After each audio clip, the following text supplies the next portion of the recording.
I'm starting to stream again. Are you getting it?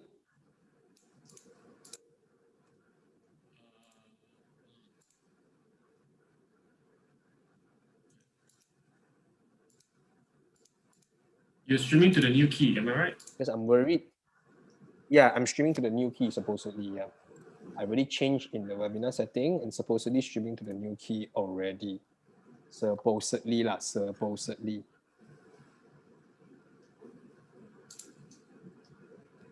Supposedly streaming to the new key. But I don't know, like I have to actually end my webinar and restart in order for the stream key thing to work. And I can't see what streaming I've done, you know. Oh wait, I can't see which streaming I'm streaming to really.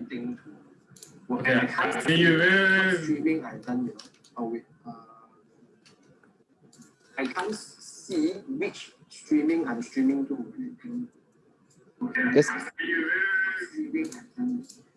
Because my setting is changed in the page, not on Zoom. Okay, can you show a video or something? So at least I know I'm watching. Yeah. Let me play. I need to play the video. I need to share screen.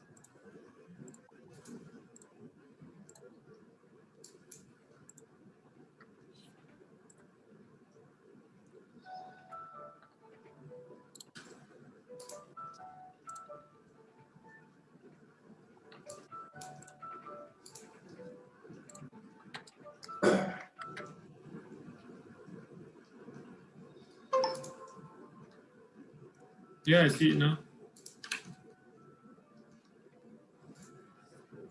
Yeah, the latest video lah, this one.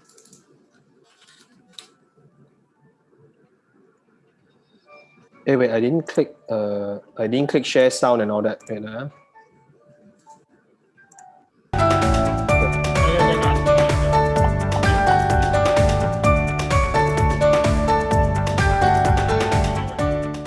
Okay.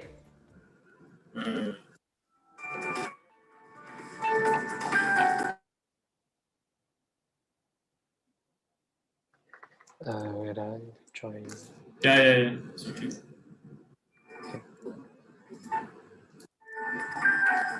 So now later I need to give you a new stream key, you know? Is it? Yeah, because you stream on this one, then it's already used. I cannot reuse it. Okay, I see. Okay, you need to give me a new stream key, but I want to. Okay, no, I need to test it with YouTube also. Is it? I want to test it with the star also. I want to make sure the restream is restreaming to both YouTube and to to FB. So let's join the meeting lah. I'm gonna stop share. Yeah, okay. So let's leave the Zoom meeting on. I'm gonna mute myself.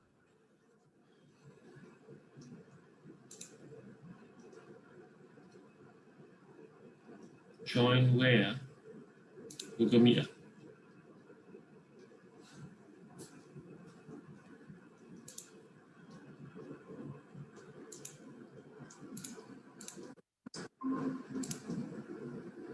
One is online already. Yeah. Hi. Hi. Shopee. Hi. Yeah. So, why is there an echo? Who is using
Right. Sorry. Here we go again. Right. Good afternoon, everyone. Welcome back. Welcome back to the second session, the afternoon session of the Star Virtual Education Fair 2020. Right. So we have two parts of the education fair. This is the second part for today. There'll be another session going on tomorrow, but today this is the second part where we will begin at 2 p.m. At 2 p.m., we'll be joined by Professor Dr. Premnath Nagalingam on the topic of surgery through the ages. He's the representative from the RCSI and UCD Malaysia campus. That is at 2 p.m. At 3 p.m., we have on the topic future-proofing your career in Industry 4.0 from APU.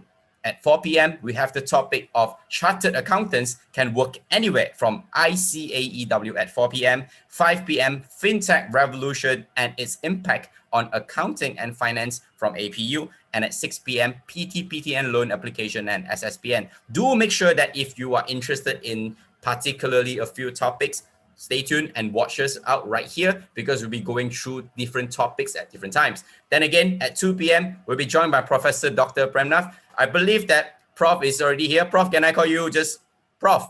I believe.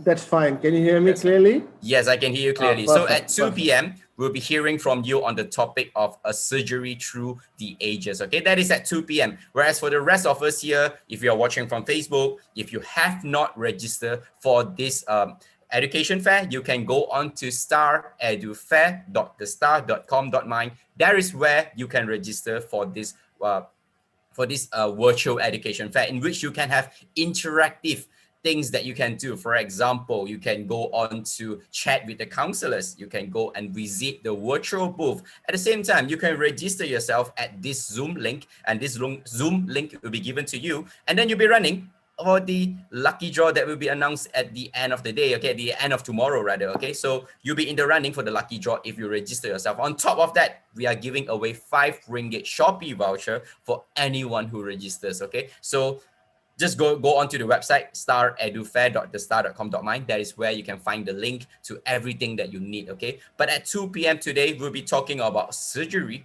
through the ages. Representative, or rather Professor Dr. Premnath Nagalingam will be talking about that topic. He's the professor from RCSI and UCD Malaysia campus, okay? So 2 p.m. is the time. So meanwhile, for the rest of us, just a quick go through on things that happened earlier. Today, actually, we started at 10 a.m. At 10 a.m., we had the topic from UMP on German Dual Degree Engineering Program at UMP. And then at 11, we had a topic on creative careers at SCAD, SCAD or rather. And then 12 p.m., just before the lunch break, we had the Education in Canada, a world of possibilities awaits from EduCanada. This is what happened before the lunch break. But right now, after the lunch break at 2 p.m., 3 p.m., and up until 6 p.m., we have various topics for you to explore. Okay, so if you have, different interests, you are not sure of what you want to do after your SPM, after your STPM, after your O-levels, A-levels, OSMET, things like that, this is where you want to be at. Because of the recent pandemic, the COVID-19 pandemic has given us a new norm. So with that, we cannot, like last time that we used to go, we go to, this kind of education fair that you go to, visit physically. We can no longer do that right now. But we do hope things will change in the times of the vaccine introduction. That is for the later topic. But then again, right now, right here is the Star Virtual Education Fair, in which you can find all the necessary informations, necessary people to ask, necessary topics to talk on. There are also a live chat that you can use. Things, there are just plenty of possibilities of what can happen right here. So do join us right here at the Star Virtual Education Fair. To those of you watching from Facebook, hi there, my name is Ken and I'll be your MC for today. Right, so before we move on, Professor, maybe we do maybe a short interview, not on the topic. Okay. Maybe we talk a little bit about your background, perhaps. Well, that's a long story. I don't know where you want to start, how far back you want to go. So, okay, let me ask one straightforward question. You must be a doctor to begin with, is that right? I hope so, yes. I hope so. All right. That's a very brilliant answer, okay? So at 2 p.m., we'll be sharing on the topic of surgery through the ages. We're going to perhaps talk a little bit about the history. Yeah, well, what we're going to go through is surgery from the very beginning and what we have now. Understood. and what is being planned or what we already have. And the future is a little difficult to foretell, but it's growing at a very exponential rate. And Understood. who knows? Understood. Who So that knows will where be we are? Yeah. that will be all shared during the presentation. For the rest of you watching right here on Zoom or on Facebook, if you have questions, just use the live chat features right there. You can ask questions from there. That is first option you can use. Secondly, if you are here with us on Zoom, use the chat room feature to chat with us and ask questions. Okay, so that is one of the way that we can be interactive with you. And thirdly, if you have more questions left unanswered by us, I'm so sorry. Sometimes, because of time constraint, I can't answer all the questions, but you have questions that is unasked. Okay, I mean unanswered. Okay, so we are not going to leave any stone unturned. If you have questions, go to the virtual booth of this the star edufair.thestar.com.my. Use the virtual booth. Okay, anybody can ask any questions, and the representative from the respective university will be there to answer your queries. Okay, so if you have any questions, just ask. For example, the most common question that we always hear is that how is the campus like? If it's a foreign university, do you need to learn the language? What is the admission cost? What is the courses that you need to take before you take on the degree and stuff like that? All these frequently asked questions, you can also ask it at the virtual booth right there. Okay, so do not hesitate. Do not be shy. Just use this platform. Right, again, at 2 p.m., we are just a minute away from the time. We'll be joined by Professor Dr. Premnath Nagalingam on the topic of surgery through the ages. So without further ado, let's put a warm welcome to Prof. Prof, you can take the stage away. Okay, thank you. Let me see whether I can get the slides going. Right, let's take a look.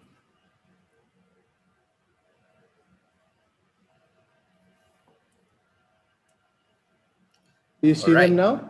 Yes, we can see them nice and clear, but perhaps you might want to put on a full presentation mode. This one, now better? Yes, right, so take it away. Okay, thank you. This is, you said surgery through the ages.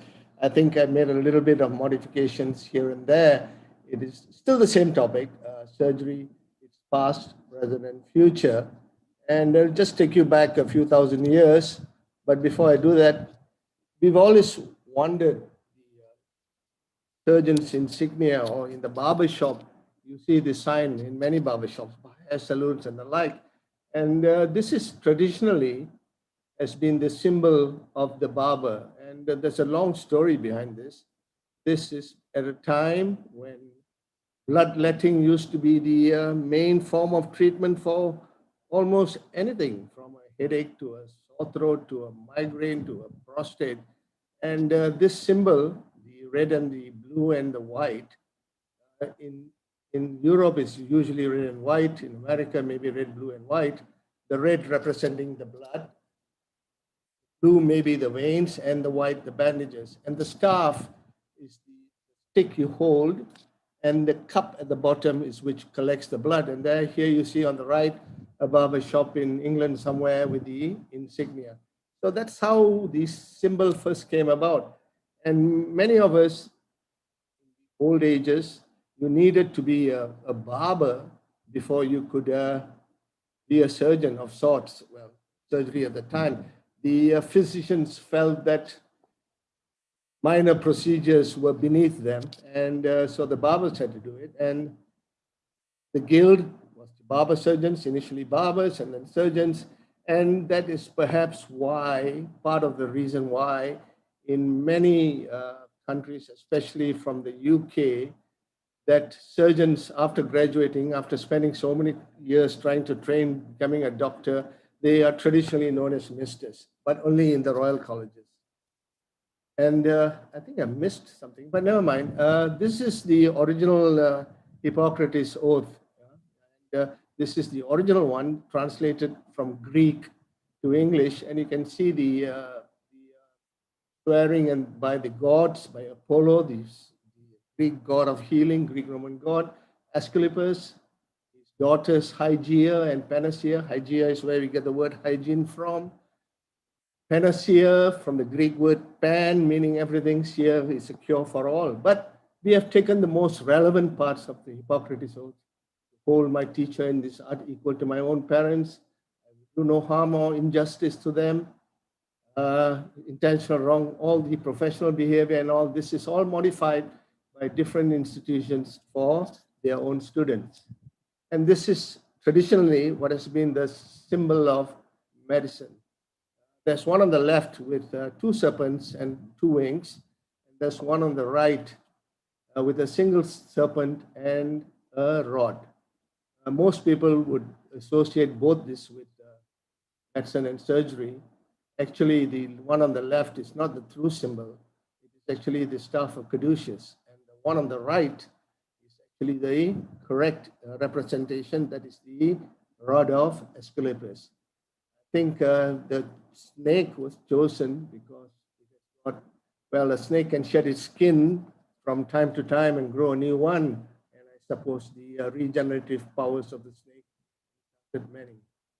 This is the image from an old barber's guild. That's the surgeon of the 500 years ago attending to a patient. Looks like a barber shop, does it not? And this is the statue of Asclepius. And you can see him holding the staff with the serpent snaking around it. Medicine and surgery especially is old, goes back thousands of years. This is a painting from a Chinese art gallery showing a surgeon practicing, not practicing actually, doing minor surgery on the chest, and has, as you can see here on his right, on our left, there's always a assistant of sorts holding a clean bowl of water, or at least we hope it's a clean bowl of water. And this is something from the Susrata. It's another painting from India, depicting surgery almost 3,000 years ago. And you can see this gentleman there. Clearly, he must be the surgeon. He's doing some sort of eye surgery. And an assistant bringing in the water. Probably this is the apprentice. And these two guys, in 2,000 years, 1,500 years or more, they will become future anesthetists. But the champion, I suppose, of early surgery is the Egyptians. They were well ahead in practice of medicine and surgery, and going back 5,000 years. And many hieroglyphics now, if you can, some museums you can still see. Here, this is a surgeon on the left, and he's doing something to the eyes, actually doing cataract surgery. Cataract surgery, removing of the lens of the eye. And this is a statue. Does it remind you of anybody? This is a statue of a pharaoh. And if you look very carefully, I suppose that's where he got the idea from. Going down, this is a depiction of something that was practiced in Africa. This is a wound, a clean wound or a cut on the hand. And before the sutures came about, this is how they used to do the suturing. Get fire ants and get them to bite the wound. Bite the wound, the two jaws bring the wounds to edges of the wounds together, and then you tear away the abdomen and the thorax of the ant, leaving behind the head. And in a couple of weeks, you'll get a nice, clean closure of the wound. No sutures, just using ants, fire ants. Another picture from Middle Europe, last century Europe.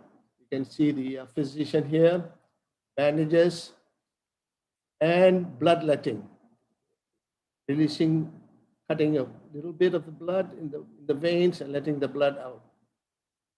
And not only you can use a scalpel or a knife, if you look very carefully, this surgeon is actually placing a little of leech on the patient. Leeches are wonderful things. They are nowadays used in modern medicine as well. I'll try to show you something a little later on.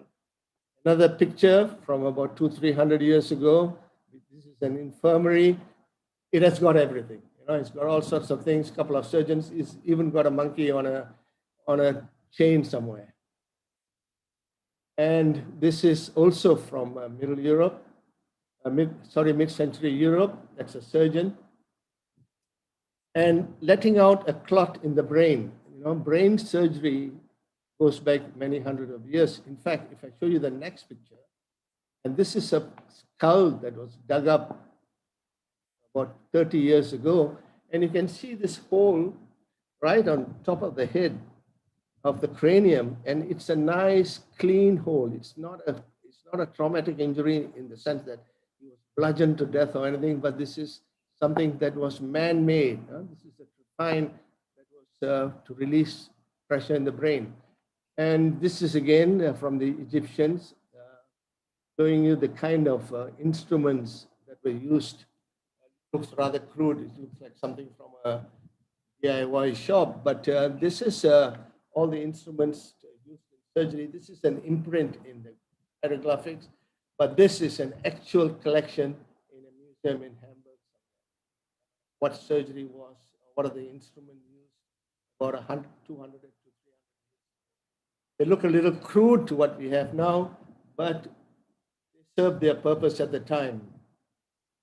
And this is another picture, another painting actually, of a surgeon doing an amputation. You can see that in this picture, there's one surgeon and 1, 2, 3, 4, 5, 6 anesthetists. And he's using a saw to saw off the legs. And you can see his other instruments there to stop the bleeding. This is a tourniquet. Can be a little, I suppose, take time consuming using a saw. So we moved on and we came up with something a little bit faster. This is a little dangerous. Don't do this at home. You might take off your own hand if you don't do it accurately. Going down, coming back a little further, this is about only about 100 and maybe 150 years ago, 120 to 150 years ago, early surgery. And you can see the no asepsis is cleaning. Anesthesia had just come about. They're using carbolic acid. And this is an operating theater. The concept of sterility was a little undeveloped at the time.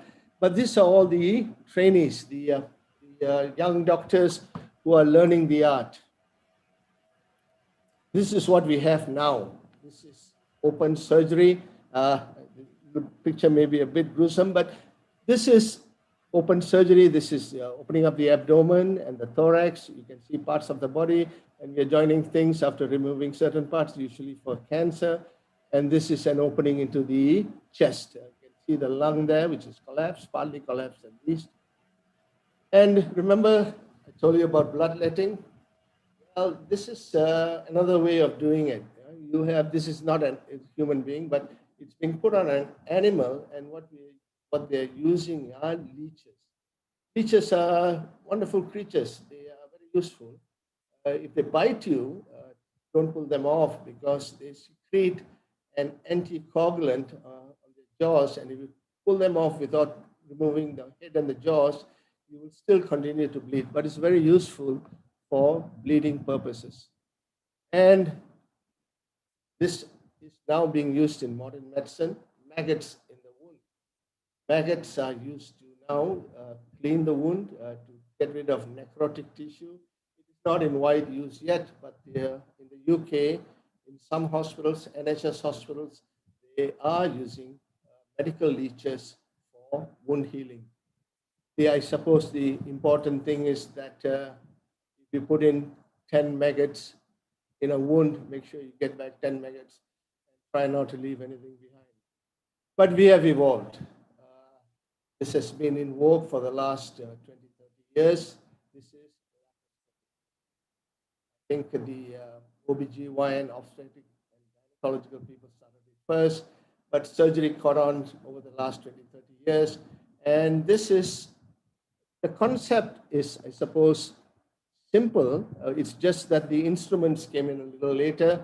The idea is to inflate the abdomen using an inert gas, usually carbon dioxide, and then using the special ports to put in, and you put in your camera and your instruments in, and you manipulate.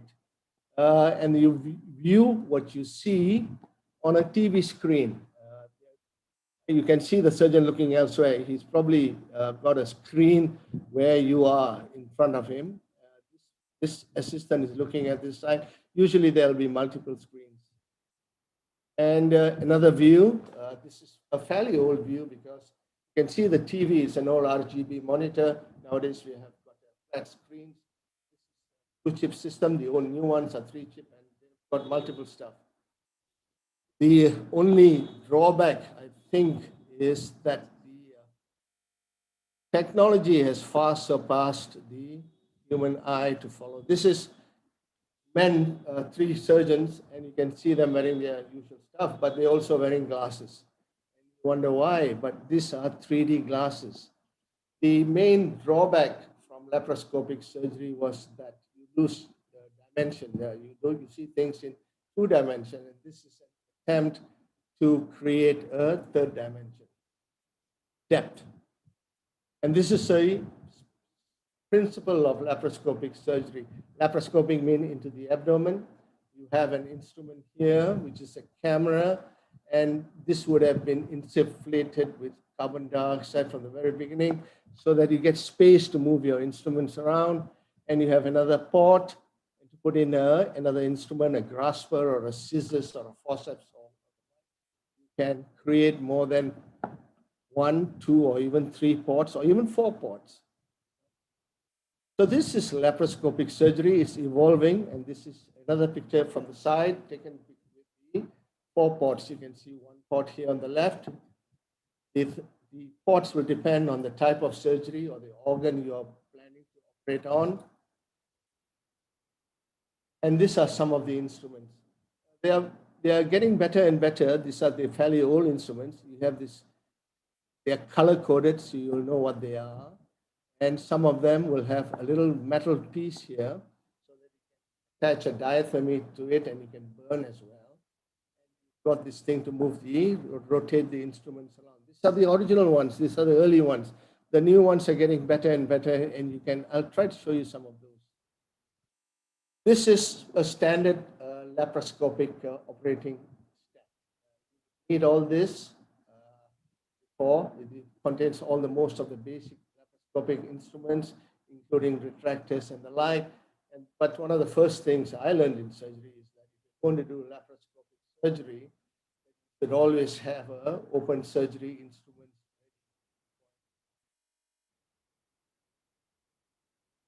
The instruments are getting smaller. These are the 2 and 5 millimeter ports, and the orthopedic surgeons have caught on as well. And this is looking at the shoulder joint using instruments without actually opening up the joint. And another one, this is the knee joint. Again, stabilizing the joint and putting the instruments to the sides. And this is probably one of the commonest laparoscopic surgeries. This is laparoscopic cholecystectomy, which is removal of the gallbladder. Prof, I'm so sorry to interrupt. Yeah. I don't mean to interrupt, but we are losing your voice a little. Perhaps you can speak closer to the mic or the laptop, okay? Right. All right, I'll try that. Let's continue. Right, Is let's it continue. better? It's better yes, now? Much better. Okay. Let's continue. All right, this is the images from a laparoscopic surgery. What you're seeing is a gallbladder on the underside of the liver and being dissected out. It's clips here. Normally we place clips in the duct or in a blood vessel so that you put 3 or 4 clips and then you can cut in between using the scissors. And then you remove the gallbladder through one of the bigger ports, usually the camera port or one of the bigger ports in the epigastrium. This is gallbladder surgery, and it is one of the commonest laparoscopic surgeries performed now. There are so many. This is a look into the thorax of the body. This is presumably on the left side because you can see the arch of the aorta. This is a lung which has got bullae. Some young people, especially thin, tall adults, this thing can collapse. This bullae can burst, and you can have difficulty in breathing. This is, and this can cause a pneumothorax, which is nothing but air in the pleural cavity.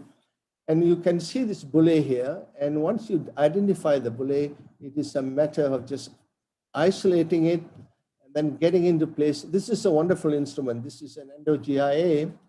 Many companies make it now. It goes around the base of the fillet, and it fires 4 or 6 rows of staples, and then it cuts in between so that this part gets detached and you can remove it through a port. This is looking down into the pelvis, that's a uterus. And this takes laparoscopic surgery, looks easy, but it takes a lot of practice. And these are the common instruments used. This is you can see this is a laparoscopic station.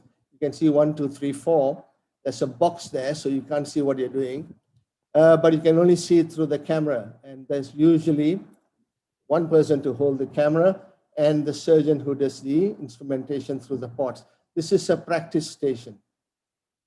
If you have a little bit more money, these are the models which use software to simulate almost any operation. You put in the software, and this too can change into any instrument you like. Right now, you don't see anything here, but on the screen, you can change it to a forceps, or you can change it to a grasper, or you can change it to scissors. And if you actually cut a vessel, you can actually see it turn red. Very interesting. However, if you are short of money, you can always use one of these.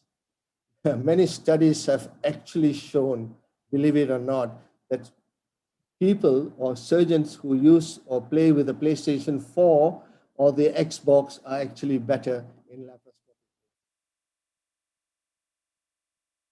This is something fairly new. Instead of making 4 holes, 1, 2, 3, we make it through one single hole. This is called single instrument laparoscopic surgery. I mean, single port. We put it all through one port, one big port here, and then all the instruments go through here. And if you look at it from the bottom, from the inside out, this is how it works. You see now the instruments can turn 90 degrees. They've got, you can start suturing with this. This is a suturing machine, a suturing gadget, and with the camera and the works. So it is single incision, goes through somewhere near the umbilicus, below the umbilicus, and we can operate. This is what it was before. Remember the laparoscopic surgery? This was open surgery. This is a little exaggerated. You can probably do this smaller and a little better, but it moved on to 4 ports, like the one I showed you earlier, and now it goes to a single port.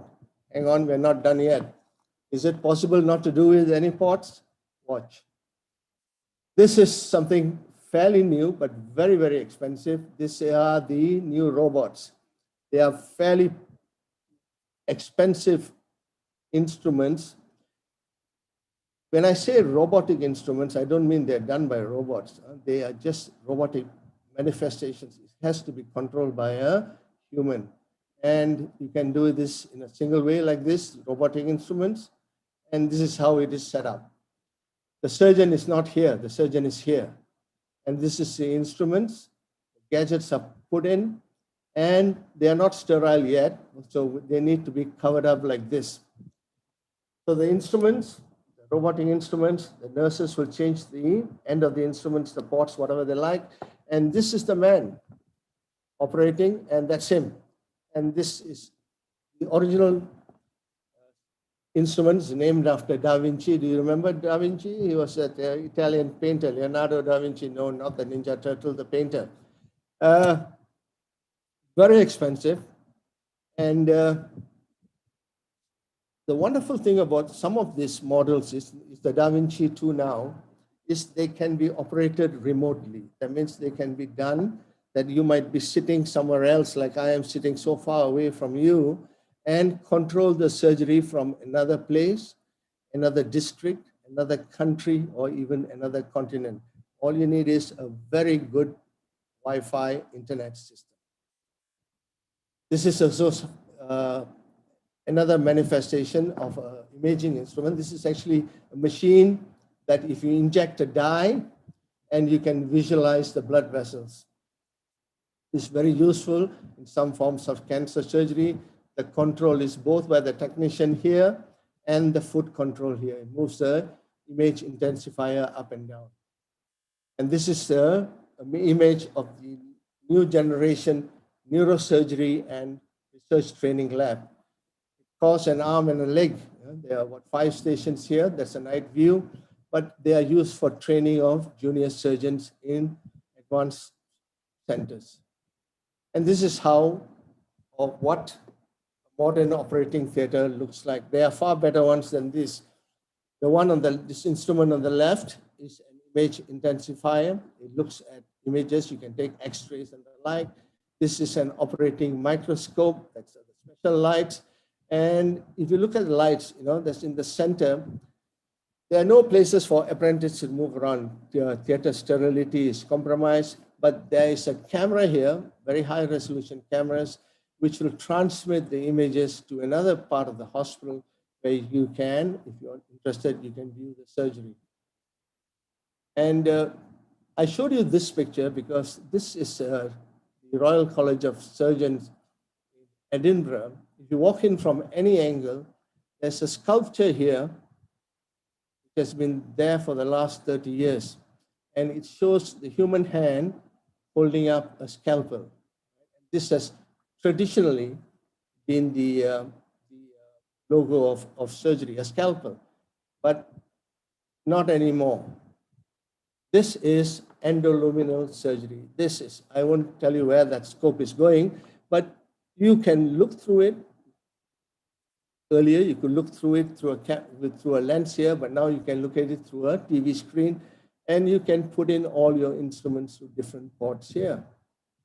This is endorectal surgery, and this is the endoscope, which is used by many gastroenterologists, some surgeons, to look at the upper part of the GI tract from the mouth right up to the duodenum. And we've got longer special instruments which can be put in through the rectum and the colon, and we can do minor surgery. Well, actually, no, can do even moderate surgery. And this is removing a polyp. You inject something into the polyp, you're looking through a camera on the TV screen, you inject it, you raise it, and then you put in a snare it, and then you remove it using. This is polyp removal in the colon using a colonoscope. And colonoscopes and instruments have advanced as well. Before it used to be a single port, now we have multiple ports, and you can introduce graspers. This can cut as well, and this can grasp at the same time. One-step procedure. Moving on, and this is still fairly new, just because it can be done, doesn't mean it should be done, but this is removal of passing an endoscope through the mouth, into the esophagus, down the stomach, and then going through the wall of the stomach to the gallbladder and removing the gallbladder. So it is theoretically possible. It has been done. It has been done, and it's possible to remove a gallbladder without having a scar on your abdomen. So not only you can go this way, there are cases or reports of cholecystectomy being done through the colonoscope, through the rectum, going up here, cutting through the sigmoid, going into the abdominal cavity towards the gallbladder. Just because, like I said, it can be done, doesn't mean it should be done. Medicine and surgery, moving forward. This is artificial kidney. This has been in the works for the last 15 years. Still, we haven't got a functioning artificial kidney, but we're getting there. And this is even more interesting. This is Terminator now. This is a person who has lost his arm traumatically, and we can now retrain the nerves that used to go down into the arm. These are two of the main nerves, and a minor one, well, not really minor. And we train the prosthetic arm to, your thought impulses go through these nerves, and the arms will move accordingly to your thought impulses. This is a gamma knife. It's called a gamma knife. I don't know why, because it's not a knife. But it is a way of targeting radiation, a narrow beam of gamma radiation, to tumors in the brain. It's got this big helmet with holes in it, and they put in the rods and they target it, and it's called a gamma knife. So you can actually partially or fully ablate a tumor in the brain without putting a knife to it. So that's all I have. This is something that is happening now. It says future remote robotic surgery. I tell you, the future is here now. If you are a medical student, this is all very nice to look at, but this is just the first step. After medical school, it'll take you another 5 to 6 years before you reach. So this is the surgeon having his time in his swimming pool, and they're waking him up because he has to go up and close up the patient. It's been done remotely, the anesthetic. It's happening. This is happening. It's the distance is not important anymore.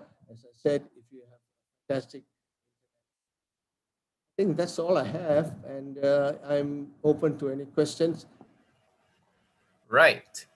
Very gruesome sharing, I would have to say, from a non-medical background person. But nevertheless, on behalf of the Star, on behalf of Uni Enrol, I would like to thank you, Professor. You're most welcome. Yep, Dr. Prem, for your sharing. Now we move on to a little bit of Q&A here and there. Okay, let me just pick one. Okay.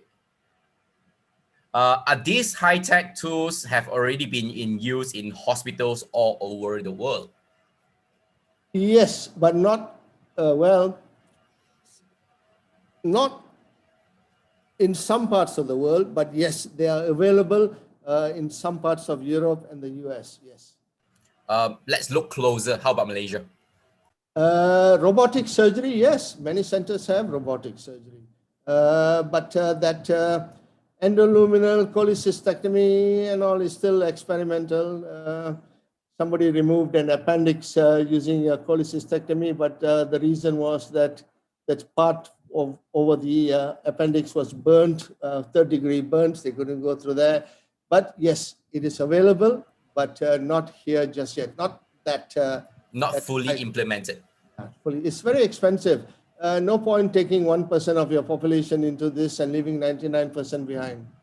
Understood. All right. Next question. Which field of medicine has high demand in future? I don't know the answer to that. I suppose it's evolving.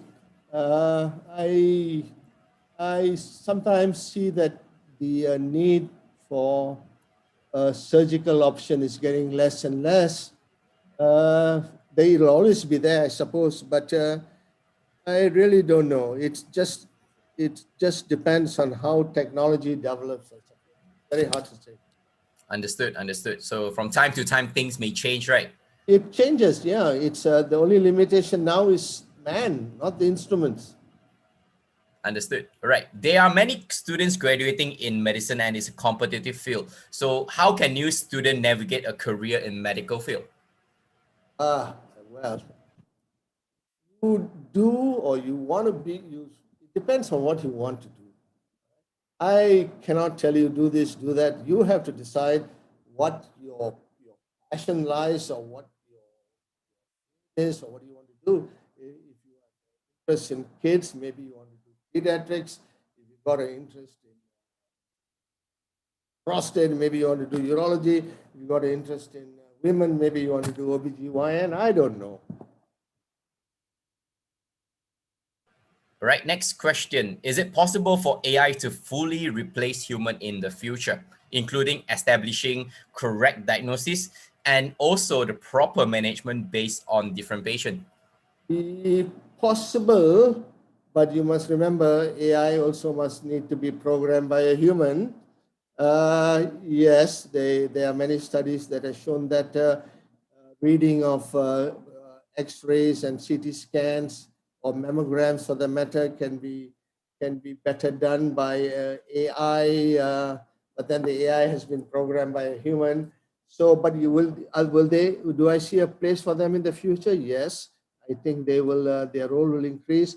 Will they totally replace the man? I don't think so. So it still needs some form of human touch to complete the AI. Yeah, so I think so. In other words, we have to work hand in hand, I believe, AI and humans. Yeah, I think that the role of a human may become less, but it will not go away in the near. Understood. All right. Okay, next question. Okay, this is about RCSI. How many students at RCSI and UCD Malaysia campus? Am I allowed to answer all these questions? I suppose so. Okay. Definitely not me. Yeah, okay. RCSI UCD Malaysia campus has an intake of about 120 students a year for the full 5-year program. But you must realize that our students spend the first 2.5 years in Ireland. Any one time we will have only 2.5 years here that will be So about 300 students, 350 maybe. so it's like first 2.5 years spent in the campus, and the In next. no, first 2.5 years in Ireland. Oh, sorry. Yep. Yeah, that's our preclinical years, and the final 2.5 years, which are the clinical years, are here. I hit back in. They get the placement back in Malaysia. Yes, in Penang. Yes, and we In use we have many Understood. hospitals on it. Right. Next question. Is there any specialization or popular field in RCSI or UCD? UCD is they have undergraduate medicine, but RCSI is more of a surgical training institution, and they have many postgraduate avenues available for them. They have exams and they run exams for postgraduate. In fact, RCSI looks after post surgery for the whole of Ireland. But yes, the answer is yes, they have. What is popular? I don't know. So, is there any way that they can, inquire about RCSI Malaysia campus, probably in Penang? Sure. I think one of my colleagues is on from marketing. Yeah, he's there. Fairuz is there. And you just have to get in touch with our marketing department. They're very, very good at all this. Right. So they can arrange maybe after the pandemic sure. is over. There's a chance for a campus tour. But right now we can do what we call the virtual campus tour. You don't have to be there physically, but you can be there virtually. Right. Let's move on to the next question. Is there any restriction to conduct twinning programs such as Malaysia campus as compared to complete course in a single university? Firstly, we are not a twinning program. We are a transnational program. RCSI UCD Malaysia campus is part and parcel of RCSI and UCD. What's the other thing again? What do you want to know? Basically, that answers the question, I believe, campus compared to complete course in single university. Well, you can, but that will not be part of our transnational program. You can apply to RCSI directly for the full 5-year program, or you can apply to UCD directly for the full 5-year program. But that is not our program. Ours is a transnational program. Okay, next question. Is RCSI only for medical course? RCSI, UCD, yes. Our campus is almost entirely an undergraduate medical course, and RCSI also is almost entirely medical. UCD, on the other hand, has got multiple faculties. Right. Okay, let's move on to the next question. Is what is the difference of MBBS and MD? It depends, I suppose, who is giving an MBBS is Bachelor of Surgery and Bachelor of Medicine. MD is Doctor of Medicine. Traditionally, the Americans have given an MD, Doctor of Medicine, but you must also realize that to do a degree, to do medicine in the US of A, you need to have a primary or you need to have a basic degree first. That means you must have a BSc or whatever it is, and then you have a program. Some universities here offer the MD as well. What is the difference? I don't think there is any. Right. So MD, MBBS is just like a different names that comes from different places. For the undergraduate degree. For the undergraduate degree, not into the specialization and stuff. No, that's different. Yeah. Understood. Okay, next question. Can health science, for example, pharmacologists and others, take MBBS after they graduate? No. Pardon? Why not? Okay, We they can continue. Yeah, of Right. course. It's like I believe the question is incomplete. It's more like can they like do a shorter course for the MBBS after they graduate from the related health care or pharmacology courses? You want the short answer? You want the long answer? Well, give me both. No and no. No and no, right? So I believe that is the best answer. No and no. Yeah. You So have in to short, do the full program. the full program. There's no way that they can get a discount one way or another. Is that right? No, you may get credit transfers for some. Small topics. Yeah, like maybe anatomy, but I don't know. I think it's. I know the liver transplant surgeon in Australia. He had to do a full. He was a dentist, but he did the full medical degree as well. They gave him no shortcuts. That is like 5 years and another 5 years. That's 10 years in total. Yeah. Understood. All right. Okay, next question. Does RCSI need special requirement or something? Yeah, you got to be smart.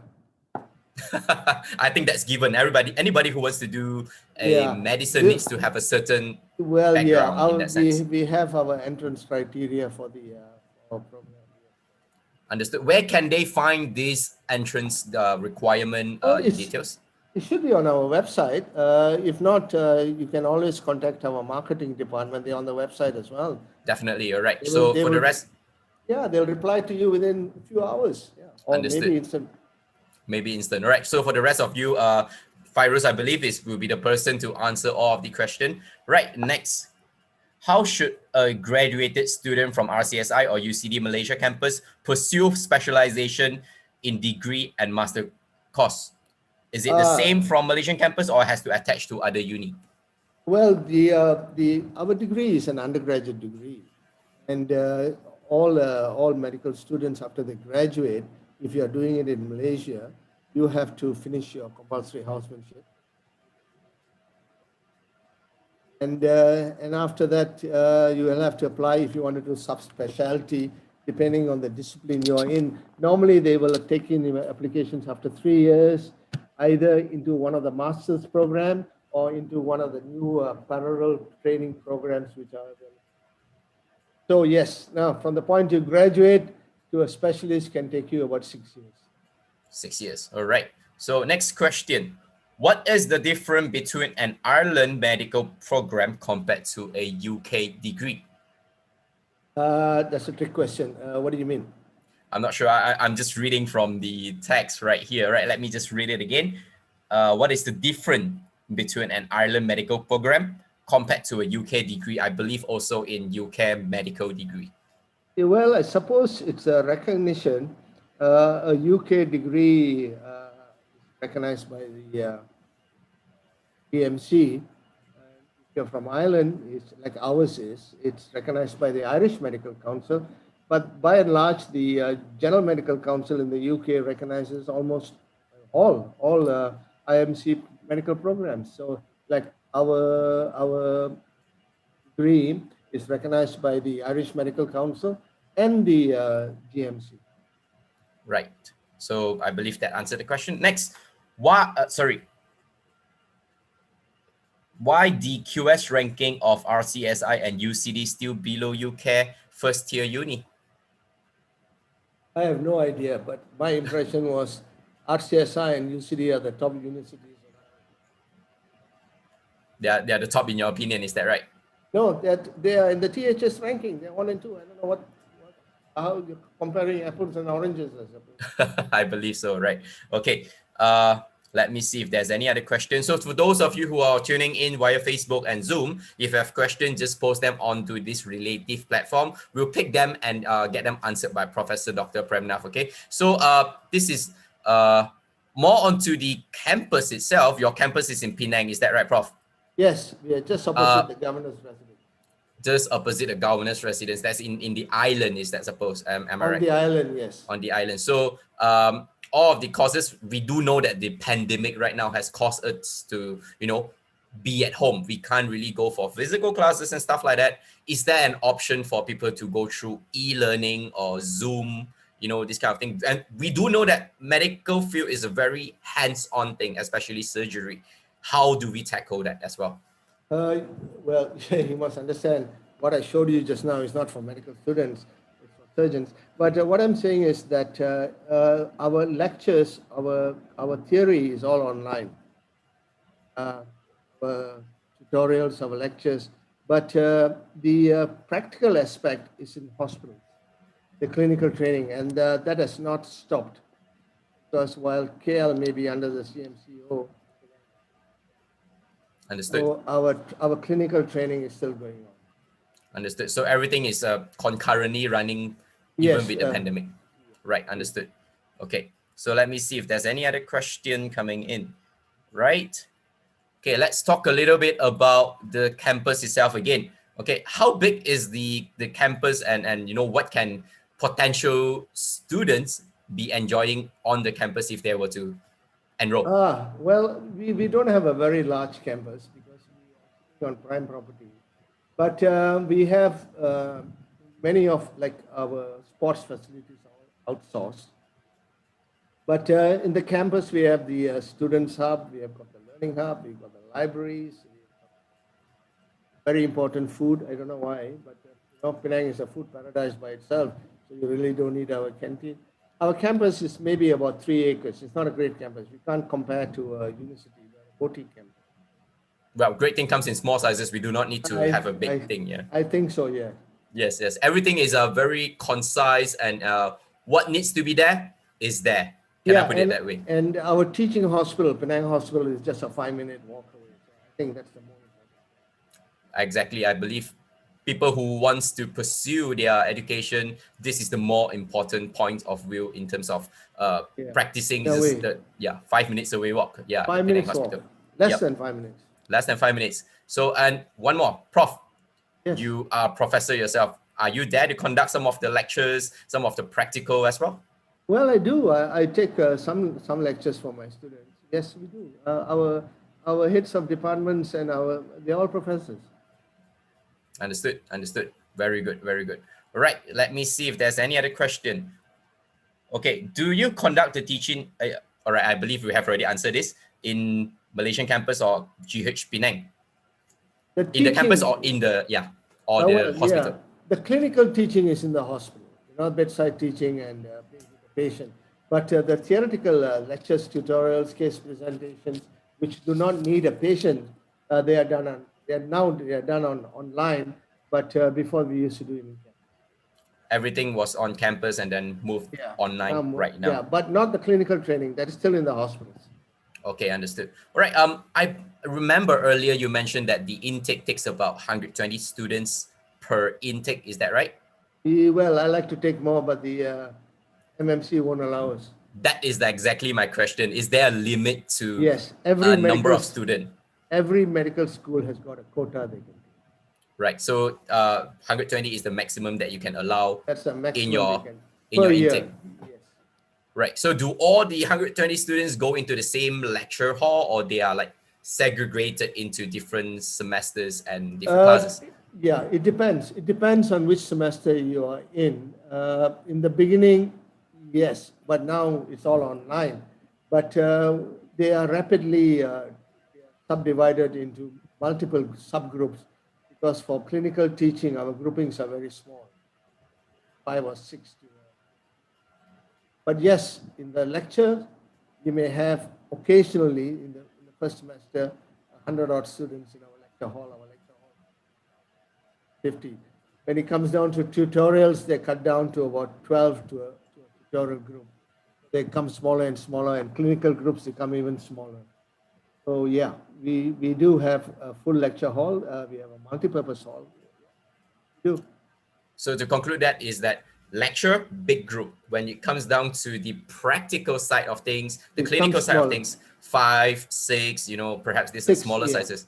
So that you can get more, it gets more hands-on with each particular student. And with the new Ministry of Health guidelines on numbers, our numbers have to be even smaller, 5. Oh wow! So that's the guideline for 5. Yeah. Right. Understood. Okay. So For the rest of us here tuning in, believe you have saw some of the pictures that Prof has shared. Some of it might be a little bit gruesome for you to digest. Nevertheless, for me, I'm okay. I mean, let's go on with it. I mean, go with the flow. I'm perfectly fine with that. For you, Prof, you are definitely okay with that. That comes to another question. If someone is afraid of blood, this kind of we call that very disgusting thing that they cannot take it. They cannot, they may faint at the sight of blood. Are they recommended to pursue a career in medicine? Medicine, yes. Surgery, no. Understood, right? So they cannot get hands on to that. They may just faint, no. is that right? Yeah, there's this fellow on television. What's his name? Doc Martin. Mm-hmm. He can't tolerate the sight of blood. He was a surgeon, so he had to move to a little village somewhere. Understood. All right. So it have to find the specialty that suits him. Yeah. I think if you have an aversion to blood, it's going to be a little difficult. Understood. So, right, I believe that we have covered all the things that we needed to. We, once again, thank you, Professor Dr. Pramath. You're most welcome. For your insightful sharing, and some of us might find it a bit gruesome, but we got no problem with that, okay? It's all part and parcel. If you can't take it, they are not meant for surgery, is that right? Never seen a maggot before. Oh, there's so many around. Yeah, I know, right? All right, anyway, on behalf of the team, I would like to speak a big thank you for your insightful sharing. Most all right. welcome. For the rest of you viewers, if you have more questions, you have a lot of unanswered questions, you would like to have a virtual campus tour, you have a lot of things that you would like to ask, just head on to the website, staredufair.thestar.com.my. That is where you can find RCSI and UCD Malaysia campus. Go on to the virtual education fair booth. That is where you can find some of the counselors right there, and they can answer your question, okay? So with that, once again, thank you, Prof. Hope to hear from you soon. Thank you, Ken. Thank you very much. Thank you. Have a good day ahead. Bye-bye. You too. Bye. Right. So with that, we have concluded the 2 p.m. session on the topic of surgery through the ages from Prof.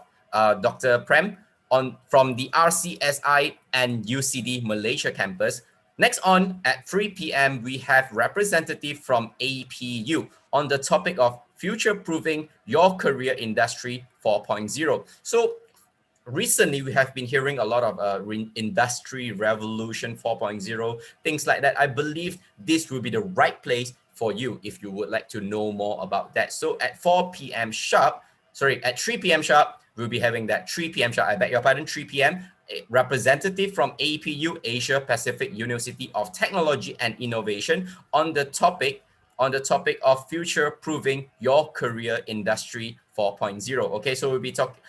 The APU is actually ranked amongst the top 10 private universities in Malaysia. The Asia Pacific University of Technology and Innovation, APU, is amongst Malaysia's premier private universities and is where a unique fusion of technology, innovation, and creativity works effectively towards transforming students into highly competent, employable, and future-proof professionals.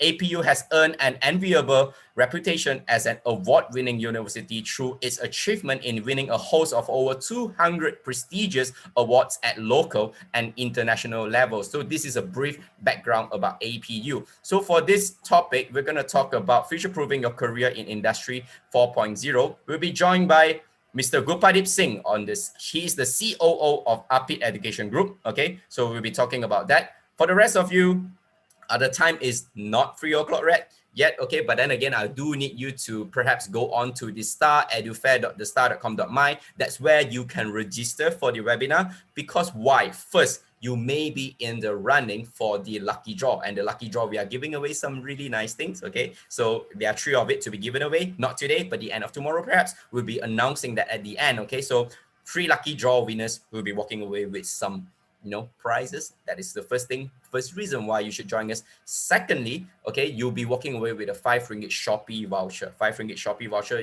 Christmas is near, New Year is near, Chinese New Year is also near, all this kind of thing. If you want to reward yourself for a tough 2020, head on, register yourself, and you get a 5 ringgit voucher, okay? So that is the second thing. All right, third thing, Upon registering, you will be given a Zoom link that you can join us via Zoom, or the live chat session is also ongoing right now. So that is where you can ask questions. You know, I have been asking a lot of questions. Those are not pre-generated or pre-asked, pre-modified, or, you know, predetermined questions that I ask. It's actually live questions asked from viewers like yourself. So if you'd like to join us, right, come here, register yourself at thestar@edufair.thestar.com.my. That is where you register, get a link, you know, get to the live chat, ask the questions, and we have your queries answered live right here, right now. Okay, so that is what you can do. On top of that, on top of just registering at the Star Virtual Education Fair website, you can see a host of different features that you can use right here. There is a virtual education fair booth that can ask from different universities. There are different universities with their personnels right there. You can ask questions. For example, the most commonly seen question we usually see is how big is the campus? How is the campus life like? If it's a foreign university, do you need to learn the language before flying over? Things like this, and how have the pandemic changed the e-learning, stuff like that. So these questions, we will all be there to answer you. Uni Enrol is there, as well as the representative from different universities will be there to answer you, okay? So then again, we come back here, 3 p.m. we'll be joined by Professor Gurpadip, okay, on the topic of future-proofing your career industry 4.0 from APU. That is a 3 p.m. slot. Moving on, we actually have a few more talks for today, including the 3 p.m. talks. We have 4 more to go.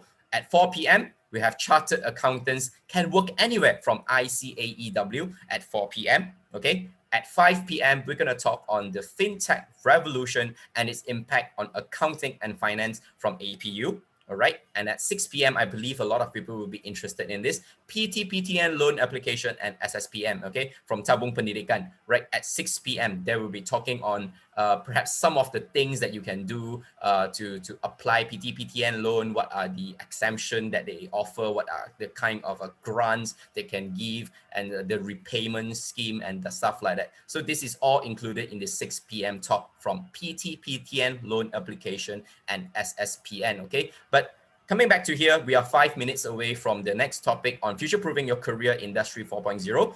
We will be joined by Mr. Gurpadip Singh, the COO of Apit Education Group, on the topic of this future-proofing your career, okay? So APU, right here, if you are more interested in things like IT, technology, this is where you need to be at, okay, at 3 p.m.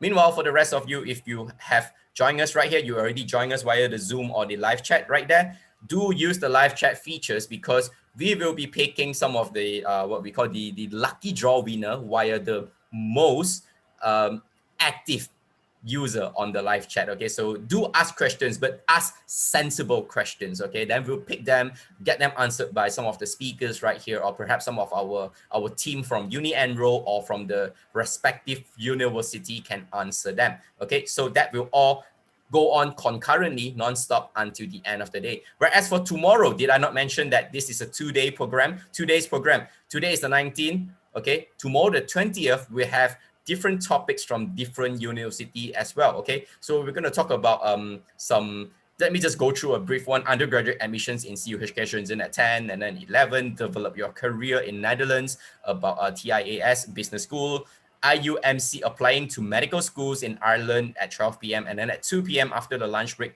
begin your journey exploring Chinese medicine. If you're into Chinese medicine, TCM at 2 p.m. and then engineer your future. Have you got what it takes at 3 p.m. from APU? Career pathways and global recognition as an actuary at 4 p.m. And then at 5 p.m., careers in design with FX and animation at 5. And lastly, at 6 p.m. for tomorrow's slot, your education matters. We make it better in Germany, okay? So Study Germany will be presenting that at 6 p.m. Nevertheless, that is for tomorrow. Today, on the 19th, okay, we have a few more sessions to go through.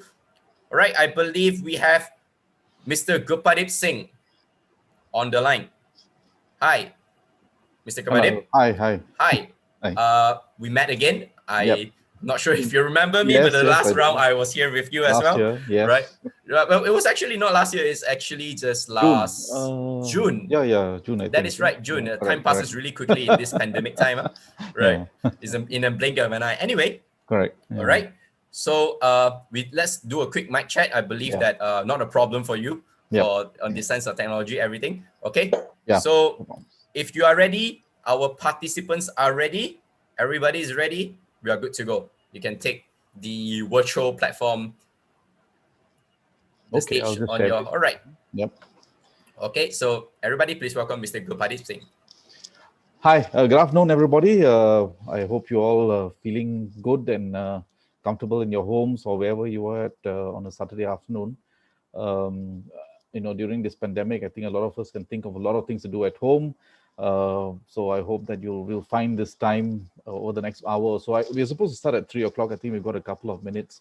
So I'll just do a bit Yes, of... perhaps you can do a little bit of introduction about yourself, right. Mr. Gurpadip Singh. Oh, yeah, sure. Okay. I don't think a lot of people want to know about me, but I've been with APU since it was a college back in 1993. So 27 years in this industry. Prior to that, I was with Maybank, Malaysia's largest bank, as a project manager in the technology area. So I was developing technology solutions. But my passion has always been in developing young people. And that's what I've been always doing for the last 27 years. Greatest joy in my life is seeing people graduate and be successful and create careers and families for themselves. And now the pleasure is double when you see my former students bringing their own children back into the university as second generation. Right, 27 years since you last joined, right? That's right. So that's yeah, right. this is the second generation already. That's right. So of course, it makes me feel very old, but there we are. Right? But technology is a very, very fascinating area. And if you're someone who's excited about change and continuously coping with change, that this is the area that you probably would be interested in looking at. Plus, I think as you'll see in the presentation that I will be holding in a short while, I think all sectors of industry, all sectors of economy, all sectors of work are going to be heavily touched by industry. And I think the whole idea is to see how we can all play a role. So regardless of career options that you choose, you might even choose medicine. The earlier talk very interestingly talked about the medical line and how technology is disrupting that line. So even in that area, we've got a lot of opportunity for us to get involved with technology as well, and in how technology is supporting doctors in the work that they do. And it's only going to get even more intensive. So I think it's in all our interest to step away from our comfort zones and to get into technology fields, regardless, like I said, of career options that you choose. So I hope that I can impart a bit of that as part of my talk. I think it's 3 o'clock now, so I think I'll just go straight to my slides. I'll just share my slides now. I hope you can see it.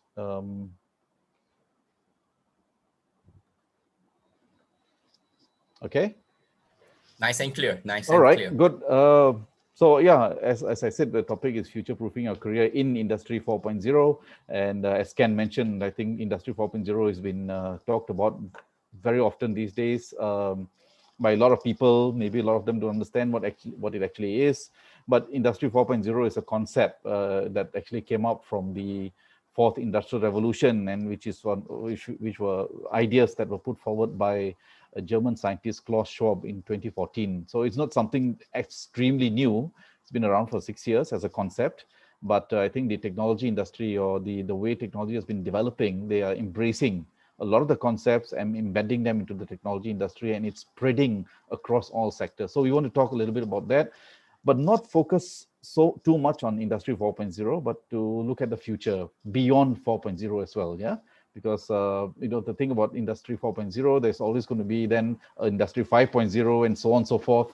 So I think of interest to us is how we can ensure that we can not only create a career for ourselves, but ensure that that career is sustainable and we can sustain a long career in technology. So let me start by just introducing a few concepts.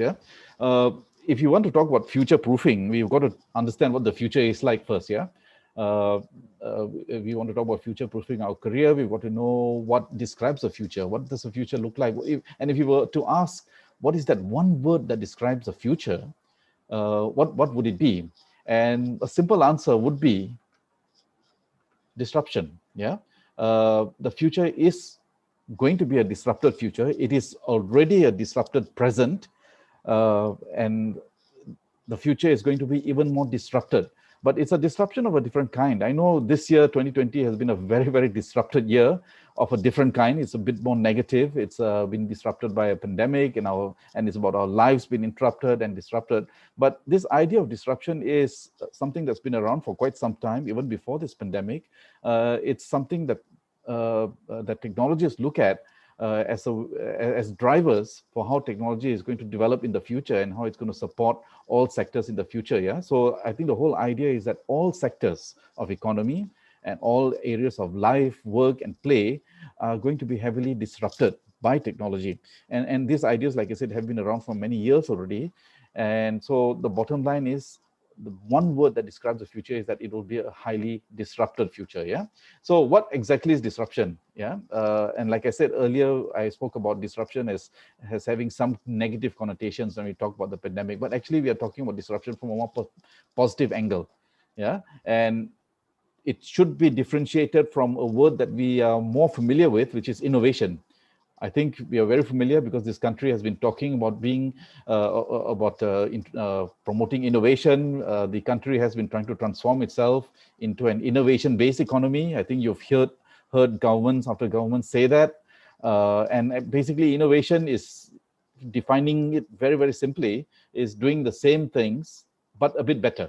So we do the same thing that we've been doing all this while, but we do it better. Right. So, and I'll show you some examples of what it means. So innovation is basically improving the way we do the same thing, using technology perhaps to make it faster, to make it better, and to improve the speed at which things are done. And we see that in our daily lives, the way we've gone to mobile banking, first internet banking and mobile banking. All that is, the banking services are the same, but we're just delivering it a bit better. Right. That's innovation.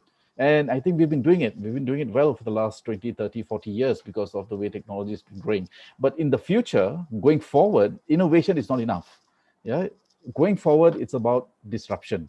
And disruption is actually taking things apart and saying that, hey, look, maybe the things that I've been doing in the past are no longer relevant in the future. So disruption is all about making things that make the old things obsolete. So creating new ways of doing things, not just new ways of doing things, but actually saying that, hey, look, what have I been doing in the past? I don't really need that again in the future. For example, fintech. People are talking about fintech as a major development in industry in the future. So people are saying now, okay, look, in the past we used to have banks and we used to deliver online banking and mobile banking. Now, do we really need banks in the future? Can we destroy that layer and bring financial services directly into our homes? That is disruption. Yeah. So let me give you some other examples. In fact, the word, the new normal, I know we've been hearing the new normal this year. Probably all of us are sick of it because we hear it every day. But actually, the concept of the new normal has been also being talked about even for the last 4 or 5 years. Technologies have been talking about technology itself creating the new normal in terms of the way we work, play, and do business in the future. So it's not something new. Yeah. So disruption is all about creating a real new normal, and like I said, doing things very differently, getting rid of the old way of doing things, or even changing what we do and replacing it with something new, and allowing technology to take us even further. So let me give you some examples. The difference between innovation and disruption. Yeah, I think we all remember. One of the biggest problems we used to have in, especially in KL, was getting a taxi. And if you want to go get a taxi in those days, I'm talking about 10 years ago, 5 or 10 years ago, you got to hail a taxi on the roadside. And eventually people came up with an innovation. Yeah, an innovation. You came up with radio cabs. So taxis had radios in it. You could call a central office and they would actually and ask a cab to come and pick you up. That was innovative. Yeah, that was innovative. It was an innovative use of technology, right? And then the cab would come over and pick you up, hopefully. Now, the problem with that is it's the same cab service, same cab drivers, same cab company. It's just that you're reaching them in a different way. All right. And soon this gave way to internet-based booking as well. So you can go into internet and call a taxi. Same thing, same taxi, same drivers, same type of service. So along the way, as technology developed, people started asking, how do I disrupt this then? Now, the question is, why do we still need taxis and why do we still need taxi drivers? Why don't we let everybody become a taxi driver? Anybody who has a car could potentially become a taxi driver. And that's what we mean by disruption. Yeah. So this whole industry, Grab, as we are familiar here, or Uber in other parts of the world, is basically a disruptive form of our traditional taxi service. Yeah. So as you know, it's now so easy for us to get transportation from A to B. We don't have to depend on the moods of a taxi driver. We don't have to depend on the taxi company that monopolizes the taxi service. But everybody is a Grab driver now. And the best thing is, it's democratized. So anybody can drive a cab. Anybody can take passengers in their cars and earn extra income as well. And that's really driven, and it's actually been a source of survival for a lot of people as well, especially over the last few years, yeah, and especially during the pandemic. So that's one example of disruption. Another example, I think hotels. In the past, if you wanted to book a hotel room, you go directly to the hotel website. So you go to Hilton website, for example, and book a room from that hotel. And then that gave way to central bookings sites like Agoda and Expedia and Booking.com, where you go and ask for a hotel room and it will actually give you recommendations. Again, same thing, same hotels. But then someone decided or figured out, hey, let's disrupt this whole industry. Now let everybody who has a room available become a hotel room supplier, right? Let everybody let their rooms out, and we can link potential guests and potential hosts together and use a platform called Airbnb, for example. Yeah, so that's again disrupted the hotel industry. So now anybody who's got a room free can rent a hotel room. The other example would be cinemas. We all used to going to the cinemas. Of course, cinemas today are largely empty for now. But then that eventually gave way to or sort of we saw the growth of video rental shops or shops that sold DVDs.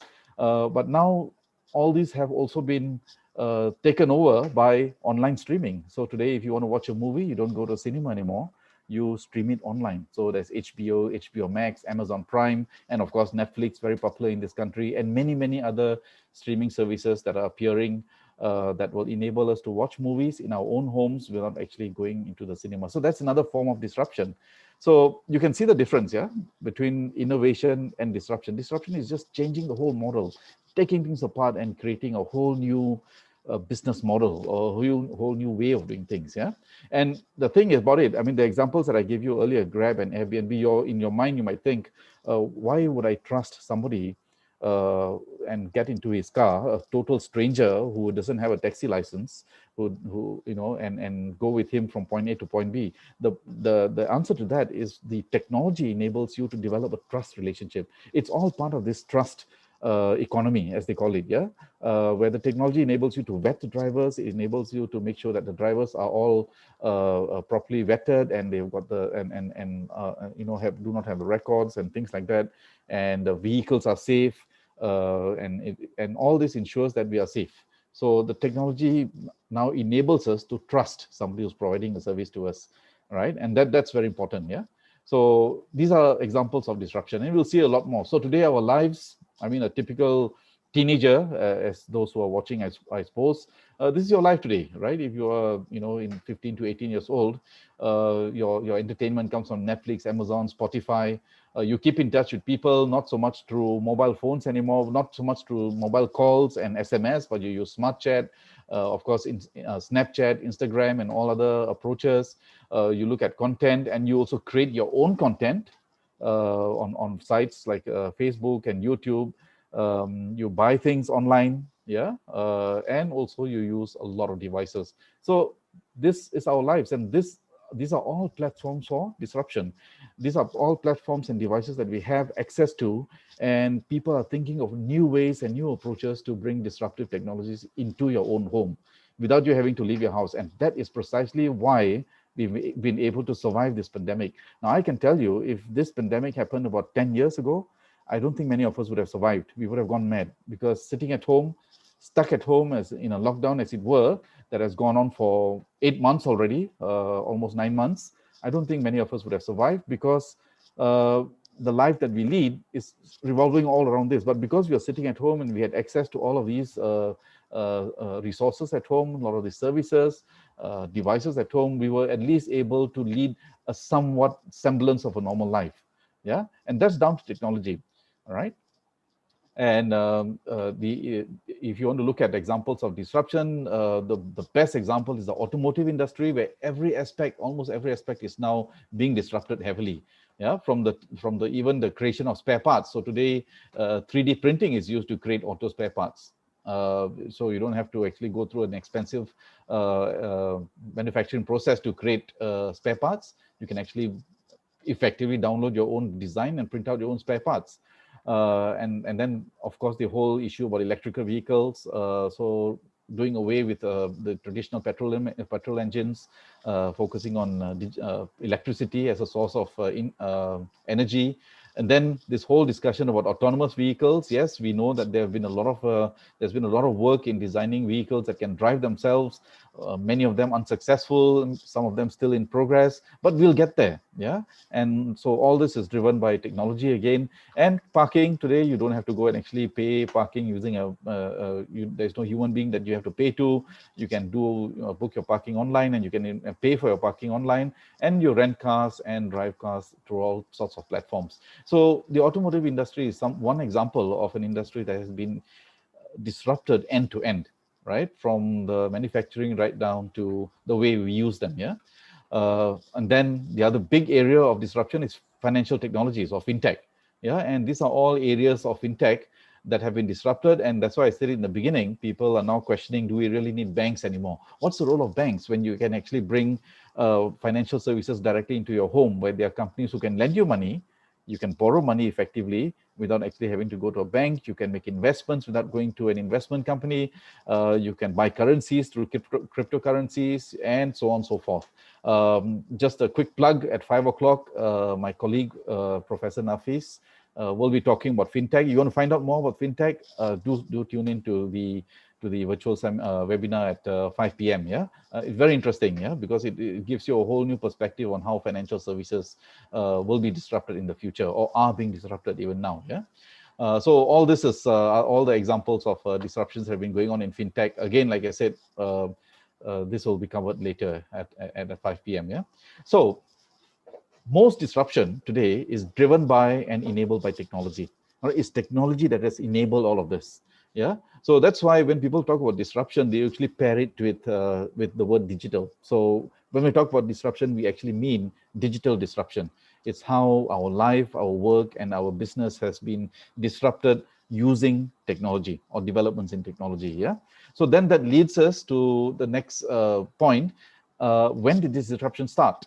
And like I said earlier, disruption is not something that just started this year or last year. It's been going on for years, and we've been seeing signs of it in various areas. So in the 90s, we saw our music, the way we consume music being disrupted. When Apple started producing the iPod, and we started having streaming services. In 2010 onwards, we started having media that is being disrupted, TV, travel, and human resources. And in the last 5 or 10 years, banking, healthcare, automotive areas being disrupted. And now, as we go forward in the future, nothing will be safe.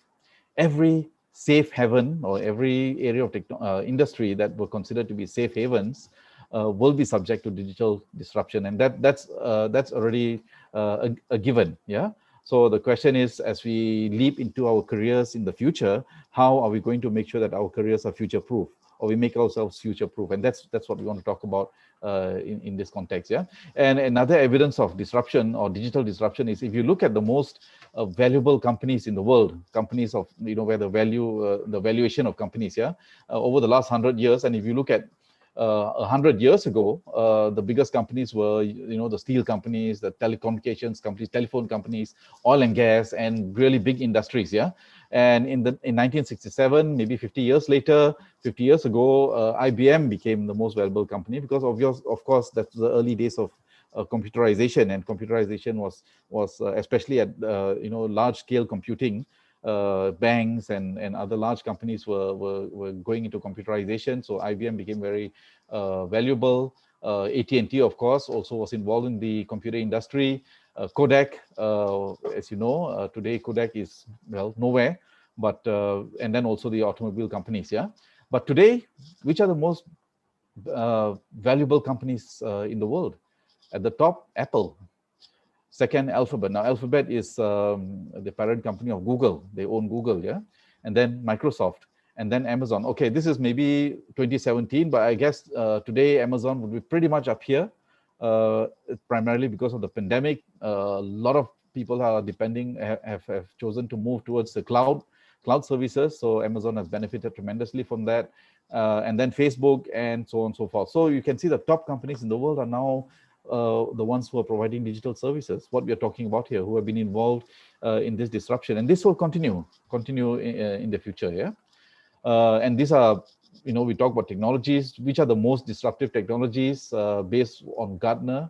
And what they've said is things like blockchain. We have already seen that.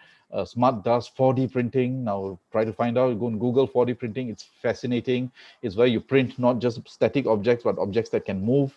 Yeah, machine intelligence, quantum computing, human augmentation, virtual personal assistants, and so many others. So these are the sort of disruptive technologies that are already here, that are already in development, and that will drive the future of businesses and the future of all aspects of work that we are involved in. Yeah. So let's come back to Industry 4.0, just to talk about that. Yeah. Like I said, the original idea stemmed from what was known as the fourth industrial revolution. Yeah, but of course, in the technology field, in technology, digital technology parlance, they coined the word Industry 4.0. All right, and basically what it means is that what we've basically in history, the world has gone through three industrial revolutions. Yeah, starting from the mechanization, creation of steam power. Then in the early part of the century, of the 20th century, we had mass production in factories, and then the computer age that started in the 40s, just around the World War II period. That's when automation and computers and electronics came to the fore. But Industry 4.0 is going even beyond that. All right, is actually talking about the merging or the convergence between the cyber systems. Cyber systems are basically the computer systems and the networks, and the physical system. Physical system is where we human beings operate. Yeah, so we are talking about convergence between human beings and the cyber, bringing it closer and closer. Yeah, so everything that we do involves some form of technology. Things that we wear, our smartwatches, our devices, all involve some form of technology. All right. Devices that we use, or the factory machinery that we use, include a lot of digital technology that is intelligent, that can make things better, that can improve the way we produce items, that can improve the quality of things that we produce. All right, that can generate data that we can analyze. So that's what Industry 4.0 is about, right? Bringing together the cyber world and the human world together as closely as possible. Yeah, and that you can see in this diagram. Don't want to go into detail, but basically, like I said, it's the convergence between these two worlds here, the physical space and the cyber space, closer and closer and closer, and technology is enabling that like never before. Yeah, and these are the technologies that are driving Industry 4.0. Yeah, robotics, simulation, system integration, IoT, Internet of Things, cybersecurity, cloud computing, additive manufacturing, augmented reality or AR and VR. This is going to go really big in the future. Big data. So all these are the technologies that are currently driving IR 4.0, but there will be others that will come about as well. Yeah. So today, now scientists are talking about us being at the cusp of the fifth industrial revolution. As if it's not enough that we have to learn about IR 4.0, scientists are now talking about the fifth industrial revolution. Yeah, and the fifth industrial revolution, according to a lot of scientists and researchers, will be dominated by AI or artificial intelligence. So it's about intelligence. It's about allowing the machines or the computers or the devices to have the level of intelligence that will enable us human beings to focus on things that machines cannot do. All right. So everything that's repetitive, anything that that can be automated, that machines can make decisions for, will be done by machines, and human beings can focus on the creation aspect. Yeah. And this is the whole idea of the fifth industrial revolution. When that will be, well, it's already there in many cases. All right, as you know, AI is applied in many different aspects of industry, but it will grow and grow and grow in the future. Yeah, in terms of IoT, one of the biggest developments have been devices. IoT is basically connecting devices, any devices connected to the internet. Yeah, and these are estimates that by 2020, this year, there are about 50.1 billion devices connected on the internet, as opposed to in the early part of the century, in 2000, maybe just 500 million devices. So there's been an explosion of devices connected to the internet. All of these devices are collecting data, they're transmitting data, that data is being collected, it's being analyzed, and it's being used for decision making all over the world. Yeah, so it's amazing. All of us have devices with us. Our handphones, mobile phones are an example of IoT devices. Our smart watches are examples of smart devices. Some of us have got toothbrushes which are connected to the internet as well. Most of us have got music players that are connected to the internet. Factories have got devices or factory devices which are connected to the network as well.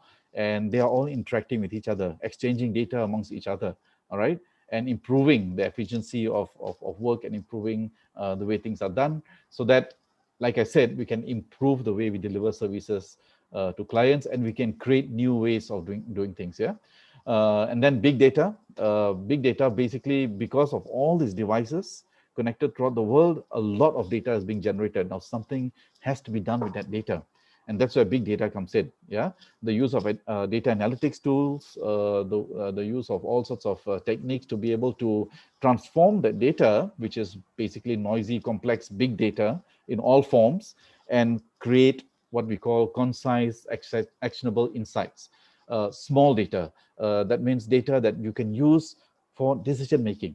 All right, and that happens in the blink of an eye. All right, today, because of the type of computing power that we have, and because of access to cloud computing and other facilities. So today, when we talk about data, I think we are used to talking about megabytes, gigabytes, and terabytes, but now we are getting into a different scale altogether. Pretty soon, this will be normal nomenclature: petabytes, exabytes, zettabytes, and going up to GOP bytes at some stage, with 30 zeros at the end of it. Now, this might be in the next 5 or 6 years. We'll be operating in this scale of data already, yeah, and our storage devices will be able to handle them. Robotics, I mentioned earlier, and we see many examples of robotics. Robotics have been quite prominent in factories up to this point, but now they're coming out of the factories. Like I said, it's about bringing it closer to the human beings. All right, so now today we're talking about drones, we are talking about service robots that operate in restaurants and in other service organizations. We are talking about our floors being cleaned by robots that scurry around the floor and clean the floors so that we don't have to scrub them ourselves, and all other applications of robots that we can see today. And there will be more and more and more, yeah?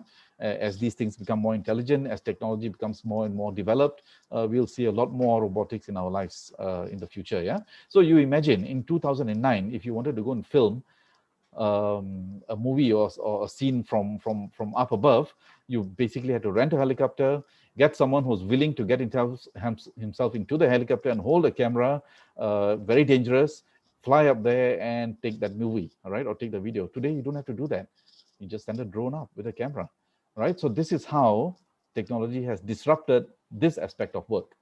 Yeah, so you've replaced all this with this little device costing just a few hundred ringgit, which you can get today, yeah, in most hobby shops.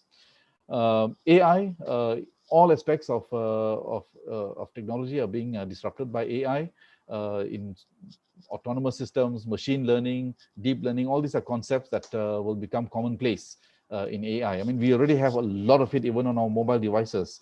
The fingerprint recognition that you have on the mobile devices, that's a form of AI. The face recognition that we use, the sort of security measures that we used, retinal detection, and many other aspects of AI are being applied in all sorts of situations, and we'll see more and more of it. Yeah.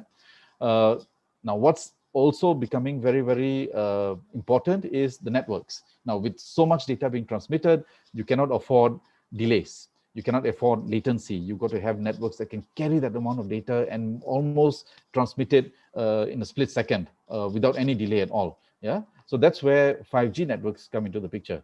All right. Today, most of us are used to 4G, but 5G will take it to the next level. And we are actually on the cusp of it in this country. Many other countries we've already implemented. In this country, it's still being slowly. I think we were delayed before the pandemic. I think there was a lot of movement, but now I think once things get back to into operation, we'll see 5G networks coming into fruition in this country as well. And that will give us the type of performance. I mean, imagine you can download a 2-hour movie in virtually seconds. That's the type of speed that you will get with 5G networks. Yeah, minimal latency. Yeah, so very, very, very important technology to enable the type of disruptions that we want to achieve with technology in the future. All right. But all this will create a problem, because when you have all this data and all these services online, there will obviously be people who want to take advantage of it for negative reasons. So that has created the need for us to make sure that our networks are secure, that our data is secure, that our systems, our services, our devices are secure and cannot be hacked by people. Yeah, so that's where cybersecurity comes in. So there's been an explosion in the need for cybersecurity professionals, people who can actually create security mechanisms to make sure that what we do is secure. So even imagine if somebody can hack into into Grab, for example, right? That will be a disaster, because then you'll get all sorts of people trying to get into the Grab business, and unauthorized people driving cars and picking up passengers. A lot of data being leaked, then it'll be very dangerous for a lot of people, yeah, for most of us. So cybersecurity is an extremely important area that is developing alongside all this digital disruption. Yeah, so because like I said, security breaches, it's estimated that it might cost $600 billion a year globally, just because of security breaches. A lot of it is caused by insiders, people who are inside the organization itself, and 30% of them expect security breaches. 30% of security professionals expect that there will be a breach within 90 days. Every 3 months, there should be a breach. We've heard in the last few days there's been a major breach in the US. All right, so now everybody is, trying to fortify their networks to make sure that their defenses are in place. Yeah.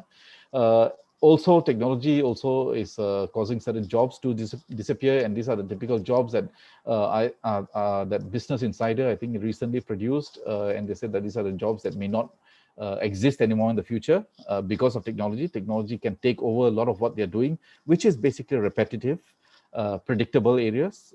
So you can see that some of these jobs are things that we've been used to dealing with before, and they may not appear again as we go beyond this. Yeah, and employers are doing a lot beyond the pandemic. Now, employers have been trying to survive in the pandemic, but it's come a time where employers are asking themselves, okay, now after the pandemic, what happens?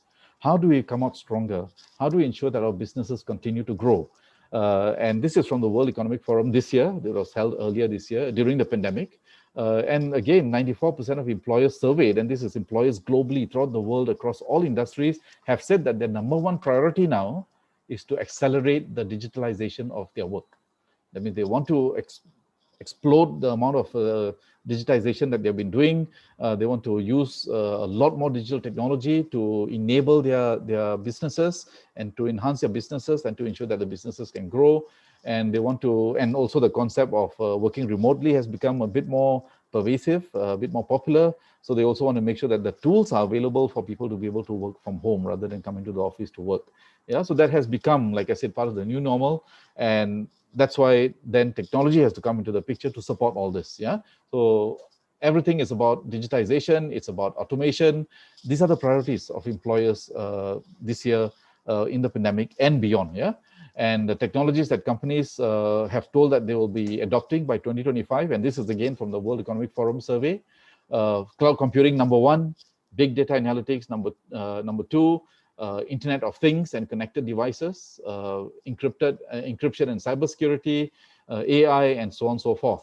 All right, this has grown tremendously, because even if you compare with 2 years ago, the number in brackets, it has grown tremendously. These top three areas. Yeah, so all of these technologies now are going to be in great demand, and what that means is that the world needs a lot of talent in these areas.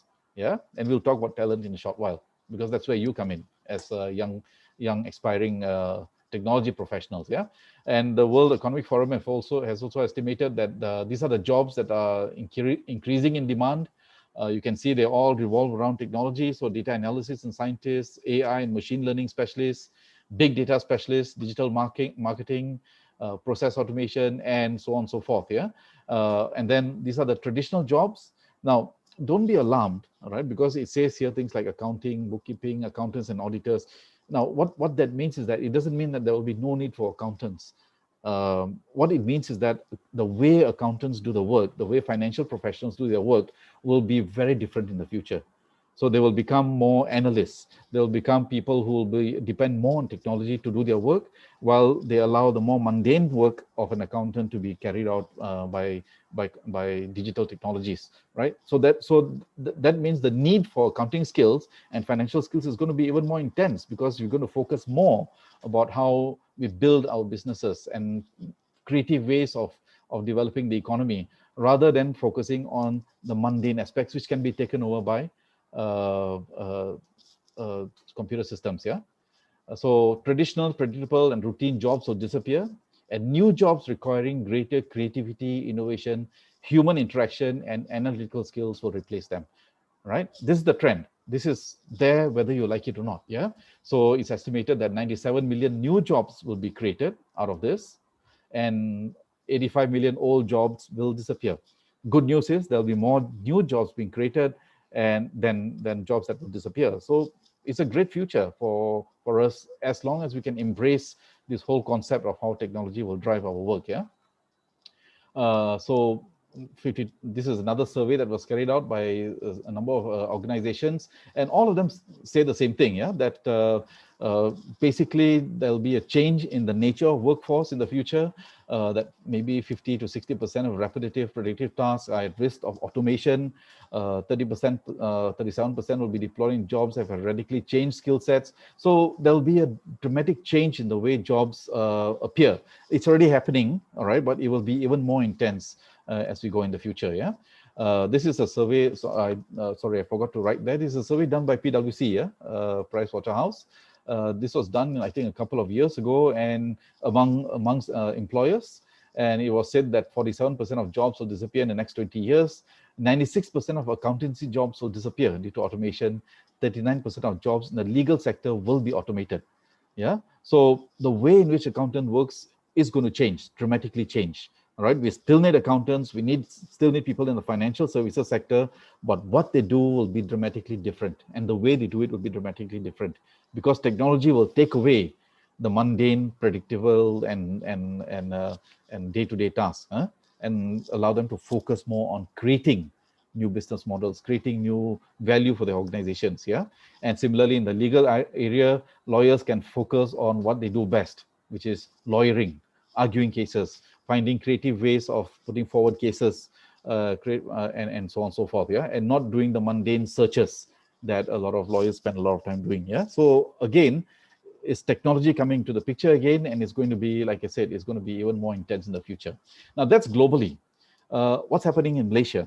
Now in Malaysia, a lot of developments. Of course, the Malaysian Digital Economy Corporation used to be called MSC, then they were rebranded to MDEC. MDEC is focusing a lot, and they've already identified some of these technological areas that I've already shown you earlier as focus areas.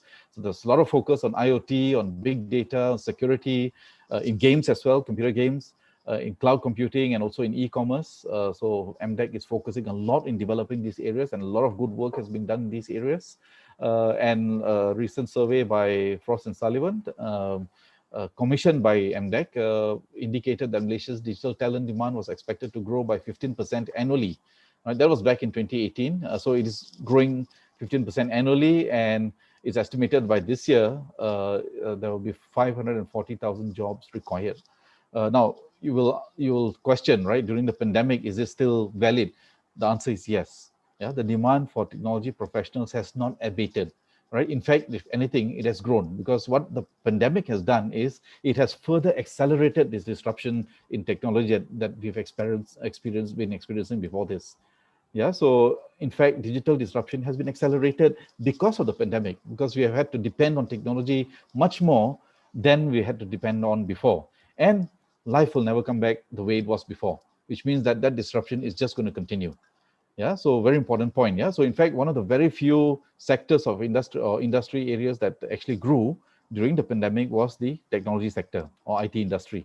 Yeah, which actually grew by 2% compared to all the other sectors, which actually saw a decline because of the pandemic. Yeah, so that's a very important point. And this is practically last week, I think, the Ministry of Science, MOSTI, had launched the STIE. STIE is Science, Technology, Innovation, and Economics. And what they've done is they've identified the 10 drivers of science and technology in the country. And okay, of course, this is in Bahasa Malaysia, but it's 5G, it's sensor technology, it's 4D, 5D printing, it's advanced materials, it is AI, it is cybersecurity, it's analytic augmentation and data, it is blockchain, it's neurotechnologies, and so on and so forth. All right. So they've already identified this, MOSTI, that these are going to be the drivers, and they're putting a lot of energy in, or effort and funding in ensuring that there are right talents developed in these areas. Yeah. So these are the areas that the STIE is involved in.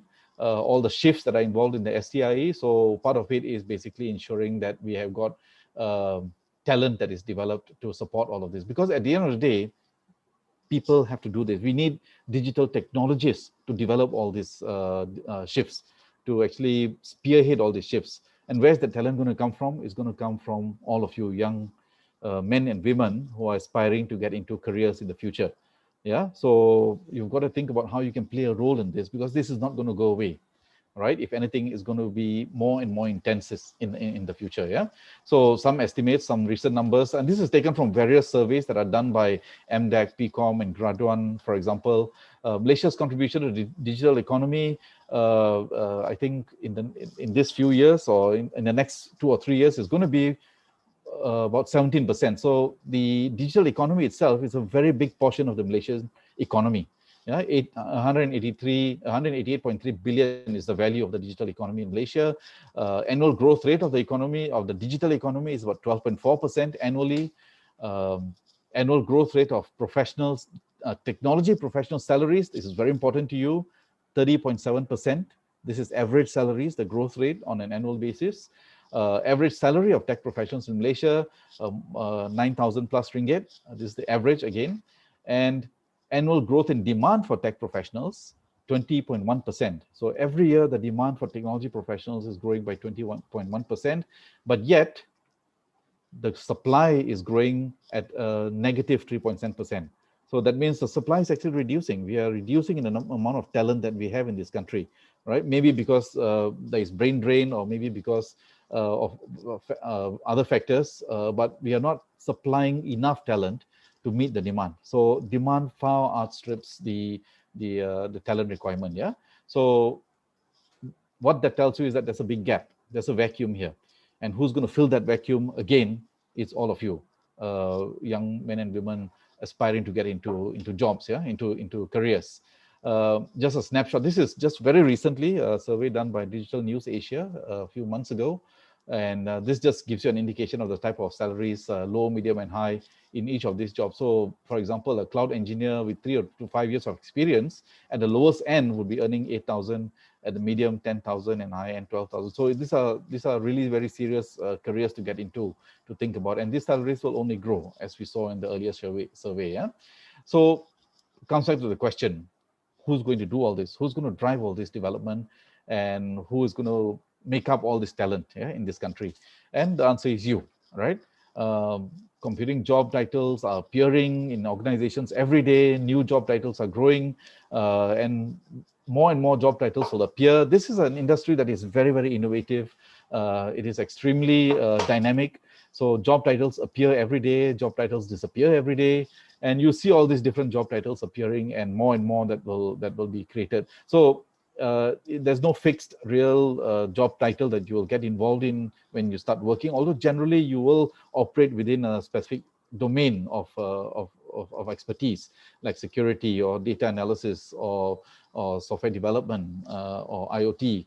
But your job titles can be a lot of things. And look at this, chief netballer. This is one of the very interesting job titles I came across. And basically somebody gave me his name card and said, I'm a chief netballer. I said, what do you do? He said, I actually develop very intelligent web applications for clients. So calling himself a chief netballer, now fine. I mean, it's a very creative and very dynamic industry. Yeah, and that's fine. Yeah, so people ask me about what job titles are in the technology industry. The answer I'm saying is job titles don't matter, right? They change all the time. Yeah. And these are the future job titles, yeah, cyber attack agents, UX designers, flying car developer, haptic interface programmers, and so on and so forth. And more will appear in the years to come. Yeah, and this is like I said, a survey done by Cognizant in 2019. Now there's a big area in games as well. I think one of the areas of entertainment that we all get involved in, or that have helped us to actually weather this pandemic as well, has also been games.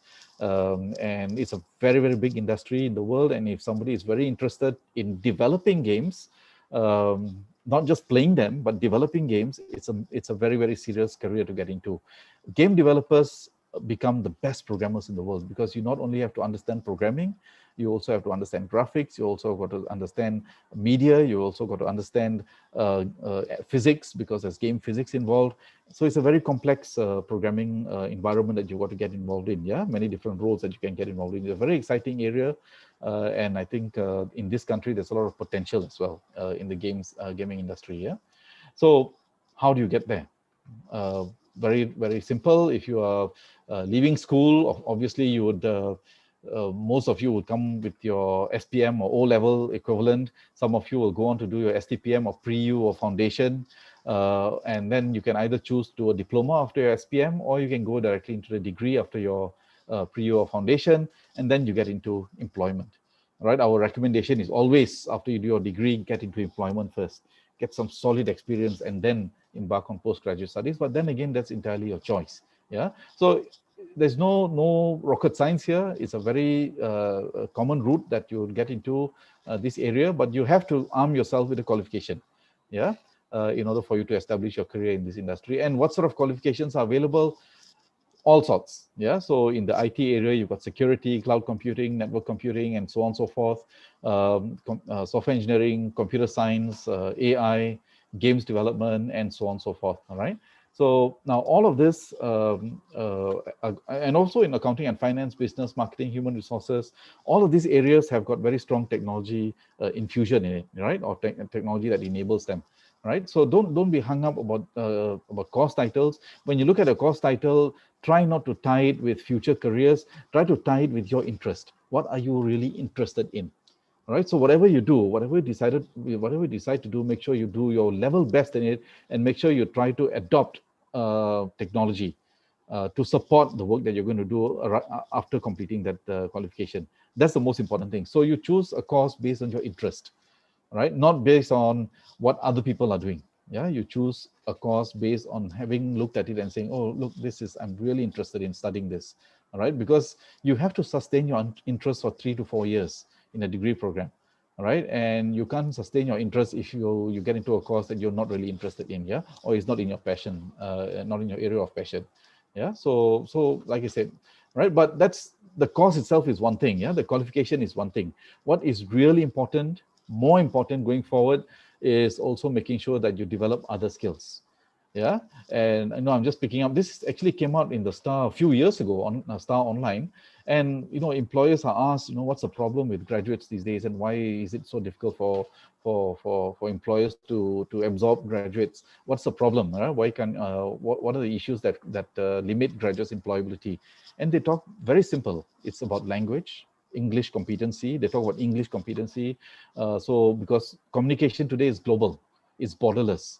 Yeah, you could be sitting in Malaysia and you could be communicating with a team member who's sitting in China and another one in Dubai, for example, and you got to work together.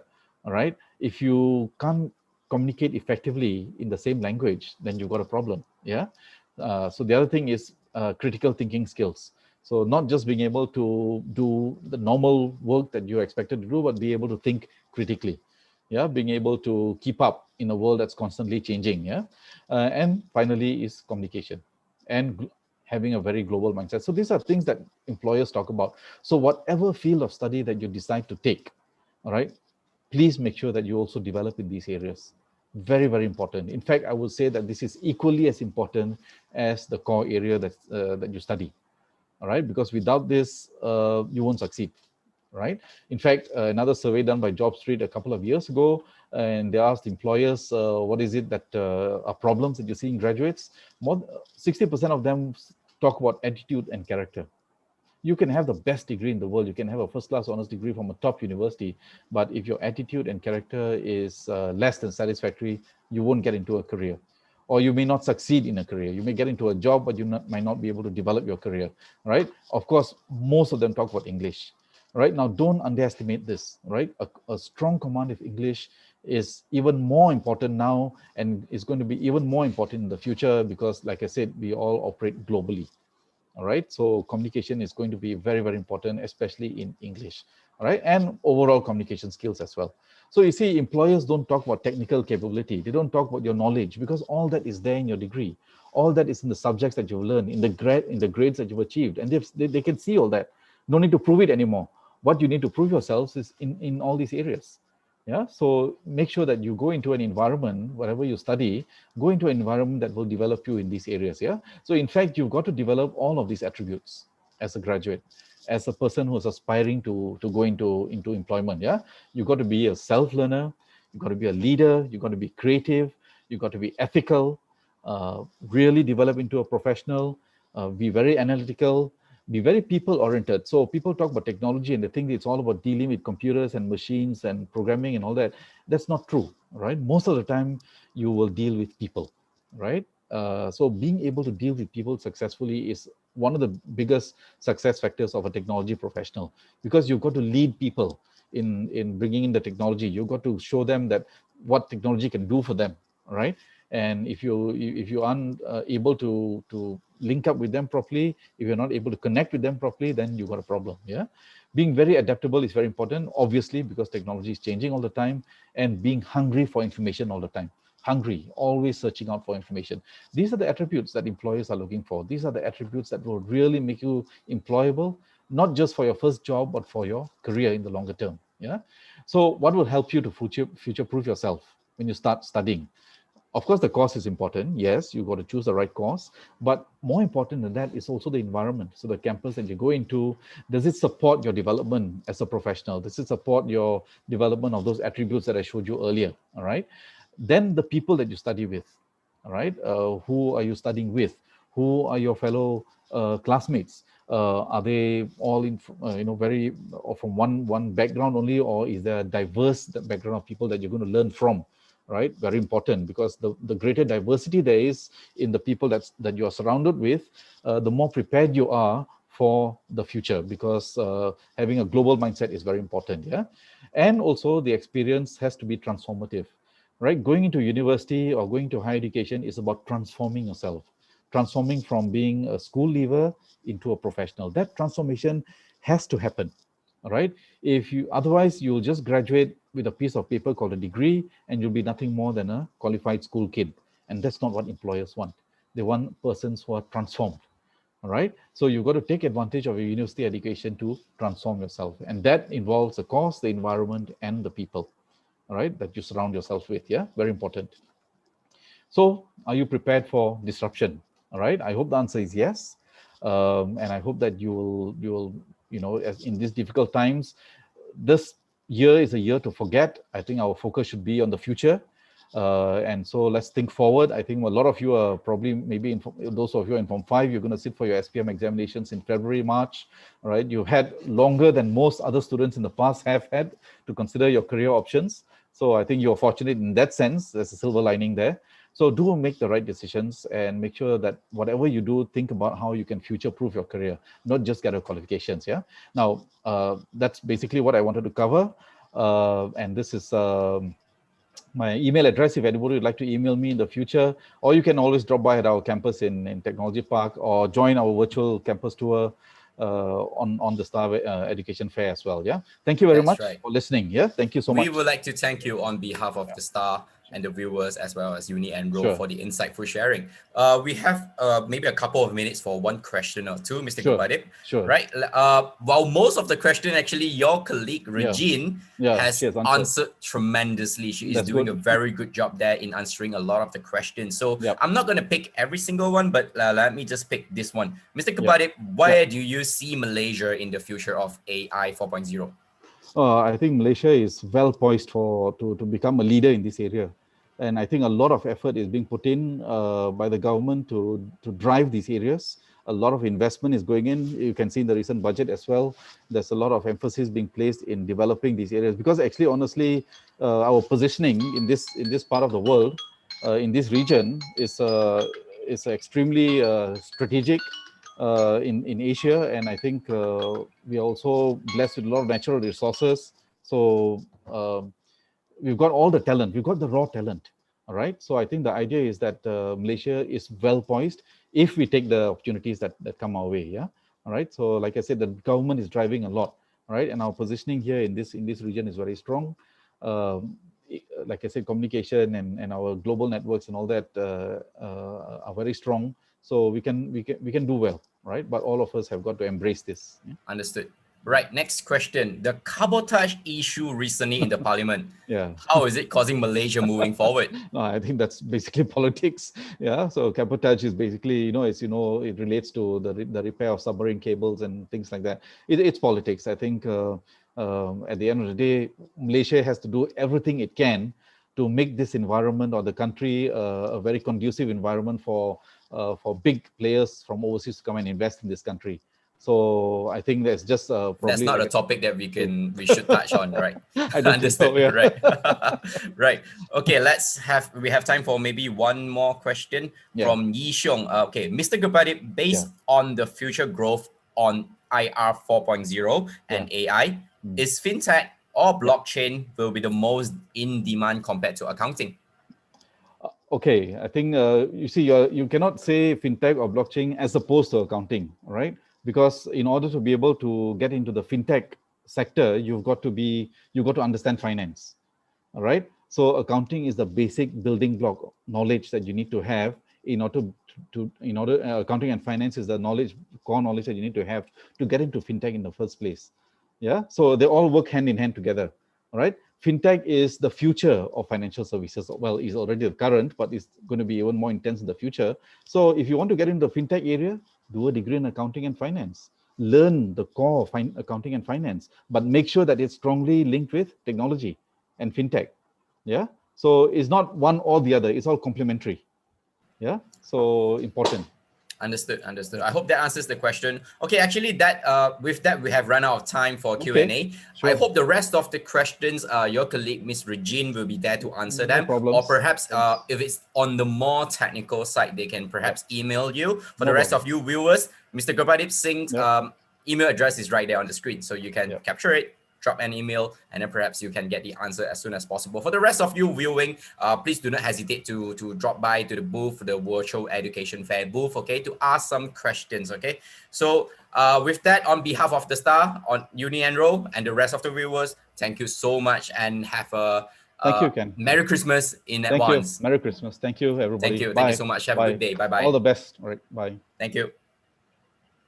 All right. So thank you for the rest of you guys who are still staying on right here with us for the Star Virtual Education Fair 2020 for the December session. Okay, so this is the part 2 of today. Today is part 1. Tomorrow, there's another part for equally different talks, different speakers on different topics. Okay, that will be for tomorrow. But for today at 4 p.m., we have a topic on accountancy. Okay, so we have a topic of accountancy on the Chartered Accountants Can Work Anywhere, will be brought to you by ICAEW. Okay, that will happen at 4 p.m. sharp. We're going to touch on that a bit later. For the rest of you guys, if you are at the Virtual Education Fair, the website, the staredufair.thestar.com.my, you can also visit various universities that have set up the virtual booth right there, okay? Not just those who are presenting and sharing their thoughts via the Facebook Live or the Zoom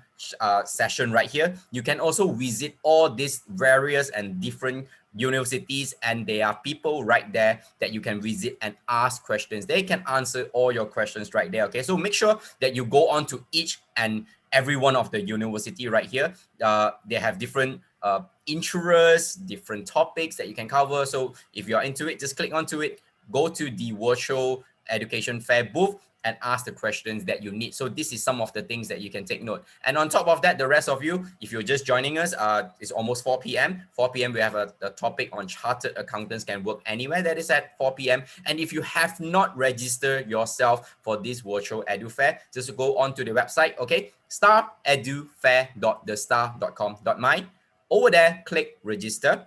And then upon registering, you'll be sent a Zoom link right there. You can do that. That's one. And two, you'll be given some vouchers that you can go on for shopping at Shopee. That is second. And third, who knows, you'll be in the running for the lucky draw, which we'll be giving away some Huawei Media Pad. Okay, we'll announce that later, not tomorrow, maybe on Thursday. We'll let you know via email. So do make sure that you fill in your particulars in a very right sequence and manners so that we can identify who are the winners. We will announce that later, okay? Not today, not tomorrow. So for 4 p.m., before we start, let's do a quick mic check with Mr. Lim Ming Xiang. Right, let's unmute that. Hello. Hello, I can hear you nice and clear. Can you hear me? All right, perfect, good. Perfect. Okay, the video, okay, I suppose you're on a virtual background.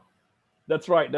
I've got lots of transformers behind my back, so I can see that. Okay, so we'll be hearing from you at 4 p.m. Sorry, we'll be hearing from you at 4 p.m. sharp. So meanwhile, before I pass the virtual platform to you, let me just go through different things for our viewers right here. So for those of you who are joining us at Facebook, at Zoom, at the live chat, do ask questions that you want them to be answered right here at the live chat. 1 or 2, you can also ask them at Facebook via the comment session, okay? Do that, and then we'll get them answered by the respective speaker for you, okay? So for the rest of you, 4 p.m., chartered accountants can work anywhere. I think it's a very interesting topic on to touch, like chartered accountants can work anywhere. We do know that professional bodies, they only govern certain countries and stuff like that. But how can professional like accountants like this from ICAEW can work anywhere in the world? If you want to find out about that, do stay tuned at 4 p.m. sharp, because we'll be having Mr. Lim to talk about how chartered accountants can work anywhere in the world. That will be at 4 p.m. Okay, for the rest of us, 5 p.m. we have FinTech Revolution and its impact on accounting and finance from APU. Okay, Dr. Nafis will be sharing on that at 5 p.m. And then at 6 p.m. until 6 to 7, that is the last session for today. PT-PTN loan application and SSPN from Tabung Pendidikan. So they will be touching on that matter at 6 p.m. That is the end for today. Whereas you'll be coming back tomorrow. I hope that all of you guys will be joining us tomorrow at the second session. We'll be also running from 10 a.m. until 7 p.m. on different topics, different speakers from different universities on different interests that you may be interested in, okay? So do stay tuned for that part. But for now, today, our focus at 4 p.m. will be on chartered accountants. So, all right, I believe all of you guys should be ready. If you have a question, go to the live chat and use the live chat features to ask the questions. And secondly, make sure that you have the proper registration done so that, who knows, you'll be running for the lucky draw, okay? Everybody wants some lucky draw. So without further ado, Mr. Lim, final mic check. Thank you. All right, let's take the stage away. Thank you. All right. A very good afternoon. Hello, everyone. For those of you who are joining us today at the Star Virtual Education Fair, my name is Ming Xiang. All right, I work with ICAW, the Institute of Chartered Accountants in England and Wales. All right, we have an office in Kuala Lumpur, and today what I'm going to do is I'm going to share with you who we are, all right, what we do, and how, as chartered accountants, you can work anywhere. All right. So I'll start off with a short video about us. Stay tuned. Hang on, enjoy the video before it comes to my presentation.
All right, thank you very much. I hope you enjoyed that video.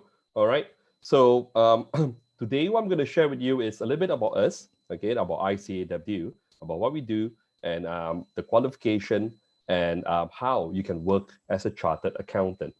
So the ICAW stands for the Institute of Chartered Accountants in England and Wales, and we were founded in the 1880 by Royal Charter, right? So today, we have offices around the world. Though our headquarters is currently in London, we have now expanded and opened up offices all over the world, including areas in Europe, in Beijing, right, even in Southeast Asia, including Hanoi, Ho Chi Minh City, Kuala Lumpur, Shanghai, and even Singapore. There are approximately 156,000 ICAW chartered accountants around the world, working in 150 countries in a variety of industries, providing advice in areas of business and finance. 96 of the world's 100 global leading brands employ ICAW chartered accountants to either work with them at managerial level, or as consultants, or as advisors in a variety of areas ranging from business to finance to even marketing to even to areas of HR. Closer to home in Malaysia, all right, the ICAW Malaysia office works with more than 200 authorized training employers. That's right, employers who are ready to take you in and train you to be chartered accountants, all right? Because of our affiliation with employers and because of the pathway that we have charted out for aspiring chartered accountants, all right, those who want to take up the ICAW qualification, right, almost 100% of ICAW students in Malaysia are employed after successfully completing the professional level of the qualification. Let me show you how in my next few slides. So as an ICAW chartered accountant, you can work in any industry, all right? You can work in mining, you can work in technology, you can work in sports, you can work for oil and gas companies, you can work in hospitality, all right? Not just accounting firms, not just banks, not just businesses, but almost in every industry. And for the very simple reason is because as long as you're working for a business, regardless whether it's a hotel, whether it's an oil and gas firm, it's an automotive company, as long as it is a business, you will need a chartered accountant. So how? And one of the questions that we have asked a number of our members is, what are the top reasons why you became an ICAW chartered accountant? And a variety of reasons popped up, all right? Reasons like, for example, the ICAW is one of the oldest and most prestigious professional qualification in the world, all right? But the one that crops up very often is that it takes you places. The ICAW qualification takes you to many places, all right? It's recognized by many countries around the world, and ICAW, we are part of the Chartered Accountants Worldwide. We are a founding member of this body, all right? And there are many professional organizations around the world who are part of Chartered Accountants Worldwide. We have, for example, near our neighbors, the Institute of Singapore Chartered Accountants, all right? The Ikatan Akuntan Indonesia, all right? Chartered Accountants of Australia and New Zealand. These are just some of the professional bodies that make up the Chartered Accountants Worldwide. And because of affiliation with these bodies, ICAW have reciprocal recognition with some of these bodies in this page. For example, the Institute of Singapore Chartered Accountants only recognize 3 other chartered accounting bodies where you can then have reciprocal recognition and apply for membership with ISCA and work in Singapore without taking additional papers. And ICAW is one of that 3. Also, through the Global Accounting Alliance, the ICAW is further recognized by many more bodies in areas like the America via the American Institute of Chartered Practicing Accountants, right? Even in Hong Kong, Japan, South Africa, right? So in other words, the ICAW Chartered Accountant can apply for membership through various pathways through this alliance and work in multiple countries around the world. So, how do you become an ICAEW Chartered Accountant? Where do you start? Right? First of all, let me introduce you to the ICAEW qualification. It is very unique in a sense that to pursue this qualification, there are 4 parties involved. Not just you, not just the curriculum, not just the training provider, but we also have employers. All right. You are very important to us because you are the one that's going to take up the qualification, take out our exams, and become a chartered accountant. Our tuition providers like Sunway, Mara, Reading, MMU, training providers that we work with to provide our curriculum, to run our programs, to take your qualification, all right? They are our tuition providers. Of course, there's us, ICAEW, who provides the curriculum, updates the curriculum, and lastly, the employers who will take you in to train. Very ironically, I was actually following the earlier seminar by Mr. Gupadip from APU, all right? And he mentioned that 96% of accounting jobs will be automated soon, all right? And that is very, very true, all right? The ICAEW globally, not just the Malaysia office, works very closely with employers. As you can see in the earlier slide, we mentioned that in Malaysia, we work with more than 200 authorized training employers to train chartered accountants. But other than that, what we do is that we engage the employers yearly. We find out from them what graduates needs to have, what type of skills do they need to have, what type of knowledge are these employers seeking for future chartered accountants. And what we do is we digest this information, this feedback from the employers, and then what we do is we embed it into our curriculum. All right. We are one of the rare professional bodies in the world where we update our curriculum every year to ensure that you, who are the student, constantly will be ready, will be embedded with the latest skills and knowledge that will make you employable and make you become a chartered accountant. So there are many pathways to take the ICAEW qualification in Malaysia. All right. We call our qualification the ACA, the Association of Chartered Accountants. All right. Which means that when you complete the ICAEW qualification and become a member, you will carry the ACA title at the back of your name. All right. So there are 3, as you can see on this chart, there are 3 pathways where you can then become an ICAEW chartered accountant.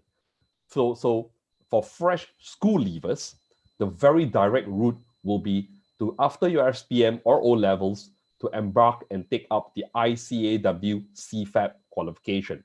The CFAP, which stands for the Certificate in Finance, Accounting and Business, is an entry-level qualification for SPM students who will take who will come in and take approximately 1 to 2 years, depending on which tuition provider that they choose to study our qualification in. And during the CFAP studies, you will go through 6 papers equivalent to the certificate level with additional modules offered by the training provider. Complete the CFAP, you can then proceed into the ICAEW professional level to continue your qualification. Alternatively, we also have many students who have taken A levels, STPM, who have taken foundation or any other pre-university qualification, and then decided that instead of pursuing a degree, they wanted to take a professional qualification. And these students will go into the ICAEW certificate level, complete 6 modules within 1 year, and then proceed to the ICAEW professional level.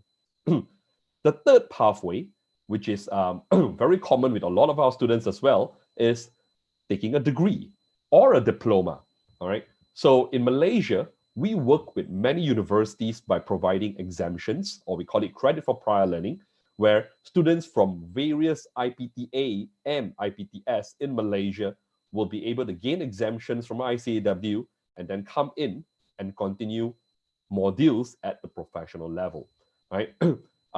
We also commonly have students from many other backgrounds and not just accounting. We have students who have completed engineering degrees, medical degrees, computer science degrees, and then what they do is they come in and take up the ICAW qualification so that they can embark into businesses or into finance industries. All right. So once you have, no matter which pathway you have taken, all right, once you have entered the professional level, there will be 6 more modules at the professional level where you will then take approximately 1 year, unless you have exemptions where you will then be exempted for some modules at the professional level. And once you have completed the professional level, you will then proceed to the advanced level where you will then take 3 more modules. And coincidentally as well, referring to an earlier seminar that I've listened to from another speaker, all right, technology is a very important part of the ICAW curriculum, right? So if you look at the ICAW modules, we have 15 modules in total, all right? We have 15 modules in total.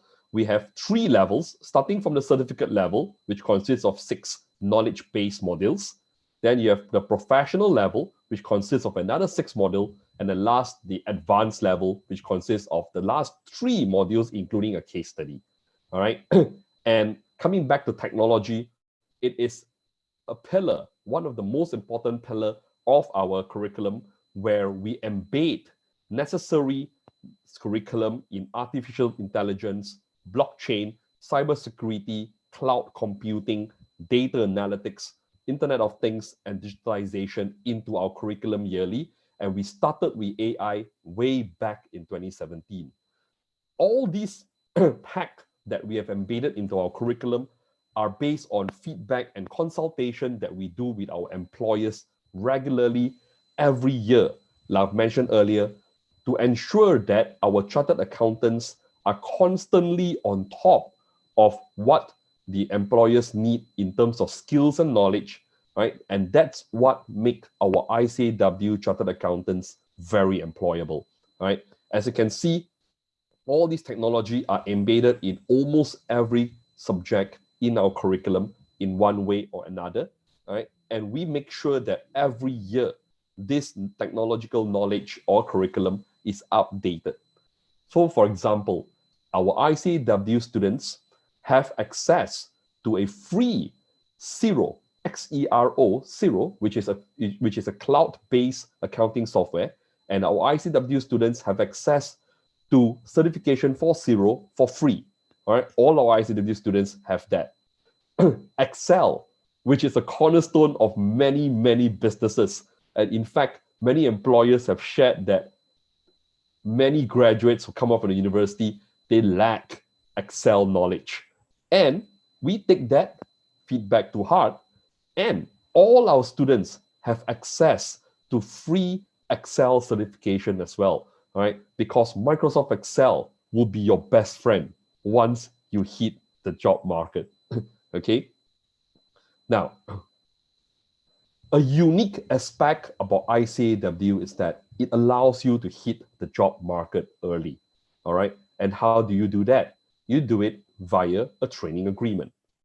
And the reason is because the ICAEW is one of the most unique qualification in the world, in the sense that you cannot complete our qualification without gaining work experience.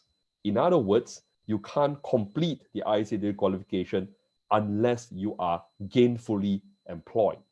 So in Malaysia, ICAW students will complete the last 3 modules at the advanced level while being employed, right? And that's why that is where our authorized training employers come into the picture, which I'll share with you a little bit more later.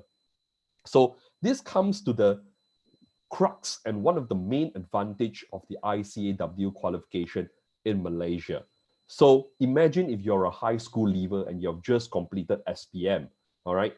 There are 3 options for you to either pursue a CFAP qualification with ICAW, or take up a pre-university qualification, or embark into a degree. All 3 routes will make you an ICAW chartered accountant, but it all just depends on which pathway you want to choose, how long the journey you want, and what type of experience you want to acquire during your studies. All right. So take, for example, a CFAP student from SPM. So after completing SPM, if you meet and if you have the proper entry requirements, you'll be able to enter into any one of our partner in learning who offers the CFAP program, take up the ICAW CFAP, which will take you approximately a year and a half to 2 years, depending on our training providers. All right. In fact, one of our training provider even embed an internship into the CFAP program, which means that you will study the CFAP, take an internship, and then proceed into the ICAW professional level. Okay. And the ICAW professional level will take you another 1 more year.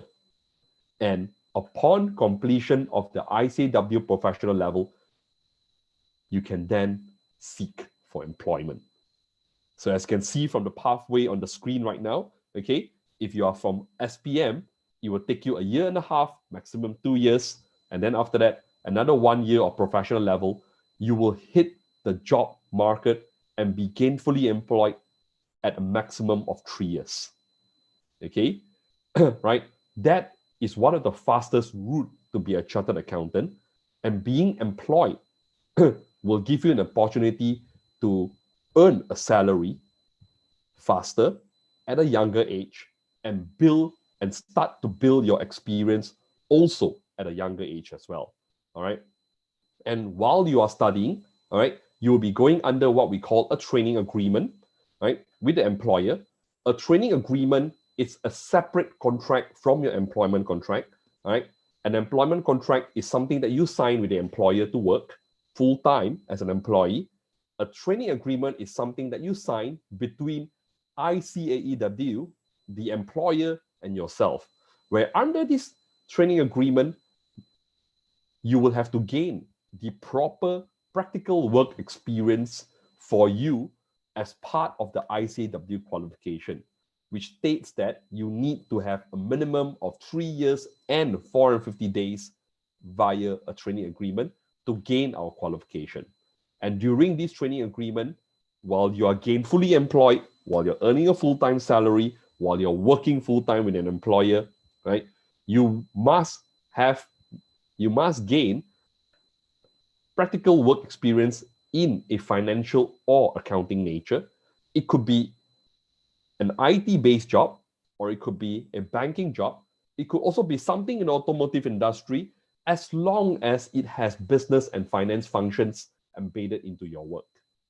And during this training agreement as well, or during this practical work experience, ICAW, through your employer, will also ensure that you develop these 7 key professional development areas, including the very common teamwork, communication, problem solving, technical competence, decision making, ethics, which is a very important professional knowledge that an accountant must have, and lastly, adding value. Right? If you notice, leadership is not in here, because we believe that with all these skills combined, you will be a good leader. And a good leader is someone that adds value. You could be very skillful, you could be very knowledgeable, right? But at the end of the day, the question is, are you adding value to the organization? So the practical work experience is taken, like I've mentioned, at the last level when you complete the advanced level, okay? And you can only attempt the case study, which is the last ICAW module, right? You can only attempt the case study after you have completed at least 2 years of work experience, right, while working or while during employment. And the reason is very simple. The ICAW case study is the culmination of all your ICAW modules that you have studied, right? The case study will then employ every bit of skill and knowledge that you have acquired into a huge essay-based question of a case study, where you'll be given a case study based on an actual organization in real life, all right? And you are supposed to then give your answer based on that case study and using the experience that you have gained. Hence, the work experience come hand in hand with our modules in ICAW. All right. So at the same time, if you remember, inside the 7 key areas, we have ethics and professionalism. So ethics is also a very important part of the ICAW Chartered Accountancy program. All right. And it is very important, and we test our students for it as well. Meaning that even if you have completed all 15 modules of ICAW, you will still need to take an ethics learning exam, an ELP, an ethics learning program exam, and you must pass that ethics module to be able to qualify as an ICAW Chartered Accountant. All right, and this is very important because trust is a very important pillar, very important cornerstone of being a chartered accountant. Okay, now next. So these are some of the 200 employers that we work with in Malaysia. Right? So these are authorized training employers who work together with ICAW in training our students at the advanced level, all right, and prepare them to be an ICAW chartered accountant.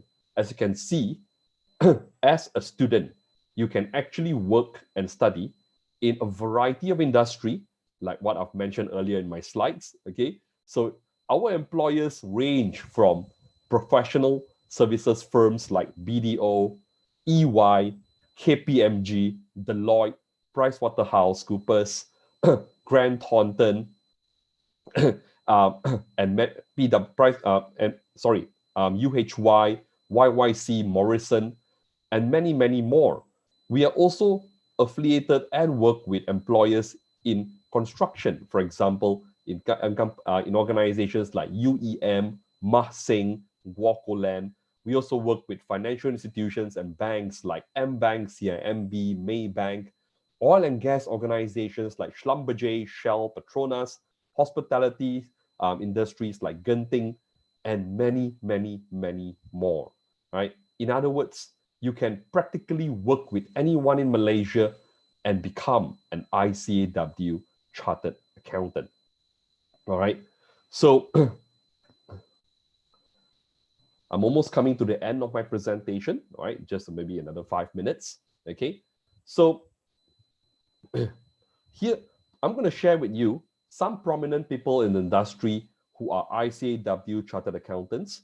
All right. So we have, for example, Raja Tan Sri Datuk Sri Arshad, right? Raja Tun Uda, which was the chairman of Equinas and a director of Khazanah National. He is an ICAW chartered accountant. The executive chairman of PricewaterhouseCoopers, Datuk Faiz Azmi, is also an ICAW chartered accountant, and he also represents ICAW Malaysia in the ICAW UK Council, representing members from Malaysia and their interests. Okay, and an interesting fact about Datuk Faiz Azmi is that he is not an accountant. He did not come from an accounting degree background. He actually trained to be a lawyer. And Petronas recently appointed President and CEO, Tengku Muhammad Taufik Tengku Aziz, is also an ICAW chartered accountant. We have corporate leaders from the other firms as well. Like, for example, from EY, Dr. Ralph Rashid is also an ICAW chartered accountant. The head of financial services and people, performance and culture at KPMG is also an ICAW chartered accountant.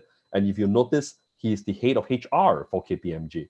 And the managing partner of BDO, Dato Gan Ahti, is also an ICAW chartered accountant. And like Dato Faiz Azmi, he also sits in the ICAW UK Council, representing members in Southeast Asia. Not only do we have prominent men, we have prominent women who are in ICAW as well. We have many women in ICAW who are who are very prominent chartered accountants. And here we have one Shamilah, one Muhammad Saidi, the Chief Digital Officer of Petronas. She is an ICAW chartered accountant. Miss Noel Lim, which is currently a presenter, producer at BFM 89.9. You can actually listen to her every day at 10 a.m. Okay, she is an ICAW chartered accountant. right? One of our strong advocates of the profession of the qualification, Encik Mustamir Muhammad, all right, of Sime Darby, he is also an ICAW chartered accountant. So here are also some of our young members and students of ICAW, all right, and they have gone on to become prize winners, all right, for ICAW. Prize winners are students who have taken ICAW exams and excel and have done very well in the global stage. Another advantage, I will say, all right, but students may not agree, all right. Another advantage of ICAW is that we only have one exam done by all students around the world. In other words, no matter where you are, in which country you are studying in, all ICAW students will take the same examination for each module. All right.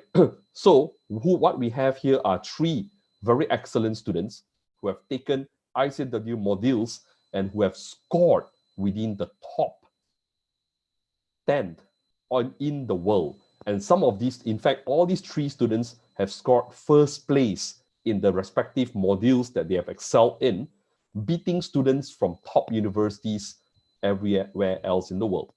The lady on the left, Miss Ng Yize, who is currently employed in KPMG, she is also the world's best student for the professional level modules, beating up students from all top universities around the world to be the first student, right? And she is also currently prize winners for many other subjects, and she's studying in Malaysia. The girl in the middle is currently employed at BDO, and the gentleman on the right is employed at PwC, right? So if you are listening to us via a laptop, please take up your mobile phone, take a snapshot of this screen, all right? If you are listening to us via a mobile, all right, take a screenshot of this screen, all right? Because what we have here are 3 articles on 5 different students, okay, who will share their stories with you about becoming an ICAW chartered accountant. The first story on the left, the future ready career that's always in demand, you will be able to read about 3 of our young members and students who will tell you how resilient the ICAW qualification is, that during even the pandemic, they will still be able to continue working. And now that we are through the pandemic and hopefully almost towards recovery, they are also sharing with us how the role that they play in improving the economy. The lady in the middle, you will be able to read about her experience, where she already holds a professional qualification from another chartered accountancy body. All right, I'm so sorry. She already holds a professional accountancy qualification, but then she realized that she wanted to go further and decide to take up the ICAW qualification. And the gentleman on the right will share with you his experience in leading the finance unit of one of the biggest pharmaceutical firm in Southeast Asia. And he started leading different finance units at a very young age of 22 years old. Today, he is the head of the finance unit of that particular pharmaceutical firm, which is one of the biggest in Southeast Asia. All right, read about these stories. Like I've mentioned, if you're watching or listening to us through a laptop, please use your mobile phone to take a screenshot of this. If you're listening to us through a mobile, snapshot this, take a screenshot, and read these articles later. Okay, so I'm coming to the end of my presentation. All right, I'm coming to the end of my presentation. If you have any questions or if you would like to connect with us after this event, right, and if you would like to email us for more information or speak to us, right, screenshot this again or contact us at malaysia@icaw.com. All right, myself, and my colleague Andrew will be happy to entertain any questions that you have about ICAW. And that comes to the end of my presentation. And before I go, I would like to share with you another video on ICAW. Give me a moment. I'm so sorry. No worries, take your time. But with that, we would like to thank you in advance for the insightful sharing. And after the video, we'll proceed to the Q&A session. Will do. And I would like to play one last video before we Definitely, complete. no problem. All right? Right. Okay. Sit back and enjoy. Hi, I'm Shin, and I am an ICAW Chartered Accountant. As a risk management analyst in a natural and built asset design and consultancy firm, my job involves working with different stakeholders to perform the risk management testing in accordance to the risk control framework. This is to ensure corporate compliance with regulatory requirements. I also support data collection and data analytics in the Asia region. I was 19 years old when I began the ICAW CFAP in 2014. I had just completed my A-levels in Singapore and was interested to pursue something business-related. My parents encouraged me to take up the ICAW ACA qualification. It was then I discovered the ICAW CFAP, a pathway that allowed me to pursue a professional qualification without first having to complete a degree. I personally felt that pursuing a professional qualification would be more beneficial. The ICAW ACA had a variety of modules from accounting to business strategy, and that really interested me. The biggest advantage of the ICAW Chartered Accountant qualification is the prestigious recognition it offers. The comprehensive study and training program shaped me to be an adaptable, trusted business advisor who is able to pursue any career I want in any industry, no matter where I am in the world. As an ACA, my skills have been applicable in businesses such as professional services, graphic recording, and consultancy. My colleagues overseas are often surprised that I am an ICAW Chartered Accountant at such a young age. I tell them that I got a jump start on my career because I took the ICAW CFAP.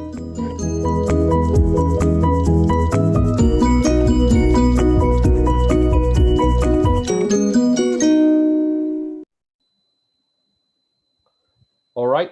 Thank you very much, Ken. So that's it. Right. All right. Over to you back. Right. Well, I will be directing the questions to you anyway. But then, let's move on to the Q&A. Okay, from Oi Choi Yan. Any pre-U program can take up this program after completion of pre-U? Thank you for the question. And the answer is yes. Right. So ICAW, we are actually a qualification. So ICAW itself, we don't have an institution where we run on our own. We offer the qualification through institutions like Sunway, all right, Sunway Tests. We also we offer the qualifications through Mara as well, all right, and also with Intact College in Shah Alam. We also have the ICAW curriculum embedded into the degree with MMU University, all right, and we also have collaboration with the University of Reading Malaysia campus and with Help Academy's University of Derby 3+0 program. We do have more collaborations coming, all right, but that's another story. So back to your question, the quick answer is it all depends on the institution that you want to join to take up the ICAW qualification, because each of them have an MQA qualification which they will need to comply, all right, and then with the, because the ICAW program that we have with these institutions, they will then have to apply for an MQA accreditation and then comply to the entry requirement. So for example, if it's at Sunway, they will have a different set of entry requirement. With Mara, they will have a different set. And if you want to pursue through a different pathway, for example, through a degree, then it is with MMU, Reading, and Help. They have a different set of entry requirements. But a very quick or a very simple benchmark is that to pursue ICAW, if you are a school leaver, after SPM, you will need to have a minimum of at least 5 credits with relevant subjects, including English and maths. But again, this depends on the institutions, all right? For example, the entry requirement at Sunway is 5 A's, all right? If you have a pre-university qualification, depending on whether it's A-level or STPM, all right? It's a different entry requirement again, right? With Sunway, Mara, or with the other institutions. So in short, everybody needs to check what they are heading towards and where they are coming from in order to see how they are qualified for each and different of this program. Is that That's right, Ken. Okay. Very right. accurate summary. Yep. Okay. Right. Next question. Those who graduate from ICAEW can consider to apply for any accounting firms like KPMG, PwC, etc. Okay, so thanks for the question. So in fact, that's the beauty of the ICAEW qualification itself. Right? If you remember back in my slides when I mentioned that students who have completed the professional level can then immediately go out and work. So we have two students. All right, let's imagine we have student X and student Y. Okay, student X will have completed the professional level, and then he or she would then need to seek employment to complete the last three papers. All right, because they can't do that, they can't complete that in Malaysia without an employment. Then you have student Y who have graduated from a university with an accounting degree, who then says that, hey, I want to pursue the ICAEW qualification. Both X and Y can actually then apply to firms like KPMG, PwC, EY, Deloitte, Grant Thornton, BDO, and so on, even in Maybank, Masing, and so on. And while they are gainfully employed, they will then take up what we call a training agreement and pursue the ICAEW qualification. So that's the beauty of it. You will actually be killing three birds with one stone, which is number one, you'll be acquiring a full-time employment. Number two, you'll be completing your ICAEW qualification while being gainfully employed and earning money, all right? And number three, okay, you will also be fulfilling the 3 years of working experience that is necessary for you to become a member of ICAEW, and also that 3 years will fulfill the necessary work requirement for you to later apply to be a member with MIA. All right. So a point to note for every one of you out there who's listening, if you want to be registered, if you want to practice as a legal professional accountant in Malaysia, you need to register with the Malaysian Institute of Accountants, right, which have two very major criteria, which is number one, you need to have at least 3 years of recognized working experience. Number two, you need to have a professional qualification recognized by MIA. So hence, that's why by taking up the ICAEW qualification and being employed, like I mentioned, you kill 3 birds with 1 stone. The work experience, that's excellent. That's right, the qualification and the employment and earning money. Exactly. I hope that answers the questions. Right. Next question, moving on. Anonymous.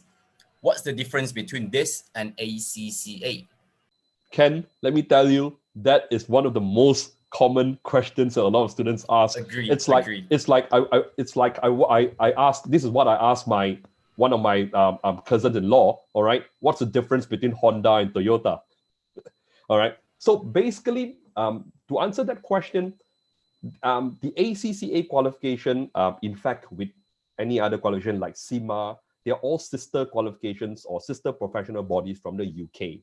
All right, okay, and together with our local body like MICPA, for example, or the one from Australia, CPA Australia, we are all sister professional bodies. But the difference is that between the ACCA qualification or CIMA or with ICAEW, and the major difference is that the ICAEW is a chartered accountancy qualification. All right, we train you and you become a chartered accountant. And the difference between a chartered accountant is that chartered accountants study and they can work and become, they can work in a variety of industry, all right? And they can actually do more. And for the simple reason is because chartered accountants are not just trained in the technical and intricacies of accounting, taxation, but they are also trained in areas like business strategy, technology, business management. In other words, an ICAEW chartered accountant is not just an accountant. He is a business and finance specialist, able to provide you with advice, able to help you grow your business, and ultimately help you to expand your business. And that's what makes an ICAEW chartered accountant stand out from a professional. I hope that answers your question. Definitely did. For a person not from a financial background like myself, I definitely know what's the difference right now. Okay, right, moving on. Okay, this is a bit interesting. How much is the starting pay? Okay, all right. Now, so that depends again on where you actually start your employment. All right. So to be very honest with you, the 200 employees that we work with in Malaysia, They range from the multinational companies, multinational organizations like Shell, Petronas, PricewaterhouseCoopers, Ernst & Young, KPMG, up to even the smaller firms or what I call the proprietary owner firms. All right. Like for example, we also have accounting firms that have just a single owner and all that as well. So I will say that the common starting pay, and here's the benefit and the interesting bit again. All right. Regardless of whether you come in from an SPM route and you complete the professional level and you go and work, or you're a degree holder and you then decide to take up the ICW qualification and then seek employment to take it up, all right, your start pay will be almost the same, all right? In most firms, you'll be earning anywhere between 2008 to 3005, depending again on which employer you work in, all right? And it also depends on what role you take, all right, whether you're in advisory or you're in audit or you're in taxation, all right? But generally, it's around between 2008 to 3005. I know some firms will even pay more, but that's the normal range of salary that the starting pay, what a student might be earning. That's a really nice figure for a fresh grad. Very encouraging to hear. Thank you. All right, next question. Let me pick one. Okay. Is ICAEW like a short-term course or a college or a uni? Okay, very interesting question. So coming back again, the ICW is a professional qualification. All right, it's a professional qualification. It's a qualification that enables you to be a chartered accountant. So we offer this qualification through our partner in learning, like I mentioned earlier, in Sunway and so on, where Sunway, Mara and so on, where they will then offer it as a program. Excuse me. So allow me to share maybe an example with Sunway. Okay, so they will run the certificate, professional, and advanced level.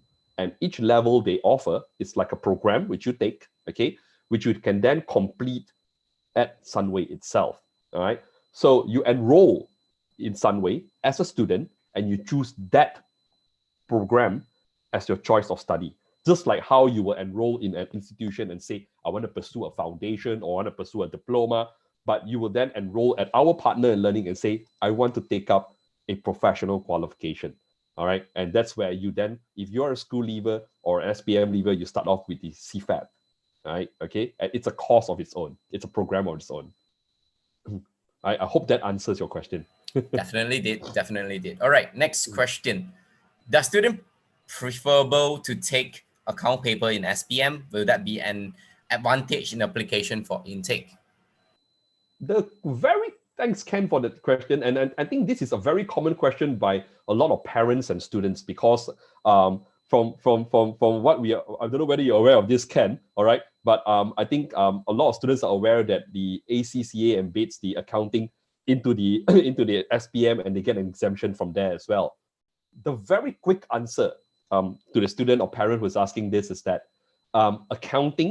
taking accounting in SPM or O-level or A-level will of course give you an advantage in the sense that you have the basic foundation, all right?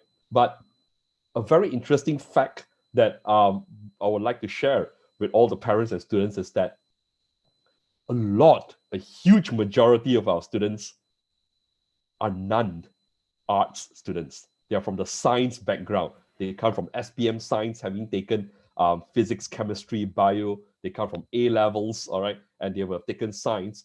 And another interesting global fact, and I think this will be interesting for you as well, Ken, is that almost 60% of ICAEW chartered accountants around the world are from a non-accounting qualification background. They come from engineering, they come from biotechnology, they come from law, they come from the arts. Only approximately about 30%, all right, are from the accounting background.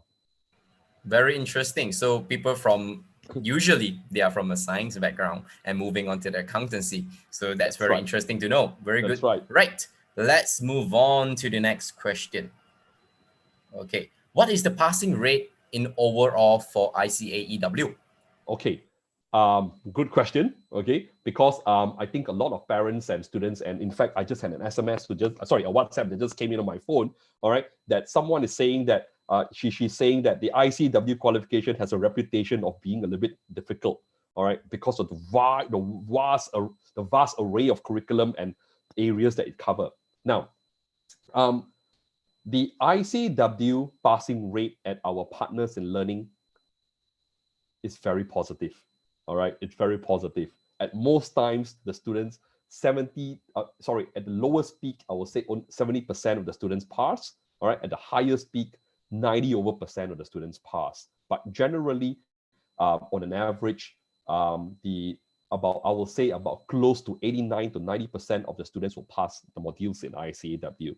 All right, though I will admit that it is a little bit difficult. The curriculum is difficult.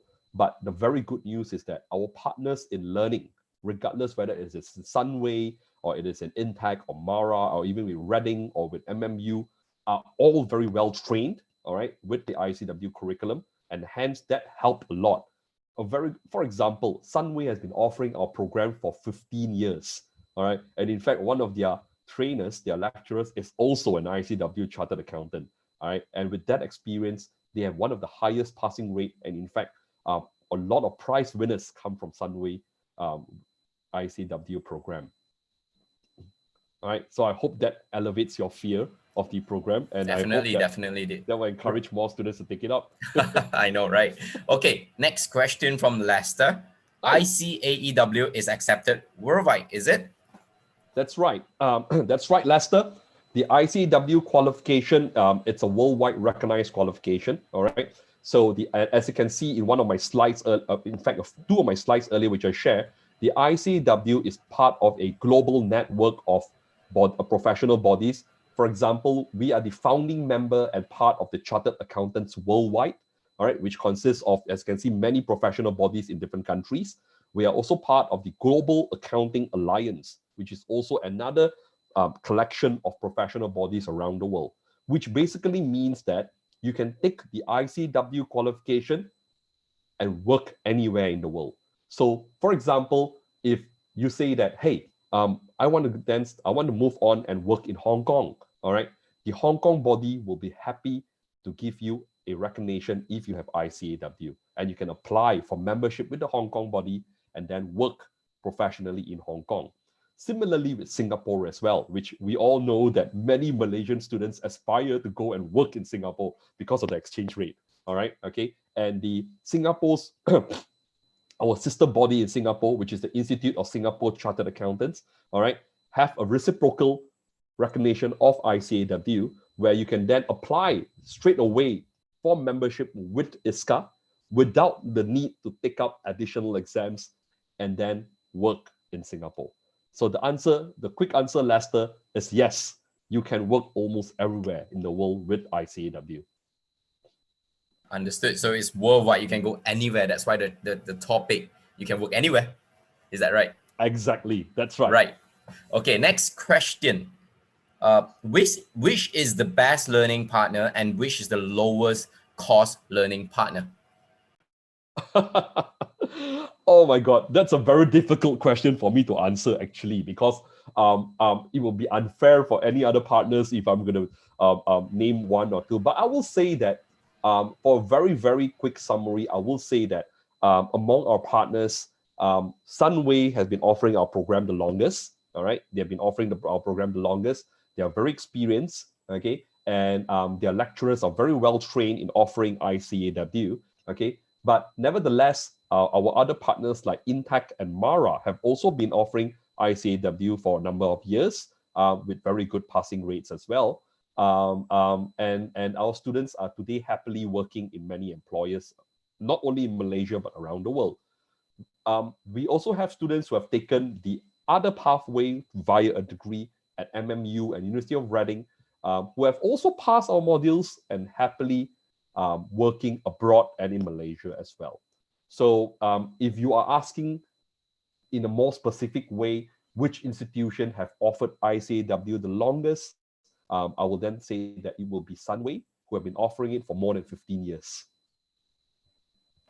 Understood. All right. So, but without siding Ken. onto, yep. I'm so sorry. I know where you're coming from, and you are right. Actually, I forgot to mention that there is another partner in learning.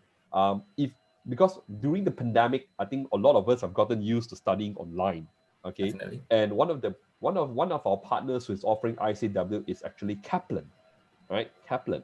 So some of you may have heard of Kaplan, some of you may have not. Kaplan has institutions all over the world, and Kaplan is very popular for one mode of learning. All right, digital learning, and they're very good in it. Okay, and to answer the second part of the question, sorry, Ken, which I forgot about to mention that No part problem. as well, about the cost. All right, it also depends on which pathway and which institution you choose from. Okay, and the cost of studying an ICW qualification can go anywhere from between 30 to even 60,000 ringgit, depending again whether you are taking the qualification per se or you're taking it via a degree. All right. So it's not any much different than you pursuing a diploma or you pursuing a degree. Yeah. Understood. Sorry, Okay. Ken. No problem, no problem. Okay. So, like I said, without siding onto any partner universities You or got that right. anybody, we are just spitting out the facts based on your experience and knowledge. Okay. If you have further questions, I'm talking particularly to Mr. Andy who asked this question. Just drop by to the virtual education fair booth right over there at our website, and then you can ask further questions from Mr. Lim about some of these topics that we are not going to broadcast on air. But then nevertheless, I hope we have answered all the questions, and I actually picked up all the relevant questions already. Our time for today for Mr. Lim from ICAEW has actually run out. On behalf of the Star Education Group, would like to thank Mr. Lim on his insightful sharing. We hope to hear from you soon. And for the rest of the viewers, if you have questions, just go on and ask these questions to Mr. Lim and the colleagues. Okay, so thank you once again. Thank you. Thank you very much, Ken, and thank you to the Star for having me here. Have You're a good most day. welcome. You too. Have a good day, and Merry Christmas in advance. You too. All right. So with that, we have concluded the topic for the 4 p.m. slot. Chartered accountants can work anywhere, from Mr. Lim, the representative from ICAEW, the 4 p.m. slot.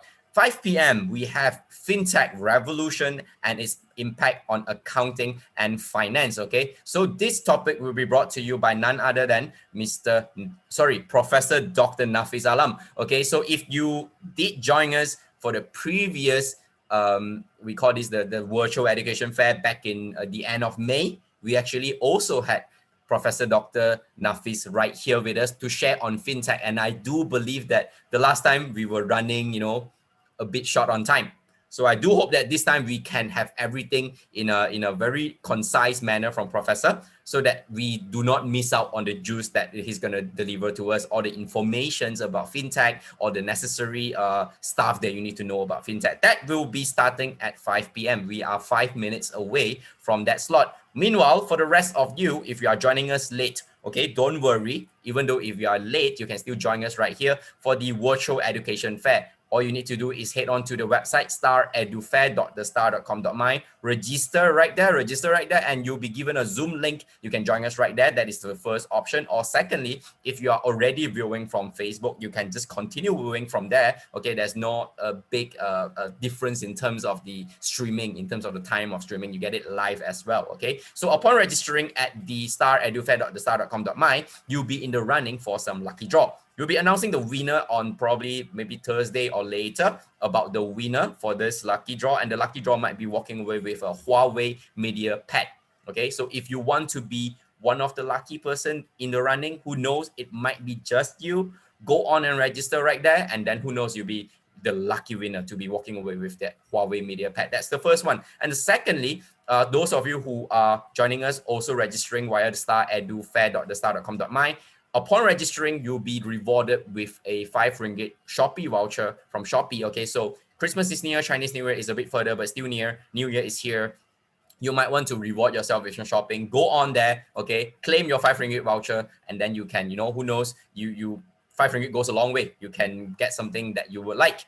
On top of that, for the rest of us joining here, If you head on to the same website that I've been talking, staredufair.thestar.com.my, you'll see an array of different platforms and different universities right here. They are here, like namesake suggested, Star Virtual Education Fair. Everything is done via virtually because of the pandemic has forced us to, do in such a way. But nevertheless, it's a new and innovative new normal that we all have to adhere to. And thus, we have all different kind of universities offering different courses, different interest field of studies, different stuff that you can explore into. How do you do that? Go to staredufair.thestar.com.my, click onto these different universities. For example, some of them, they did not present, or they did not have the presentation to share with you, but nevertheless, they are still there. For example, today we had UMP, we have Edu Canada, we have SCAD, we have APU, we have RCIS and UCD Malaysia campus.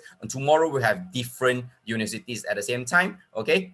At the same time means that we are starting at 10 a.m. until 7 p.m. again. But then some of them, they did not present, includes University of Chester, Imperial International College, University of Nottingham, University of Reading, Manipur International University, KDU, IUMW, and among others. There are a lot of different universities that you can go on and explore different topics that you might be interested in, okay? So go on and explore, have fun right there, okay? And you can chat with some of the counselors right there, because they are ready right there on hand to help you to answer your questions if you have a lot of questions right there, okay? So with that, I believe I'm seeing the visual of Dr. Nafis. Hi, Dr. Nafis. Let's do a quick mic check.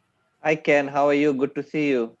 Good to see you too. I'm very good. I hope that you are doing equally good right there. So I can hear you loud and clear. Okay, the video is very good. And I believe we are also joined by Miss Ng, who will be here to help us to answer some of the questions. Okay, should we run out of time at the end and we may not have enough time to answer some of these questions, we may refer to Miss Ng on answering some of these questions. But then just again, a quick note, Ken. Just yes. a quick note. It's not only the question and answer. Miss Huichen will be also talking about some of the information. So I will call her in when her slides are on. So it's a dual presentation. Perfect.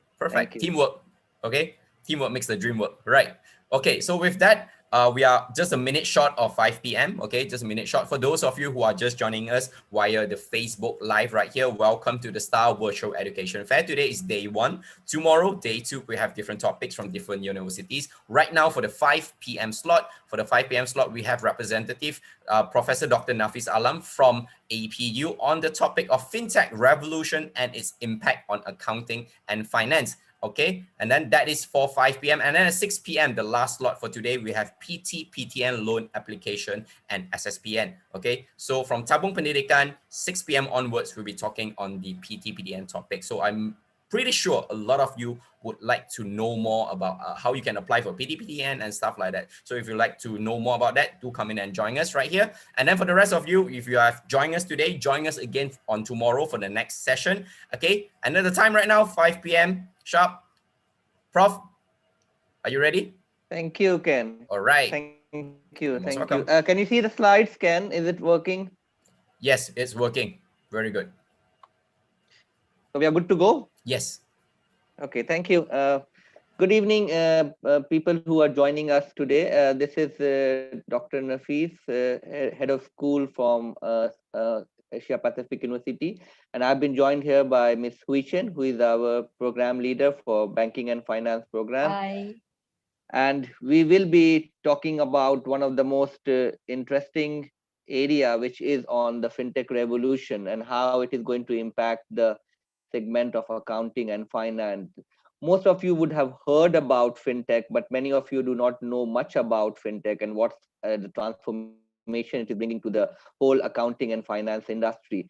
So we will be sharing some of the insight this evening with you, giving you a background on FinTech and what are the segments of the FinTech and how it might be impacting the future career of the accounting and banking and finance graduates. So welcome to the journey, and let's get moving on this. I think many of you would have been seeing some of these snippets online on your social media, on the reports coming up. that the whole world will be taken over by the robots. That's not the case, but we are only talking about financial sector here. Definitely there is a lot of inversion of the robots, automation coming up into the financial sector. That does not mean that the human are going to be, useless. We are not going to be that. The best thing about human is that we have something called intelligence, which machine will never have, and that becomes more important, especially dealing with the people money in the future. So even though robots are going to be the future of the finance, there will be a lot of automation happening in the financial industries. The thing is that we need to equip ourselves with the right qualification, right skills, and then we need to align or use the machine as an enabler to help us do our financial activities in the future. So it's all about gaining the knowledge, having the right skill, and to know what's about. And that's why we are here to share some of the insight. It will be a very short session to talk about fintech, but at least we will try our best to give you an insight what is fintech and how it's going to talk about into the financial world. So basically, the discussion will cover what is fintech, overview of the segment, and we will look into the two important dimensions of the fintech. What is the impact of the fintech on the overall banking sector, as well as finance? When we talk about finance, we are talking about also on the accounting activities within the financial sector. Then we also see that how the future of the overall accounting, banking, and finance sector will change with the advent of the fintech, or with the role of technology coming into play. And we will also see that with these changes happening into the finance, accounting, and banking segment, how the jobs will look like. Will it be the similar traditional job which we have seen in the last 50, 60 years in the financial services? In the last decade, a lot of changes has happened in the financial services jobs as well. So what will be the next decade is holding for the accounting and finance graduate, and what are the necessary skills you are be looking at, and how and what type of jobs will be available to you?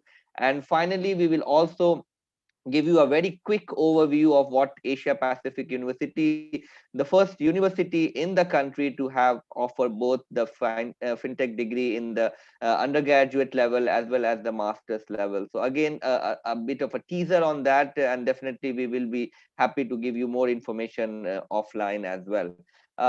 So just to start the discussion on that, this is a very recent survey, and we are talking about how many times people visit banks. And we are not talking about only the pandemic time, because definitely pandemic time people were forced not to visit the branch because of the CMCO, MCO, and all the COs being implemented across the world. But we are talking about prior to the lockdown in different part of the world, people have stopped going to the bank branches. It's not because people don't like bank or people do not want banking services. People do not have enough time, and they want to do all the banking activities on the tip of the hand.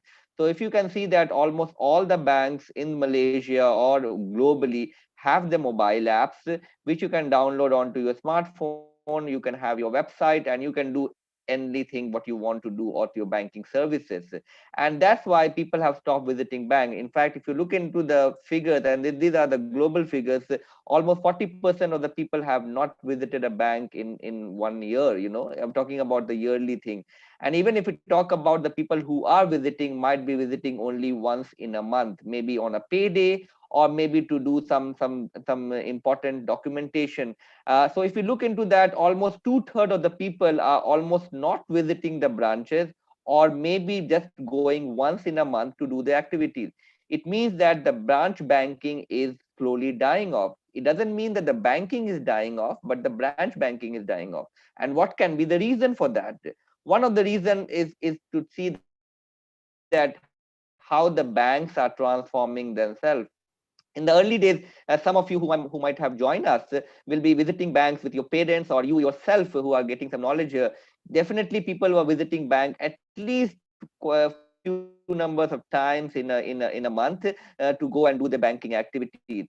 But But in the recent time, the life have been very hectic. People have no time to do that, and even the banks have understood that. So they are using technology into their operations, and that technology is nothing called by the financial technology. Fintech is nothing new, I will say. It has been there for quite a while. If you see anything what has happened to the banking technology, we can put that into the fintech domain. For example, using of ATM is also a technology, and that can classified as a fintech. Using an online banking is also a type of banking technology and can be classified as a fintech as well. But the fintech as a word was the first coined in 1992 by the Cisco system, and it is a revolutionary word, but it didn't pick up at that point of time. The huge revolution for fintech only came in 2012, when most of the financial people, including the institution, including the bankers, started talking loudly about fintech, and it started gaining. If you look into a Google trend, it is one of the most sought hashtag word in the financial world. Everybody will be looking about fintech, what's happening in the fintech, how fintech is transforming. Just do a quick Google search and you can see, you can get a number of hits going around. So fintech is getting popular, and if you are working in the financial services, if you are studying a financial degree, for example, whether it's accounting, banking, or finance, knowledge about fintech, awareness about fintech does make sense, because if you're not doing that, you will be considered an outlier. uh, so many times people do ask about how do we really define in a very layman term. This is nothing but a combination of two words: financial technology. It's a marriage between finance and technology. So utilization of anything in terms of technology related to different segments. Now, if you can see from the slide, I have divided the whole fintech ecosystem into different segments. I will talk a bit about all of them because these are the hearts of the fintech industry, fintech ecosystem, and that is what driving the fintech world. For example, the biggest impact has been on the payment segment.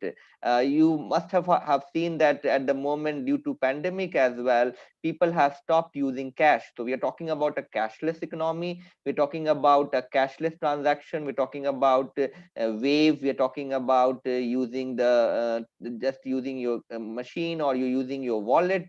So payment is getting revolutionized. You don't need to have cash in your wallet. In fact, many people have stopped carrying wallet into their pocket as a real wallet. They might be just carrying a electronic wallet, e-wallet. For example, you would have heard about Touch and Go e-wallet, Boost, for example, Graph, for example. So you can do all sort of payments. So if you're visiting anywhere, and there are a lot of incentive for it, you don't have to be worried about dropping your wallet somewhere and people getting robbed, for example. You can do online transaction, you can do a wave transaction, and so on. The second one, the segment which we're talking about, is on the investment. Investment has been very much traditional human centered segment of finance industry, and in the recent time we are looking into something called robo advisory. For example, people are using machine learning, people are using artificial intelligence to give insight what type of investment will bring more returns for them. They will also give you insight of what type of different instruments are available, how much money you can make, what are the risks available, what are the return, how the portfolio can be rebalanced, and so on. So even you can use your money to invest without even going to a traditional bank. There are a lot of investment platform. For example, in Malaysia, you must have heard about Stashaway. Stashaway is not a bank, it's an investment platform, and you can invest as low as 100 ringgit, and you can build your portfolio, and they will be using artificial intelligence as well as machine learning to drive the investment portfolio. The another area of fintech is also looking into the financing. Financing is always also a very much a bank driven activity, which if any individual or any companies or business are looking for financing, they have to go to the bank, fill hundreds of documents, provide them the confidence that you are a good payer and you will require some level of financing. But not everybody, especially individuals and as SMEs, do not have a very good credit rating, and you might find a challenge especially for the new ventures to go and look for the financing. But now we are also looking into P2P financing, peer-to-peer financing. We are looking for financing which are done by the non-traditional players who are providing financing. Even you can look into from the crowdfunding from that perspective, whether the financer or the fund providers will not be even knowing you well, but they are providing the funds via a platform to you. So again, financing is also getting impacted by the advent of technology. Big data is the heart of the whole fintech ecosystem. The reason why, because everything what we are doing on online, whether we are using a social media, whether we are doing our transaction online, whether you are doing any Google search, every activity on internet is bringing a digital footprint, a digital data for that. And that data becomes a lot of information for different players, which can be banks, which can be fintech platforms, which can be even for government. For example, right now you are using your My Sajatra application, and that My Sajatra application is also collecting data in terms of how many people are checking in and so on. But the big data is going to be the heart of technology, because it's going to talk a lot about the sentiment, the behavior, the activities which a individual will be carrying out. And that data will feed into a lot of algorithmic process, which will give further insight into your banking activities, further insight into your payment activities, investments, and so on. So whenever you are doing any transaction, whether you are using a mobile or internet or your desktop computer, you are leaving a digital footprint that will be utilized by any individual, any company. In fact, Google, for example, will be collecting data on your behalf. Facebook is collecting data on your behalf, and they can become a data source for many financial institutions, which can be used to guide and drive the financial product towards your behavior, or also look into your behavior and try to develop or personalize the product for you. Another area is the insurance. This is also becoming, we have something called InsurTech, which is insurance technology. A lot of application of the big data as well as technology is happening. Everything from right from your insurance claim to provide a basket of insurance activities are all done through online. So you don't really need to have those, again, physical documentation. There's one example out there, Lemonade, it's one of the fastest growing platform in globally, and they have only recently a 3 years old platform which are looking into a insurtech industry, one of the fastest growing in insurance industry. Another area is the advisory. When we talk about advisory, we're talking about the financial advisory for our wealth management. Whenever we start a wealth management activity, whether we do it via the insurance fund, or whether we do it onto the investment fund, whether we do it into the dealing with currencies or commodities, we need a lot of advisory. Advisory was very much personal, very much human driven industry in the past, but now we are also getting into something called robo advisory, which will be answering some of the basic questions. For example, if you want to say what is fintech, you don't need a human like me or Miss Vichen here to answer that question. A robot who can answer on your behalf. Chatbots are becoming very common. So if you see that, if you are using an app from Maybank or CIMB for that purpose, they all have chatbots, and they will be trying to give you the first level of interaction with the bank.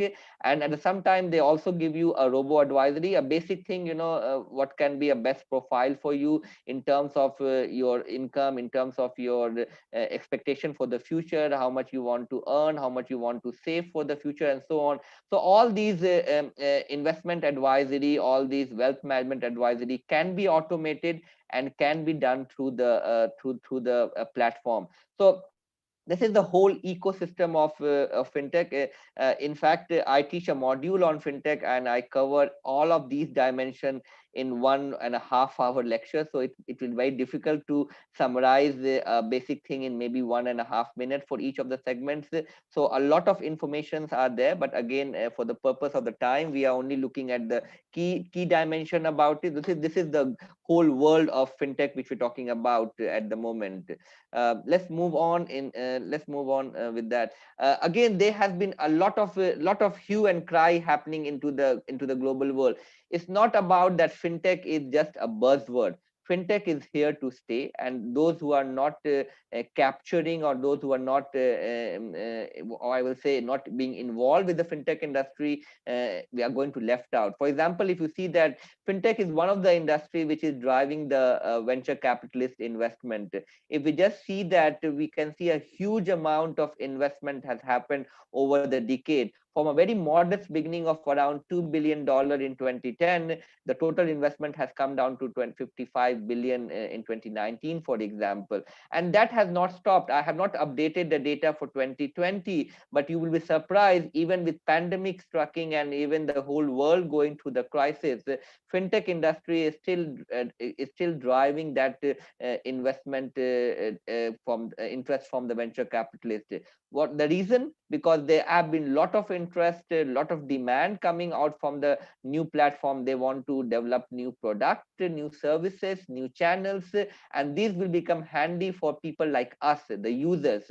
So end of the day, it's not the financial institution which are driving fintech industry. It is you, me, and all the people out here in any form of, because see, money is everywhere. Whatever activity you are doing, you need to do payment, you need to have some level of financing, you need to have some level of investment. So it's a customer driven industry. So whatever changes is happening in the financial industry is not from the player's perspective, but it is from the consumer driven perspective. So the amount of platform, or the amount of activities or services or the products being launched into the fintech world as well is driving the overall investment as well. If you can see some of these numbers, these are the numbers coming from the global reports. You can see that at least 2/3 of the global population have at least used one or two fintech platform in their daily life, for example. If you look into that, people are 1/4 of the world are familiar with the blockchain technology. Again, blockchain is a complete different dimension. You must have heard about cryptocurrencies.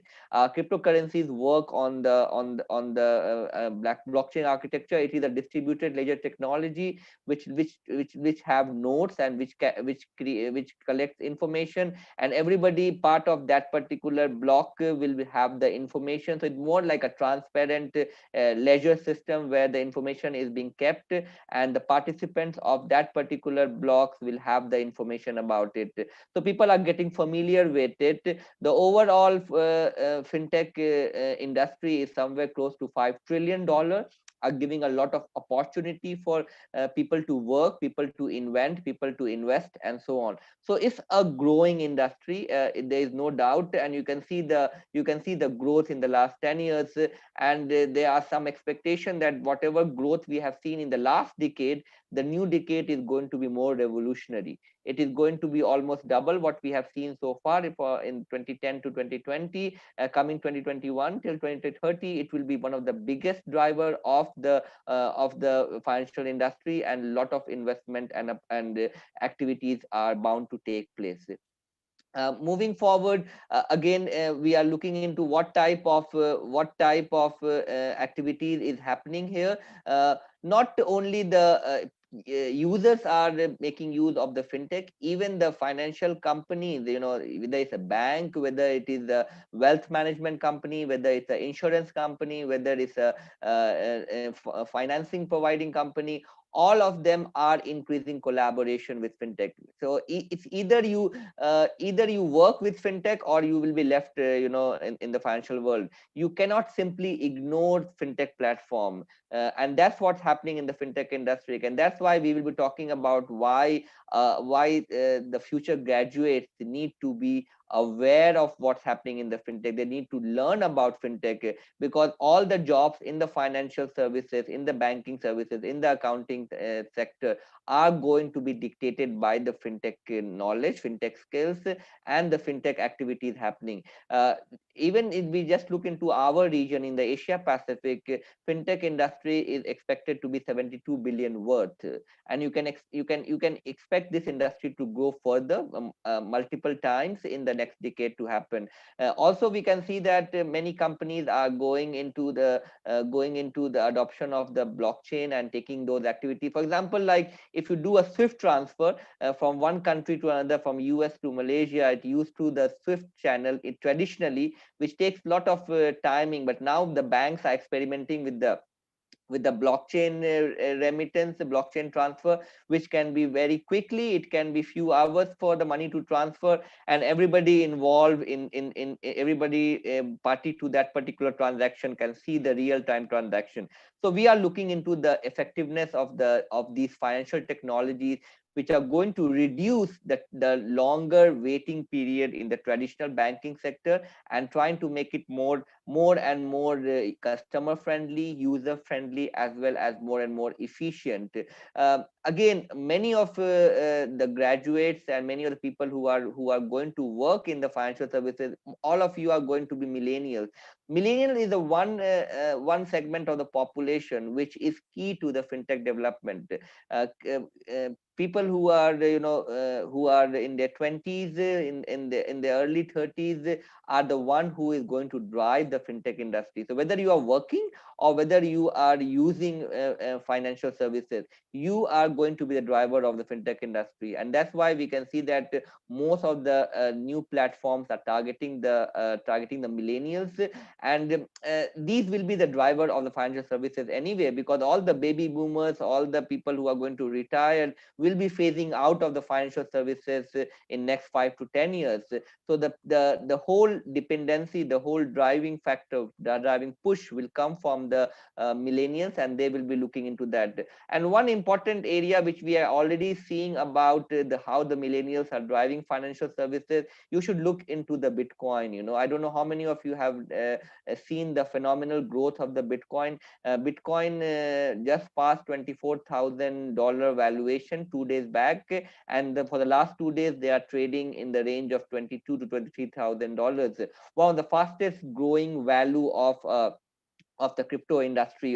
And crypto industry is also based on the financial technology. Cryptocurrency is one of the best example of the blockchain technology what we have seen in the real world, and that will further push for the something called central bank digital currencies. It's called CBDC. I have not put here in the slides at the moment, but since we're talking about crypto, even the central bank like Bank Negara Malaysia, Monetary Authority of Singapore, going to be Bank of England, and so on, all of them will be experimenting with something called CBDC. So they will not be printing the physical currency. They will be using something called digital currency, which will be also used on the blockchain concept. And for the interbank transfer, you don't need the real cash. So there will be times coming that there will be no real cash being available for the users as well. It will all be digital currency. It will be in the form of the cryptos and so on. So that becomes a lot of importance being given to this segment. So imagine having the knowledge, having the right skill to learn about the fintech can really take you places on that. So that is some of the insight I want to share on that. Most of the people who are listening to me here are from Malaysia, definitely. So I also want to share some of the examples from the Malaysia. I know I'm just keeping conscious of the time. Ken did highlight it to me that sometimes I do go overboard. So look at the Malaysian sector, for example. Again, the statistics are no more different. Payment is the most transforming industry at the moment. Payment, wallet, and cryptos are the three biggest segments of the fintech industry in the Malaysia. But having said that, even the other segment of the industries like crowdfunding, lending, remittance, investment are also looking at that. In Malaysia, for example, we have close to around 200 fintech startups in the country, and we are also having a total digital payment to grow to around $13 billion by 2022. So even every country is doing that, even though Malaysia is a bit slow compared to our neighbor Singapore in that aspect, or compared to the development happening in the EU or in the States. But there have been a lot of push. Bank Negara is drafting new regulations. Bank Negara is giving licenses to the new financial services. For example, digital banking license is already on the way. Next year we will see some new digital banking coming into play, and these will be given to not to traditional player but to the new players into the industry. So one thing which many people comes across is that whether the fintech will eat up the bank, and thus we should to bank or not to bank. So what will be the impact on banking and finance? As I mentioned to you earlier, banks are going to stay for here forever, because bank is an institution. Bank is one which is going to deal with your money. A bank is the industry where people put their faith or trust into the industry. You will be scared to put the money into the house, but you will be always looking forward to put your money into the bank. If you are aware that all the depositors have been covered by Bank Negara Malaysia around $250,000 in the form of the public deposit insurance scheme. So bank is going to stay here. The only thing what is going to change, the bank also need to be transformed. And that's what happening in the banking sector. Bank is either going to collaborate with the fintech, or if they are going to develop in-house fintech capabilities. So that is going to be the future. And right now, whenever we talk about fintech, one thing we always see that why fintech is gaining so much of importance. I just want to show you a very quick comparison here. This is coming from the UK market. Revolut is one of the fintech. It is a challenger bank. It's a digital bank. It's a neo bank. We have many names for it. It means that it doesn't have. It's not established bank like HSBC or Barclays or Lloyds, for example. It's a completely online bank type of system. They do not even have a branch, for example. Now, for example, if you want to open up account with a traditional players like HSBC, you might have to do 99 clicks onto the website of HSBC to start a new account. Whereas if you want to open a bank account with Revolut, which is a digital bank, you only need 24 clicks, which is almost 1/4 of the total clicks. So imagine, even if you are very fast in computer, you must be saving at least 5 minutes of your time to open up an account. This is what the banking industry is lacking at the moment, and this is what the banking industry is working, for example.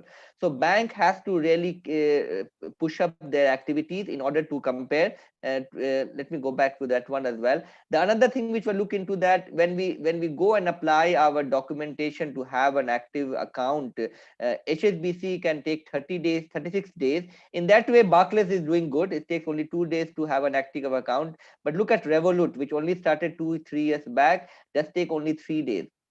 So again, millennials like you guys who are listening to me here today, you are looking at efficiency, you are looking at the fast speed. You want to do everything at a very fast speed thing. You don't want to waste time on that, and that is because of that reason fintech platforms are getting a lot of advantage into that. Bank has realized these things. Bank has realized these things, and now banks are not working alone. In fact, some of the development in the banking sector, especially from the fintech perspective, is expensive. For example, utilizing the blockchain activity, especially for the interbank transfer or looking into the Swift transactions, you have to establish a network of the banking activities, and having that completely on blockchain is going to be a very costly affair. So there is an activity called R3, which is a joint activity by all the major banks in the world, including your Citi, Wells Fargo, JP Morgan, Goldman Sachs, Bank of America, Morgan Stanley, you name it. So they have all come up together with the activity, and it's already working now. For example, this is an ongoing development happening in the interbank transactions, and these are trying to develop. So banks are working together now, because they have seen the competition coming from the fintech segment. So they want to be well prepared, and that's why they are trying to bring lot of incentive, lot of development, a lot of technological aspect into the banking activities, just to make sure that they are not to be left behind, and they are not going to be eaten up by the new platforms. So having said that, I will keep on mentioning that yes, banks are facing challenges. Bank will be reduced in their activities, and you must have heard that a lot of banks are reducing the number of branches. In the UK, for example, the number of branches for each bank has lost almost 20 to 30% of branches nationwide nationwide, because people are not visiting. So to maintain those branches and to manage those branches with the human, it's a too much costly affair. So branches are being closed down. So they are going more onto the online mode, and that's why the technical capabilities has to come into that. And even, for example, those who are going to work in the bank, last time bank used to have a lot of banking options, banking jobs. If you have visited a bank branch, you will see that there will be a lot of counters available. One normal branch can have easy 20 to 30 counters with different individuals manning it. Now imagine if the bank are closing up or banks are shrinking their branches, what's happened to the people working there, right?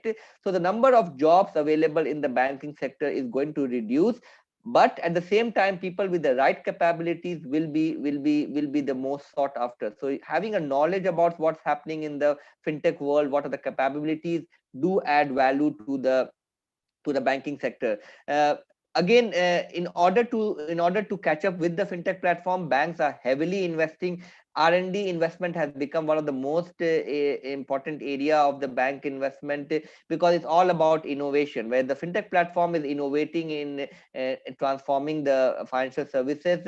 Banks are also heavily investing. Sometimes banks have the in-house fintech development, or they might be investing into outside platforms.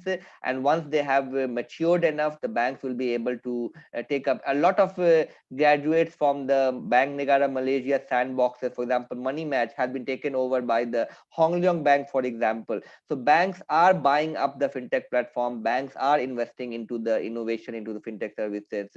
Uh, uh, Another area where the startups, when I mean by startups, are the platforms. They are very new, so they have to still catch up with the regulation, because the regulations are not developed for the platform. Regulations are developed for the established institutions, for the banks. So regulation is one of the area which is really getting a lot of attention, and my interest is also on to the regulation. And that's why you can see that in order to protect both the platform as well as the consumers, a lot of emphasis has been given by the central banks, by the Securities Commission, to make sure that the platform which are coming into these segments of financial services, in accounting services, they should be properly regulated, so nobody is going to lose out money from that. In just to summarize, if I want to see that how the banks will behave, it's all going to be the marriage between the platform and the established institution. For example, like banks have the advantage of capital. They have a lot of money. They have a lot of customers. They are always customer focused. They have built this customer profile over the long period of time. Many banks in Malaysia also have a history of more than 100 years, for example. They also have built the trust. So they do have the advantage of capital, customer, and trust. While they might be too slow, some of the things can take 5 days, 10 days, 20 days to do an activity. They also do not put too much emphasis on the user's experience. Whereas if you look into the fintech company, they have the digital power, they have the digital capabilities in everything what they do, but they also lack the capital. They are very much startup. We are starting with few 100,000 or maybe $1 million startup.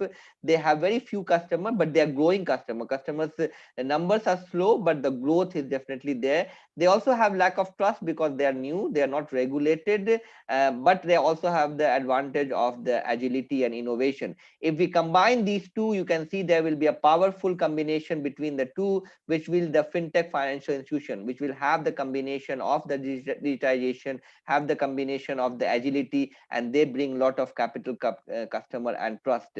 So that will be the future of the banks and the financial institution, where they have to work together in order to survive that. How do we do that? They need to collaborate, they need to invest, they need to innovate, and they need to acquire the fintech association. So this is the four strategy for the banks or the financial institutions to go way forward in doing that. This is just a basic ecosystem. We have more than 1,600 platforms in the world on the fintech in the fintech world in different areas, and you can, and most of them are growing. So these are the one which are driving the fintech industry. Having said that, I will now pass on to Ms. Hui Chen, who will be more looking from the application of the fintech in both accounting as well as banking and finance sector, and then I will rejoin you later. Over to you, Ms. Hui Chen. Thank you. Okay, thank you, Prof. Nafis. So I guess all of you would have already got an insight of how fintech is actually transforming the banking and the finance industry. So now I'll be sharing with you how the fintech is revolutionized accounting and also the banking and finance sectors, right? Some of the applications. So from what we can see, the use of cloud and automated accounting has gained popularity these days. So the use of this kind of accounting software and systems, it actually reduced the reliance on the bookkeeping manpower. And we also seen terms such as robo auditing, robo CFO. So these terms keep on appearing this day in accounting industry. So basically, the artificial intelligence, it's transforming the accounting profession. So last time, probably auditings can be done only on samples of data. So now with the help of technology, we can actually perform audits with the whole population, on the whole populations of the data. So moving forward, we will see the compliance, Prof, okay, start earlier. Sorry. So moving forward, we'll be seeing that the compliance efficiency will be improved, and we'll be seeing that the accounting industry will be actually moving from bookkeeping accounting to strategic accountings. So whereby the accountants will be making strategic decisions. Okay, the role of accountant will be making strategic decisions. Okay, based on the accounting data, based on the trends that they can identify from accounting data. So this is what we see fintech on accounting sectors, and from fintech on the banking and finance sectors. So this is what we are seeing going forward, right? So we're going to see omni-channel in the banking and the finance sectors. So we are already seeing some of the channel now, but the use of all this channel in in aggregates, okay, or together, right? We will see it more common, especially after the pandemic, right? Especially after the pandemic, whereby we can't actually go to the branch due to the SOP or the social distance, etc. Okay, and we also be seeing that the customer service chatbot, I think Prof also mentioned just now. So basically this customer service chatbots, right, they uses machine learning, all right, to service the customers better. So this will actually help the customer service officer better, or it may even take away some of the customer service officer role. Okay, and we're also seeing that artificial intelligence is also used to predict fraudulent transactions. So I think all of us know in financial industry, fraud, money laundering, risk management, those are the terms that are very, very commonly heard in the banking industry. So with the use of artificial intelligence, so we can predict, okay, better, all right, we can actually identify if there's any fraudulent transaction or if there's any money laundering, and we can actually manage the risk better, and also use it for also investment decision.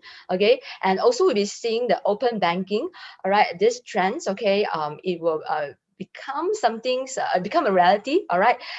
It's already becoming a reality in some of the country like UK and South Korea, all right, and we're going to see it in other countries, okay, in Malaysia as well, because Bank Negara also published the open banking standards, if you notice, right? So this open banking basically means data can be shared easily among the service providers. So which means to say that now the fintech startups or even the fintech companies, they can actually produce fintech solutions better based on the real data from the banks, because earlier customer data is something that the banks are not going to share with anyone else, because that they will actually treat this as an asset, right? But with open banking, so data can be shared easily, right? So the providers can provide new solution easily, all right? And in the future, we might see something like, you know, banking as a service model. So whereby you have a financial supermarket, and you can just go to the supermarket, all right, and you can actually take on or subscribe to one of the banking services, right? So this is also one of the trends that we will seeing. And last but not the least is we're going to see the trends of financial disintermediation. If you have noticed, right, peer-to-peer exchange model really becoming something very common. We have something like that in Uber, in the Grab, the ride hailing industry. So we're going to see this peer-to-peer exchange model in the financial industry as well. We are seeing that already in the crowdfunding, in the peer-to-peer lending, right? So moving forward, this model will become a new business model in the financial industry. So that's how fintech is transforming the banking and finance industry. Okay, so then you might be wondering, right? So with all this fintech revolution, right? So how does it actually impacting the future job market?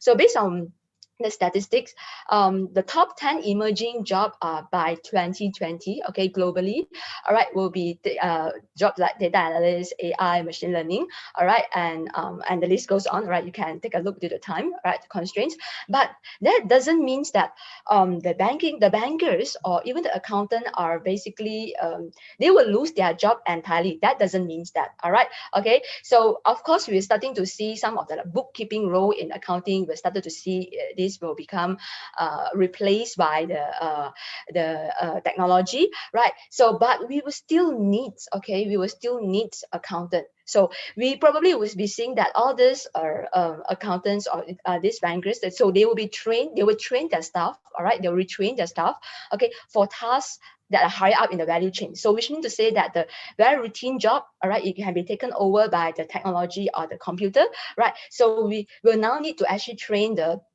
staff for a higher order what do you call it, task, all right? So and the recruitment trend that we also seen changes, all right? So now they will be more inclined, all right, the industry player will be more inclined to recruit candidates who have the knowledge in the core about accounting, about banking, finance, okay, but also at the same time have the knowledge about technology, right? So this is what we are seeing, the changes in the recruitment trend, okay? So that is why, okay, so maybe in the it will be actually important for the future graduates to have some knowledge about the digital skills. That is very important, okay, right? But that doesn't mean that the knowledge on the core concept is not important. That is a very, very wrong concept. So you still need to have the knowledge on the core concept, because why?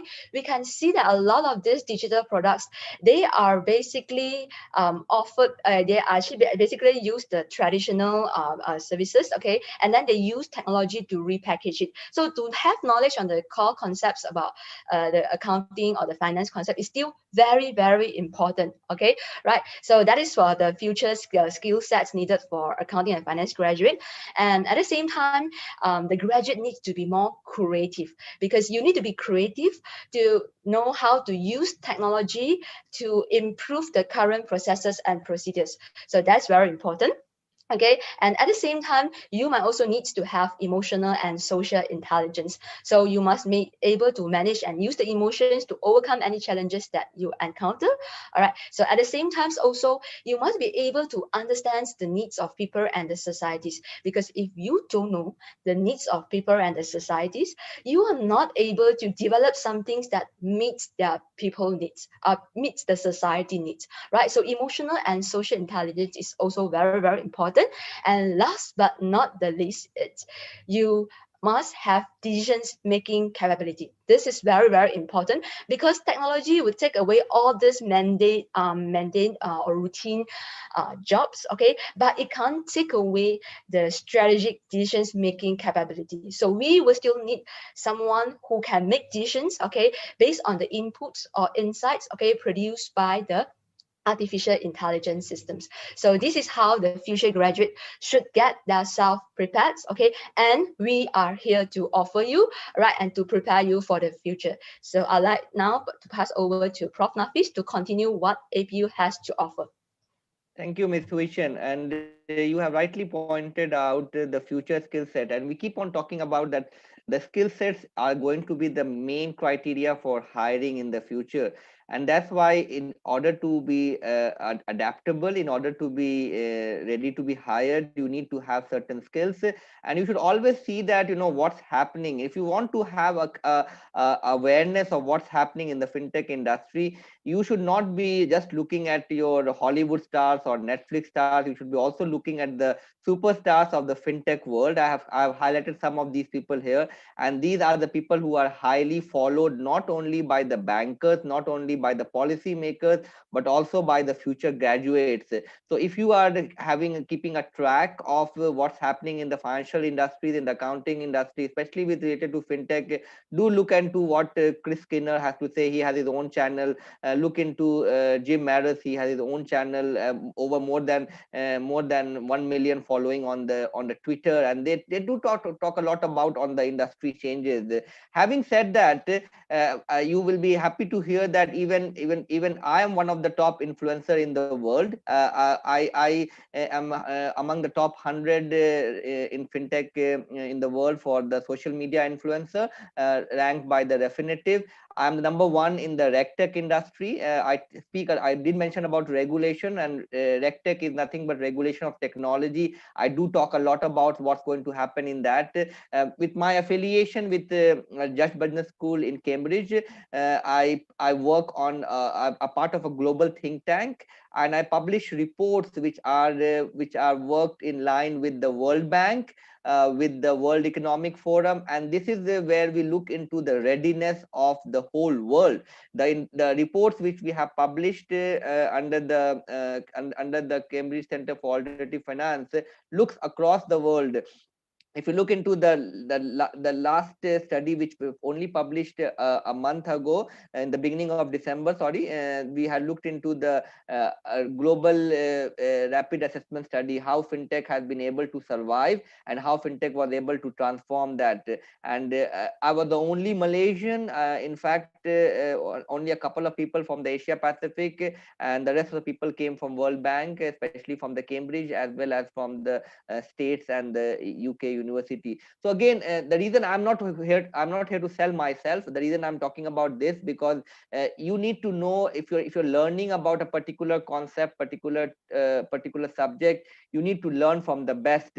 And having said that, even for example, the reason why Miss Vishen was talking about, she speaks a lot onto the what's happening with the future graduate. Recently, she gave a radio interview with the MDEC on the fintech and the future of finance as well.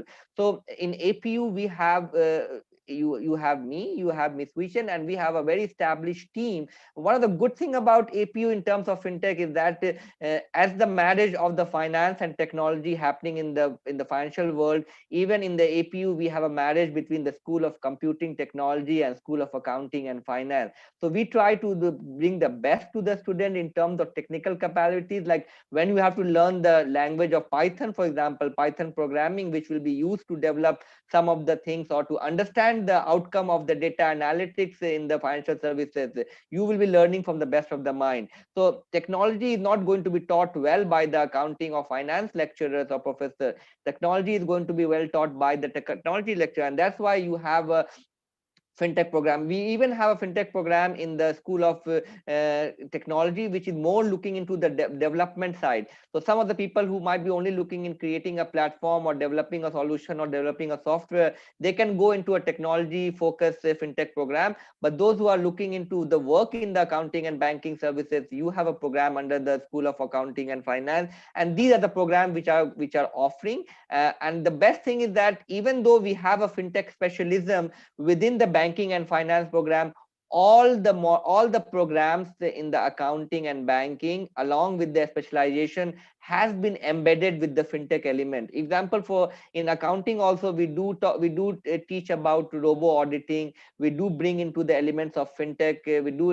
elements of the online bookkeeping in terms of the fraud detection in the forensic accounting. So it's not only the fintech in the banking and finance domain. We are talking about fintech across the accounting as well as finance and banking discipline, and that's the beauty of that.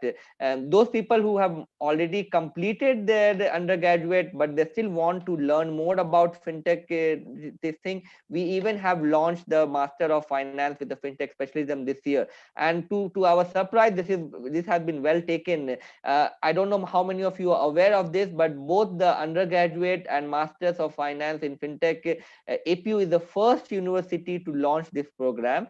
So none of the universities in the country have a fintech program yet, and we already have a capabilities because the undergraduate program was established 2 years ago, and next year we will see the first batch of the graduates coming out, and they have already gone for their internship, and they are very well received by the banks because of the skills and the knowledge they have gained through the fintech program so far. So it is again an opportunity to learn from the best of the mind, and also to see that you are learning the right skills, right knowledge, and you are getting future ready for the financial and accounting services. Some of the people who are looking into the PhD program, we also have PhD in finance, and I will be happy to supervise. I'm already supervising around 2 to 3 students who are doing their dissertation in fintech world.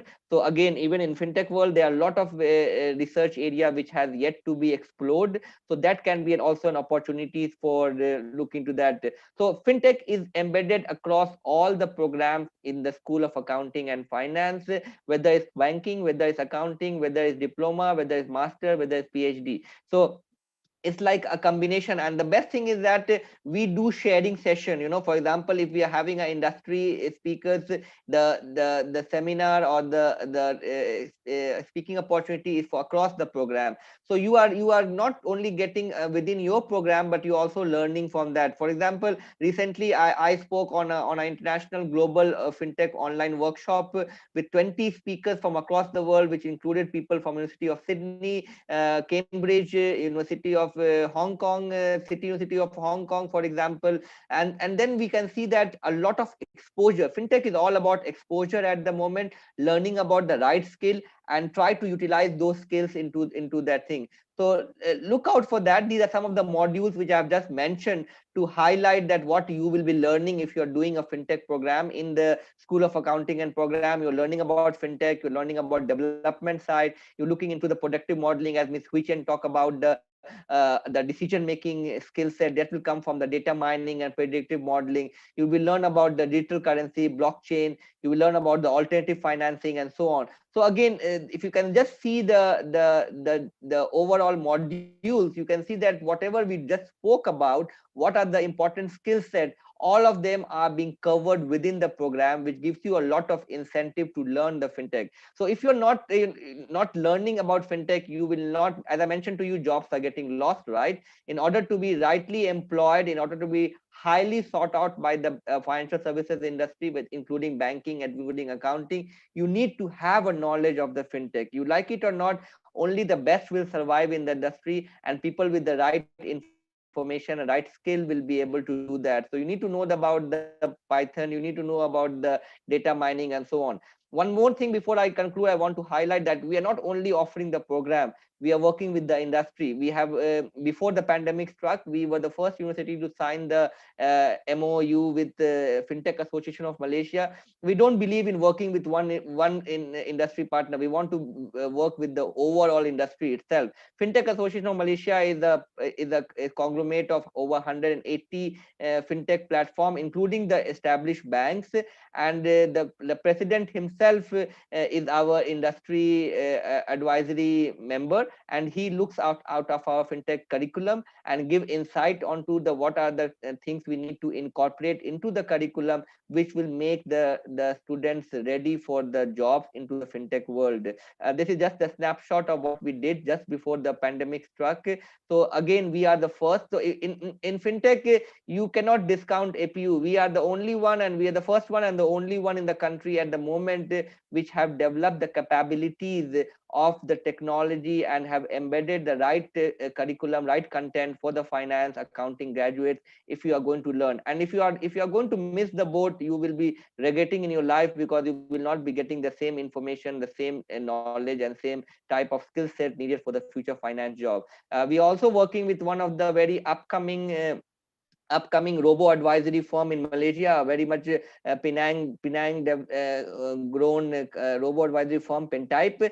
They also became our partner, and they will be looking into our robo advisory module. In fact, they will be helping us to deliver that module with the industry focus. So again, bringing that industry exposure to our student is the key, and that will be handling. And we keep on running hundreds of fintech talk. If you just search on Google fintech seminar, webinar, or APU, you can get links to over. In this year itself, we have more than 15 seminars just on the fintech with different industry partners.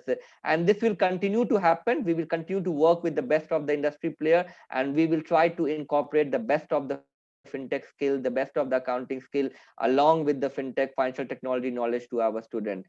So keep learning about fintech and harness fintech for both accounting, banking, and finance. Thank you for listening to me and Ms. Huichen.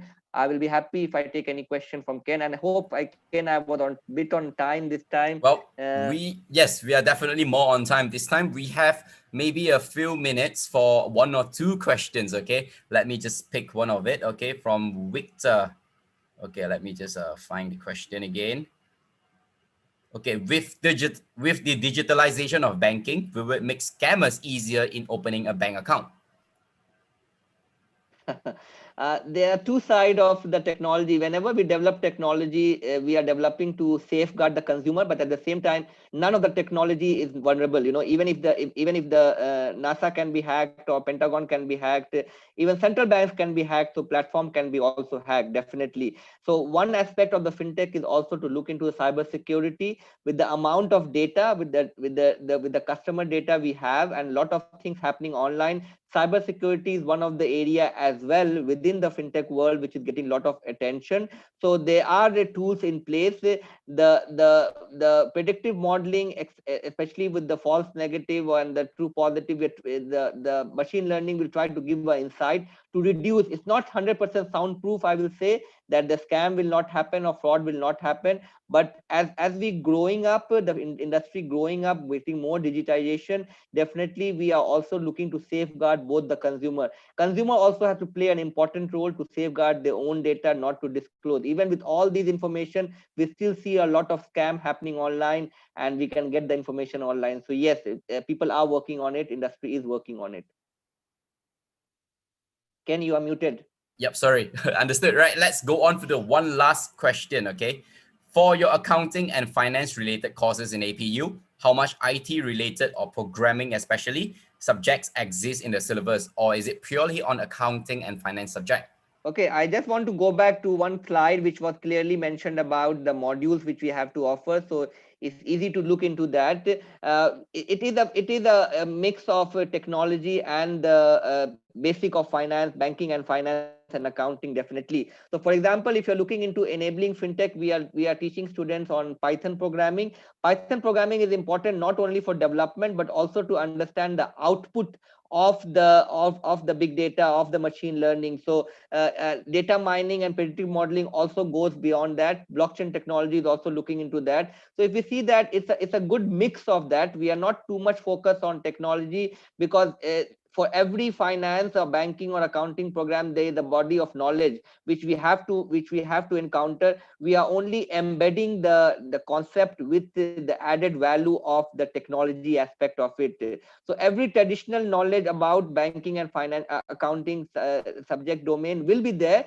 but they will be embedded with the technology aspect. For example, auditing will be enhanced with the robo auditing, for example. Your investment or portfolio will be enhanced with the robo advisory or the machine learning algorithm, for example. So it will be traditional plus the flavor of technology coming in, and it is going to be a mix of both. Fully understood. So I believe that actually concludes all the Q&A. Just so you know, Prof. Nafis and Ms. Ng, your colleague Regine actually answered most of the questions on the live chat. So do not worry, there are stones left unturned. A lot of the questions have been answered by Regine professionally. But however, if some of you viewers still have a lot of questions about fintech, about accounting and stuff like that, do not hesitate to visit some of our professors right here or some of their colleagues you can use the virtual booth, the virtual education fair booth right there, and use the feature to live chat with them so that you can get your answers correctly. Okay. So with that, on behalf of the Star, on behalf of Uni Enrol, I would like to wish a big thank you to Prof. Nafis and Miss Ng on your insightful sharing about fintech. So thank you so much for your time today. Thank you, Ken, for having me. I just want to highlight that my details are here. People can follow me on Twitter. I do a talk lot about on fintech. I have my email out there. Anybody, I get almost 10 to 20 external emails just asking about fintech on a daily basis. I will definitely try to help the students, anybody keen to learn on that. So thank you for having me, and wish you all the best for the rest of the event, Ken, and Uni Enrol. Thank you. Thank you so much. Thank you. Bye-bye. Thank you. Bye. Right, so for the next session at 6 p.m., we are actually right on 6 p.m. 6 p.m., we have a talk about PTPTN loan application at SSPN, brought to you by Ms. Suhailain binti Sharul Anwar and Mr. Haikal. Okay, so if you are interested in getting to know how you can apply for PTPTN, how you can use the PTPTN loan for your advantage in your studies, this is the place that you want to be at 6 p.m. So 6 to 7, we'll be talking on this PTPTN topic, okay? So, and also, this is the last topic for today. Day 1 of the Star Virtual Education Fair 2020. Day 1, like I mentioned, day 2 will be happening tomorrow on the 20th of December, okay? We are also starting at 10 o'clock until 7 o'clock, okay? 10 to 7, day 2, we'll be talking on different topics. We have different lecturers, different representatives from different universities on different topics. So if you're interested, just join us right here at star@edufair.thestar.com.my for the session on tomorrow. So now, before we move on to the PTPTN topic, let's do a quick mic check with Ms. Suhailin and Mr. Haikal, and a camera check to make sure that everything is in order. Mr. Haikal and Ms. Suhailin.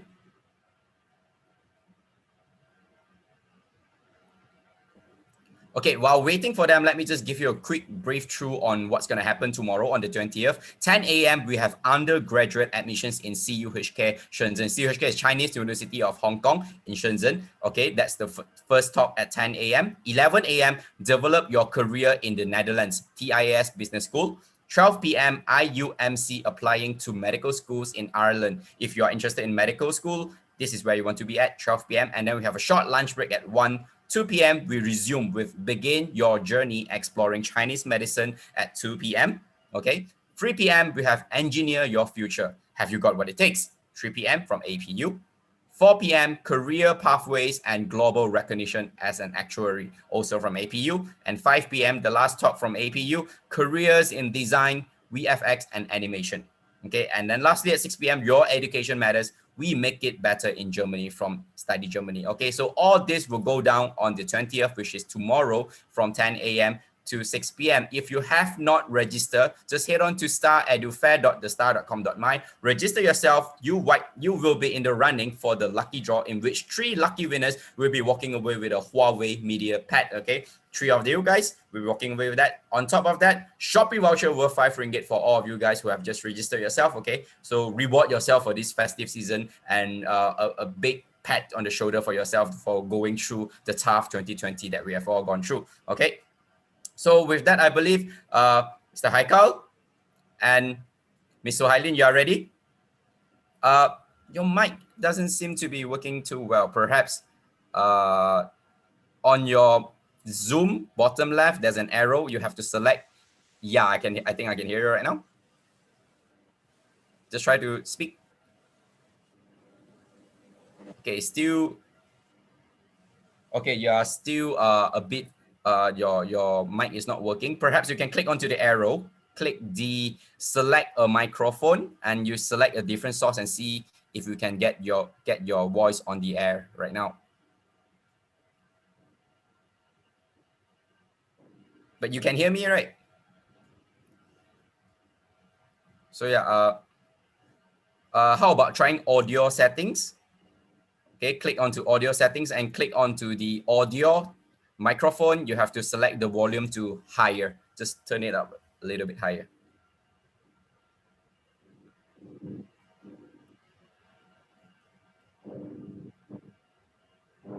I'm hearing some voices there, but it's still not clear enough. So to those of you who are just joining us, we'll be having the PT-PTN talk on the PT-PTN loan application and SSPN. Ms. Suhaila? I'm still not hearing it. Technical issue, technical glitches here and there. No worries. It will all be solved within a matter of seconds. Let's just try on using the laptop microphone that you have. Oh, I'm hearing now can you hear me? Perfect. I can hear you perfectly. So I don't need to use the microphone. Okay. Right. So take it away. Thank you. Okay. Hi. Good evening semua. So saya Puan Suhailin from PT-PTN. So today hari ini saya akan bercakap mengenai produk PT-PTN. Before that, ramai orang tak tahu ataupun yang tahulah PT-PTN tu apa. Okay, PT-PTN ni adalah satu badan kerajaan yang ditubuhkan untuk, PT-PTN tu dulu. PT-PTN adalah Perbadanan Tabung Pendidikan Tinggi Nasional Malaysia. Okay, PT-PTN ditubuhkan adalah salah satu badan ditubuhkan oleh kerajaan untuk memberi pinjaman kepada student-student yang nak buat untuk pinjaman untuk belajar. Okay. So hari ini saya akan cover untuk tiga skop. Yang pertama mengenai dengan pinjaman PT-PTN. Yang kedua untuk bayaran balik PT-PTN. Yang ketiga adalah SSPN. SSPN kita akan ada subtopik iaitu happy hour. Saya percaya kita punya pendeposit SSPN akan menantikan kita punya happy hour hari ini sebab bulan ini adalah bulan terakhir untuk penambahan deposit untuk pelepasan cukai tahun 2020. Okey. So saya bercakap sedikit mengenai untuk pinjaman PT-PTN ni. Saya tak buka terlalu panjang ataupun saya tak terangkan terlalu detail. Kita hanya go through sahaja. Okey, untuk pinjaman PT-PTN macam mana nak apply, okey, ataupun what is the criteria untuk apply kita punya PT-PTN. Okey, untuk pinjaman PT-PTN mereka haruslah berkriteria ataupun hanya diberikan kepada pelajar-pelajar Malaysia sahaja. Contoh foreigner datang Malaysia belajar dekat UIA, contoh nak apply pinjaman kita tak entitled. Kita hanya special ataupun kita buka kepada mereka yang warga negara Malaysia sahaja berumur 18 tahun dan ke atas. Untuk meminjam ataupun untuk membuka pinjaman PT-PTN ni, kepada mereka haruslah mempunyai akaun SSPN. Akaun SSPN ni tak kisah atau dia punya individu ataupun ni as a supplementary atas dia punya parents. Mungkin mak ayah dia as a principal, anak-anak dia adalah supplementary pun boleh. Okey, lepas tu universiti yang kita buka ataupun yang boleh meminjam PT-PTN adalah mana-mana universiti yang berdaftar dengan MQA. MQA itu adalah Malaysia Qualification Agency, MQA. Okay, so contohlah kalau dia punya mungkin universiti tu swasta, dia tak berdaftar dengan MQA, so tak layaklah untuk pinjam kita punya pinjaman PT-PTN. Untuk kelayakan maksimum pinjaman PT-PTN, kita ikut pada pendapatan isi rumah. Kalau kata pendapatan isi rumah tu adalah 8,000 ke bawah, kelulusan adalah 75% daripada total dia punya fee, school fee dia. Kalau 8,000 dan ke atas, kita bagi kelulusan adalah 50% daripada total iuran pengajian dia. Okey, atau lagi satu kriteria adalah kita akan bagi maksimum untuk kelulusan bagi mereka yang memegang ataupun yang ada rekod pemohon ataupun kelulusan BSH bagi tahun tersebutlah. So ini semua data student kena fill up during dia punya application through online. Okay, application untuk pinjaman PT-PTN tidak boleh melalui kaunter. Dia mesti apply melalui online ataupun web rasmi PT-PTN, www.pt-ptn.gov.my. Application mesti online. Sebelum dia nak berdaftar, dia kena ada akaun SSPN macam yang saya cakap tadi, sama ada individu account ataupun dia mungkin dia supplementary pada parents dia. Yang kedua, berumur 18 tahun. Yang ketiga, mesti ada offer letter. Offer letter tu terpulanglah kepada universiti tu macam mana dia nak dapat offer letter tu. Dan yang keempat, nombor pinjaman PT-PTN. Nombor PT-PTN ni dia boleh beli dekat BSN yang berharga RM5.60 kalau tak salah saya. Boleh beli dekat sana. So apply melalui website PT-PTN. ikut segala step by step tu lah. So untuk kelulusan kita akan bagi 21 hari daripada tarikh tutup permohonan. Okey, setiap universiti ataupun setiap college tarikh tutup permohonan tu tak sama. Jadi segala detail ataupun semua detail berkenaan dengan information permohonan, pertama kali permohonan untuk pinjaman PTPTN, kita dah ada dekat dalam kita punya website lah. So student boleh view saja dekat dalam kita punya website rasmi www.ptp10.gov.my. Okey, untuk kelulusan kita akan view income itulah, income parents ataupun pendapatan isi rumah. Mungkin dia duduk dengan kakak dia ataupun mungkin dia dah tak ada mak ayah. So kita tengok pada penjaga dia lah, siapa yang menjaga pelajar tersebut. Okey. Okey, lepas tu saya nak student, bila kita dah bagi katakanlah dia punya permohonan tu dah lulus kan, so kita akan bagikan dia satu macam agreement lah, perjanjian tu student kena submit pada kita 14 hari ya, saya ulang, daripada tarikh kelulusan agreement tersebut. Hantar mesti ke yang original, lepas tu penghantaran agreement mestilah hantar ke cawangan yang berdekatan. Dia ada stamp duty ya. So dua-dua tu kena ada stamp duty. Okey, untuk details untuk permohonan kali pertama boleh view kita punya website ataupun boleh call kita punya call center 03 2193 3000. Boleh call. Waktu PKPB ni pun masih ada pegawai yang bertugas atau boleh datang ke mana-mana cawangan yang berdekatan untuk dapatkan informasi-informasi yang lebih tepat dan cepatlah. Kan kalau mungkin kalau online ni atau call kena waiting call ataupun mungkin kami masa ataupun limit. Jadi sekarang pun banyak dah cawangan kita yang buka, even sekarang waktu PKPB banyak dah cawangan yang kita buka untuk membantu pelajar-pelajar yang baru ke, yang tengah ke ataupun yang dah nak habis, masih boleh datang ke cawangan kita. Okey, kita masih mengamalkan kita masih mengamalkan norma baru yang diterapkan oleh kerajaan. Okey, yang seterusnya saya akan bercakap sedikit mengenai bayaran balik. Bayaran balik pinjaman, memandangkan sekarang ni moratorium, actually kalau ada yang tak tahu, sebenarnya PTPTN dah jalankan dua fasa moratorium untuk peminjam-peminjam yang sedia ada. Fasa yang pertama kita jalankan bermula Mac 2020 sehingga September 2020. Itu fasa yang pertama. Fasa yang kedua bulan 10 Oktober sampai bulan Disember 2020. Maksudnya untuk bayaran balik tu kita stop dululah. Ada kelonggaran di situ tapi kita tidak menghalang mana-mana pelajar ataupun mana-mana peminjam yang nak membuat bayaran balik seperti biasa ataupun mungkin nak buat direct debit ke potongan gaji ke, tak ada masalah. Masih kita benarkan seperti biasa. Cuma mana yang tak boleh, mungkin ada terkesan sebab COVID-19 ni, inilah peluangnya. Kita buka sekarang ni dah fasa yang kedua lah sampai Disember 2020.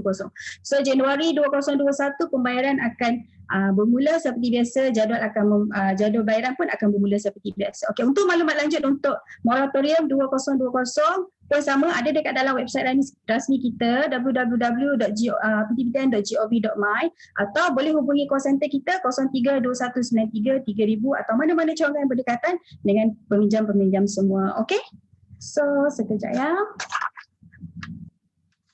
Okay, saya rasa untuk pinjaman sampai situ dulu.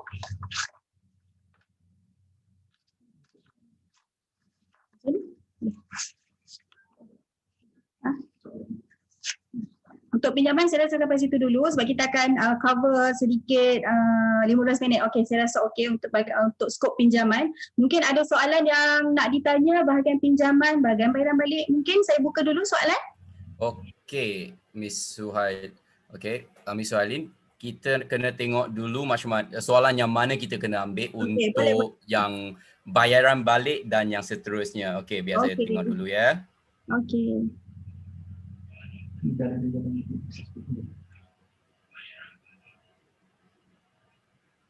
Okey, kalau setelah membayar PTPTN tetapi tertiba hilang pekerjaan, boleh minta tunggakan pembayaran PTPTN berapa lama? Macam mana? Sorry kan? Kalau setelah membayar PTPTN tetapi tiba-tiba hilang pekerjaan, boleh minta tunggakan pembayaran PTPTN sebanyak berapa lama? Okey, untuk penangguhan bayaran mungkin maksud dia. Okey, untuk penangguhan bayaran, kita yang tidak bekerja kita bagi maksimum adalah 1 tahun. Tapi dia kena apply, kelulusan adalah 6 bulan. So permohonan pertama kita akan luluskan dalam masa 6 bulan. Dia kena apply lagi sekali, kita akan lulus lagi another 6 months lah. So during this application, dia kena submit dekat kita proof yang dia memang diberhentikan kerja atau tidak bekerja. Antaranya adalah payslip, KWSP, dan kalau ada surat berhenti kerja, dia kena bagi supporting document tu kepada kita untuk kita proses bagi penangguhan bayaran balik. Walau macam mana pun untuk approval penangguhan bayaran balik adalah still management higher approval. Bukan bermakna bila dia submit tu is confirm, tidak. Okay, kita akan review dulu dia punya permohonan tu lah kan. Okay, next question. Faham. Okay, next question. Pinjaman PTPTN ada charge interest? Kalau ada, berapa interest? Okay. Pinjaman adalah 1% setahun ujrah. Kalau yang lama konvensional 3 atau 4% setahun. Yang ini 1% setahun ni adalah fixed amount. So monthly bulanan dia akan fix. Contoh dia punya loan adalah 15k. So monthly dia akan pergi 10 years. So 1 month kita akan charge dia 137.50. 137.50 ni adalah fixed amount sampai for the next 10 years. But kalau dia let's say dia bayar, mungkin dia bayar early before the 10 years. So the interest will be stopped until the 10 date day yang dibayar tu lah. Kalau dia bayar on the 5 years, so the interest will be charged under 5 years. Sebab kita 1% per annum tu is not be charged in upfront. Be charged by 120 months and divide pula by 30 days lah. Macam tu. Okay, faham. Alright, next. Okay. Adakah pinjaman PTPTN boleh ditukar kepada beasiswa jika berjaya grade 3.75 ke atas? First class honours lah maksudkan? Ya. Okay, for the first class honour kita hanya bagi buat masa ini, kita hanya buka atau bagi kelulusan kepada degree sahaja. Degree sahaja. Okay, untuk degree, untuk the type of the percent untuk dapatkan first class tu first depends pada college dia. Sebab swasta ada college yang 3.7 is first class. Ada swasta 3.9 baru dia kira first class. So for the first class tu is subject to dia punya college. So kita PTPTN will be follow dia punya college. Kalau dia is entitled for the first class, kita akan approvekan. Tapi for the new SOP for the first class, dia subject to pada B40 atau T20. Let's say kalau B40 memang kita akan approve lah so far. For the T20 kita kena review dulu. Biasanya begitulah. So for the maximum for the application untuk first class honour approval is 1 year after the graduation. So dia tak boleh lebih daripada 1 year. Yang ni from my experience sebenarnya saya pun dapat first class dan kemudian saya dapat yang kita panggil dia ditukarkan sebagai satu beasiswa kepada kita lah kan. So dia akan mengambil masa lebih kurang dalam setahun yang seperti Puan Suhalin kata. Lepas tu baru dia akan approve sama ada kamu layak ke tidak. Betul kan? Ya, okay, kita move on kepada next question. Adakah pulangan 4% untuk simpanan in SSPN masih dikekalkan sekarang di mana interest bank lebih rendah? Okay. So kita akan bercakap mengenai SSPN sekejap lagi kan? Mungkin kita buka dulu pada pinjaman. Right. Okay, SSPN ialah yang seterusnya. Okay, kita... Okay, untuk program ijazah kedoktoran boleh mohon PTPTN tak? Oh, ijazah boleh. Untuk PhD kan? PhD boleh? Boleh apply? Boleh.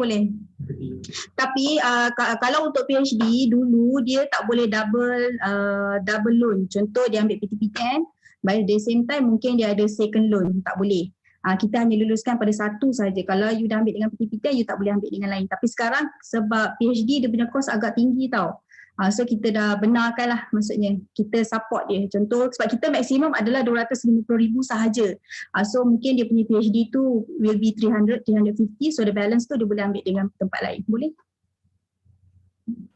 Okay, faham. Alright, seterusnya Malaysian belajar di Malaysia sahaja atau Malaysian belajar overseas boleh? Malaysia sahaja. Tapi ada macam private, dia akan join dengan twinning program. Tapi still boleh asalkan di Malaysia. Asalkan seluruh tempoh pelajarannya ditempatkan di Malaysia, so dia boleh guna PTPTN sebagai dia punya loan lah. Betul. Alright. Okay, tengok ada lagi ke tak yang tentang PTPTN. Okay, adakah interest charge kepada baki pinjaman PTPTN atau ke atas jumlah kelulusan awal? Okey, untuk 1% kita akan follow jumlah kelulusan terakhir sekali. Sebab mungkin ya ada student kita luluskan 15,000 tapi mungkin ada semester dia extend ke ataupun ada semester dia fail ke, so kita akan nak tolak lah yang berapa yang dia dah ambil dengan kita sahaja. Bukan ikut agreement, kalau agreement mungkin 15 tapi the total dia ambil mungkin 10k, so kita akan change on the 10k only, bukan 15k. Okay, faham. Sebenarnya yang itu last question mengenai PTPTN lah. So boleh kita sambung seterusnya untuk SSPN? Okay, jadi saya agak semangat sebab memang orang akan tunggu for the 2020 punya income tax pelepasan cukai untuk deposit. So saya percaya semua orang memang dah tahu SSPN tu apa, so saya just go through saja. SSPN kita ada dua. Satu SSPN I is macam normal saving, macam kita simpan dekat bank, pembukaan akaun RM20. Untuk withdraw dan juga deposit is anytime with minimum RM20 untuk withdraw, untuk deposit. Untuk maksimum terpulang lah. Okay, untuk withdraw dengan deposit is anytime. Online banking boleh, direct debit boleh, potongan gaji boleh, counter PT10 boleh. Cuma counter PT10 kita terima debit card ataupun bank draft sahaja. Cash no more, tak boleh. Okay. Untuk SSPNI, dia punya dia macam bank sama, cuma beza dia kita ada pelepasan cukai. Pelepasan cukai tahun 2020 ialah RM8,000. Saya ulang, 8,000. 8,000 untuk pelepasan cukai 2020. So mana-mana pendeposit kita yang dah memang sedia kala ataupun sedia ada deposit dengan kita, this is your final month untuk deposit e-filing to 2020. So masih ada masa untuk deposit lebih kurang dalam 2 minggu lagi untuk buat simpanan. Boleh buat deposit dekat kaunter kita, boleh online banking boleh. Online banking ni dia banyak skop. Boleh pakai JomPay, boleh buat direct transfer, boleh pakai MyQuick Boost. Banyak cara. Okay. Dalam kita punya link website PTPTN pun boleh dekat situ, baik FPX boleh. So banyak cara untuk buat deposit SSPN. Untuk satu lagi sebelum saya cakap dividen, okey, lagi satu SSPNI Plus. SSPNI Plus kita ada package. Yang ini dia lain sikit sebab dia monthly commitment. Dia ada beberapa package lah. Sekejap ya. Okey, dia ada 6 package. 6 package. Dia ada 6 package yang bermula dengan RM30 minimum. Okey, ada 30, 50, 100, 200, 300 dan 500. Setiap package ni dia ada coverage yang tersendiri. Apa yang dia cover ataupun takaful yang dia cover adalah dia cover kita sebagai principal, bukan anak. Kita sebagai principal. Sebab kita punya pattern bukan insurans takaful. Maksudnya apa-apa jadi dekat kita, so anak-anak akan ada fund untuk diorang sambung belajar. Minimum untuk perlindungan adalah untuk kematian biasa adalah RM20,000, untuk kematian accident minimum adalah RM40,000. Untuk monthly deduction ataupun contoh saya bagi RM30 kan, RM30, RM20 dia akan pergi dekat saving, RM10 dia akan pergi dekat takaful. Okey. Untuk minimum pembukaan akaun SSPN dengan SSPNI Plus sama. Umur 1 hari pun, untuk anak umur 1 hari pun dah boleh buka. Untuk pendeposit adalah berumur 18 tahun mengikut tarikh lahir. Kalau Februari, so dia kena ikutlah Februari 18 tahun baru boleh dibuka as a principal. Untuk supplementary, untuk anak penerima manfaat ni dia boleh buka umur dia 1 hari. So kalau dia dah ada MyKit, dah ada nombor surat beranak, dah tak ada MyKit lagi pun dia still boleh buka akaun dengan kita. Dividen kita adalah 4%. So far untuk 3 or 4 years consistent 4%. The highest interest is 4.25 compare dengan mana-mana institusi keuangan. Saya tak nak sebut mana-mana institusi keuangan, cukup sekadar faham institusi keuangan. So far kita punya adalah yang tertinggi iaitu 4%. It's not guarantee 4%, tapi still subject to yearly performance, tapi 4% so far dah memang konsisten lah. 4% kita tak ada reduce lagi below than 4% that we have. We hope that this year also will be maintain 4% untuk 2020. Cuma itulah untuk pelepasan cukai still masih ada masa untuk pendeposit kita deposit tak kisah nak deposit pada akaun SSPNI boleh, nak deposit pada akaun SSPNI Plus pun boleh. Untuk pembukaan akaun SSPN adalah RM20, untuk pembukaan akaun I Plus adalah 2 bulan installment punya bulan. Contoh kalau ambil yang RM30 tu kena bayar RM60 lah. Bulan yang ketiga boleh buat direct debit, boleh buat internet banking, boleh buat potongan gaji, boleh datang kaunter kita untuk buat bayaran. Okay, so during this year sebenarnya kita ada jalankan ataupun kita ada lancarkan berbagai-bagai program ataupun cabutan untuk kita punya pendeposit lah. Okay, yang the latest ataupun yang terakhir adalah kita ada buat jom menabur yang mana membawa pulangan RM100,000 tunai. Dah ada dah pun kita punya customer yang menang yang kita dah bagi cash kat dalam akaun dia. So mungkin customer tu sedang melihat saya tengah live ni, mungkin dekat page yang ini atau mungkin saya punya page sendiri. Mungkin boleh komen dekat dalam ni, mungkin dia boleh say something dekat dalam ni bahawa dia adalah pemenang tersebut. So by the way, yang tengah berjalan sekarang adalah cabutan wow yang ini. Yang ini adalah kempen yang tengah berjalan sekarang. Okey, kalau boleh tengok. Yang ini adalah untuk SSPNI Plus. Yang ini tengah berjalan sekarang. Untuk satu cabutan RM50 adalah satu cabutan. So the more you deposit kita, so the highest chances akan you dapat untuk dapat kereta ini. Mana tahu kereta ini adalah milik anda. Kan nanti kalau dapat kereta ini boleh tag saya dekat you punya Facebook. Kan you dah menang kereta ni. Okay. Saya tak dapat pun tak apa, asalkan saya tengok saya punya customer pendeposit saya dapat hadiah ni kan. So mana-mana yang belum membuka akaun, boleh buka akaun sekarang, boleh buka online, boleh call kita punya call center, boleh call saya kalau nak call saya ataupun boleh call saya punya klik boleh. Boleh call lah mana-mana ataupun saya bagi nombor telefon saya mungkin 013-211-4428. Sebarang bentuk pertanyaan pinjaman SSPN boleh kontak saya, tak ada masalah. Saya free, saya akan reply. Ataupun boleh kontak saya punya klik 017-301-5611. Puan Atikah 017-301-5611. Itu Puan Atikah. Kalau nombor saya 013-211-4428. Boleh call saya, boleh WhatsApp saya untuk tanya details macam mana nak buka akaun, macam mana nak check statement pun boleh. Saya tak ada masalah. Okay. Untuk pengeluaran SSPNI Plus, selepas 3 tahun baru boleh withdraw. Sebelum 3 tahun tak boleh withdraw. Dia ada TNC lah kalau nak buat pengeluaran. Kena lock dekat dalam akaun tu RM1,000. So contoh dalam akaun ada 1,100. So 1,000 je yang boleh, 100 je yang boleh keluar. 1,000 lagi tak boleh keluar, kena simpan dekat dalam tu. Okay. So kan mungkin kita buka soalan kan sebab kita akan pergi pada happy hour sekejap lagi. Saya tahu ramai customer dah tak sabar ni. Dah ramai yang tanya bila ke happy hour. Tapi kita akan dapatkan soalan tu yang seterusnya. Okey, biar kita tengok soalan apa yang perlu dijawab untuk sekarang. Okey, tadi saya nampak satu daripada Mr. Ten. Dia tanya, untuk pelepasan cukai SSPN yang dinaikkan kepada RM8,000, adakah ini diberi kepada anak yang mengambil diploma atau sarjana muda sahaja? Untuk anak yang mengambil SPM, adakah pelepasan RM8,000 masih diberi? Okey, untuk pelepasan cukai, tak kisah asalkan dia ada supplementary atas nama anak dia yang berumur 29 tahun dan ke bawah. Contoh saya ayah umur 40 tahun, anak saya umur 28, still entitled untuk pelepasan cukai sebab pelepasan cukai dia kira deposit tahunan. Okey, atau mungkin saya umur 40, anak saya umur 2 bulan. Pun boleh untuk pelepasan cukai sebab supplementary dia punya penerima manfaat maksimum adalah umur 29 atau ayah umur 64. Even anak dia umur atau lagi satu betul lah dia salah satu siapa yang sampai dulu.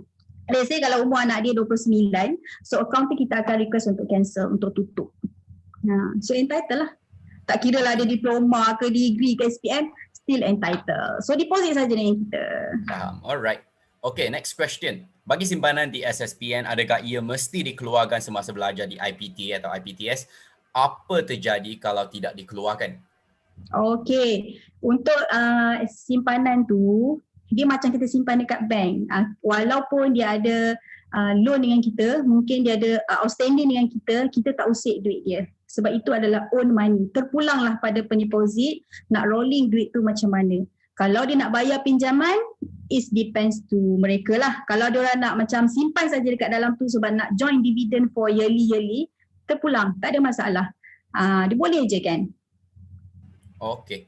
Alright, next question dari Victor. Dia tanya, sekiranya ada akaun SSPN tetapi dapat beasiswa lain, boleh tutup akaun SSPN dan keluarkan simpanan ke tak? Boleh.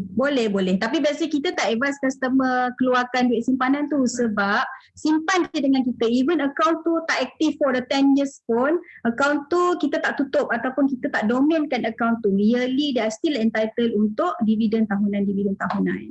Banyak customer yang kita tak advise untuk tutup lah. So dia agreed sebab kalau kita menyimpan dekat institusi keuangan, 3 bulan dia akan close, akan domainkan account. Tapi dengan SSPN, it will be active until dia request for the cancellation. Okay, right. Next question. Apa beza SSPN dengan SSPNI? SSPN is the old nama lama. SSPNI is the same brand tapi kita rebrand nama dia.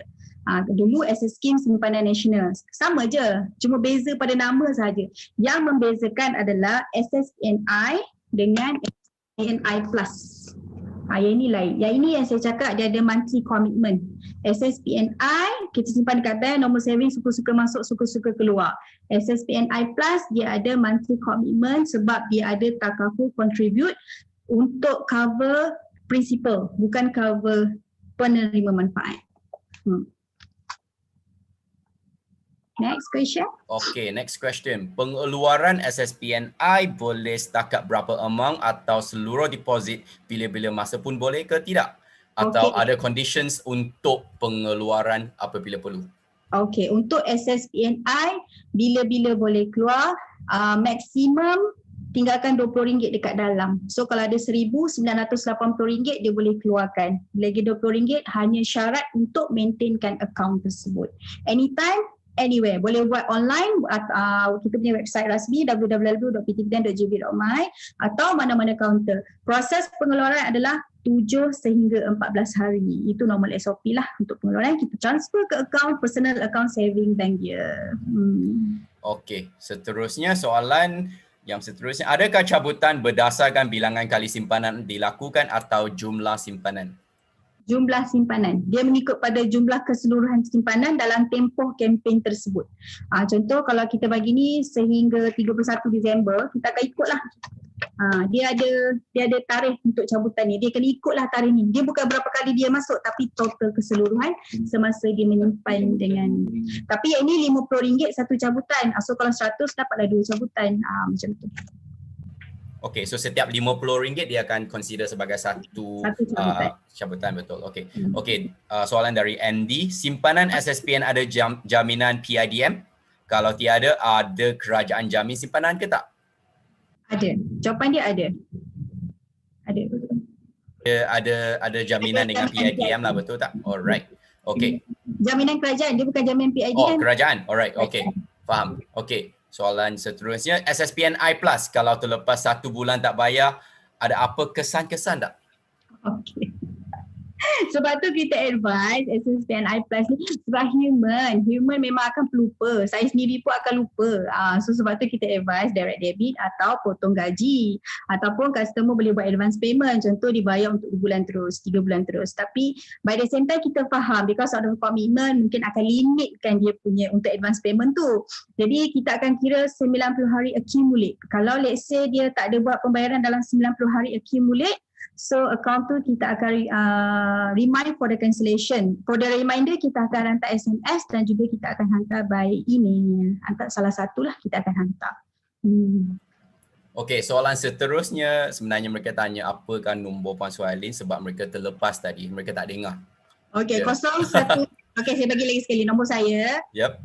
013-211-4428 untuk SSPN dan pinjaman sahaja. Untuk candlelight dinner saya tak layan.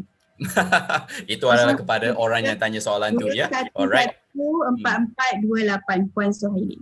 Okey, Samad kalau guna Facebook pun boleh kan? Boleh. Kita ada page rasmi kita, PTPTen UTC KL ataupun saya punya page SSPN dan SSPNI Plus.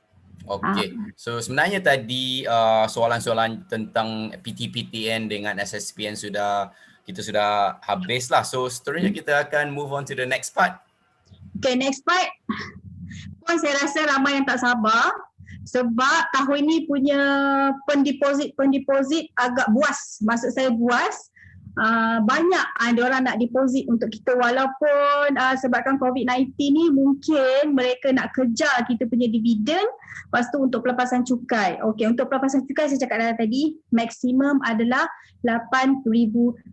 So e-filing bulan Mac, bulan April macam tu dia akan kira untuk this year punya lah 2020 pelepasan cukai adalah RM8,000. Saya akan buka happy hour hari ni. Excuse me.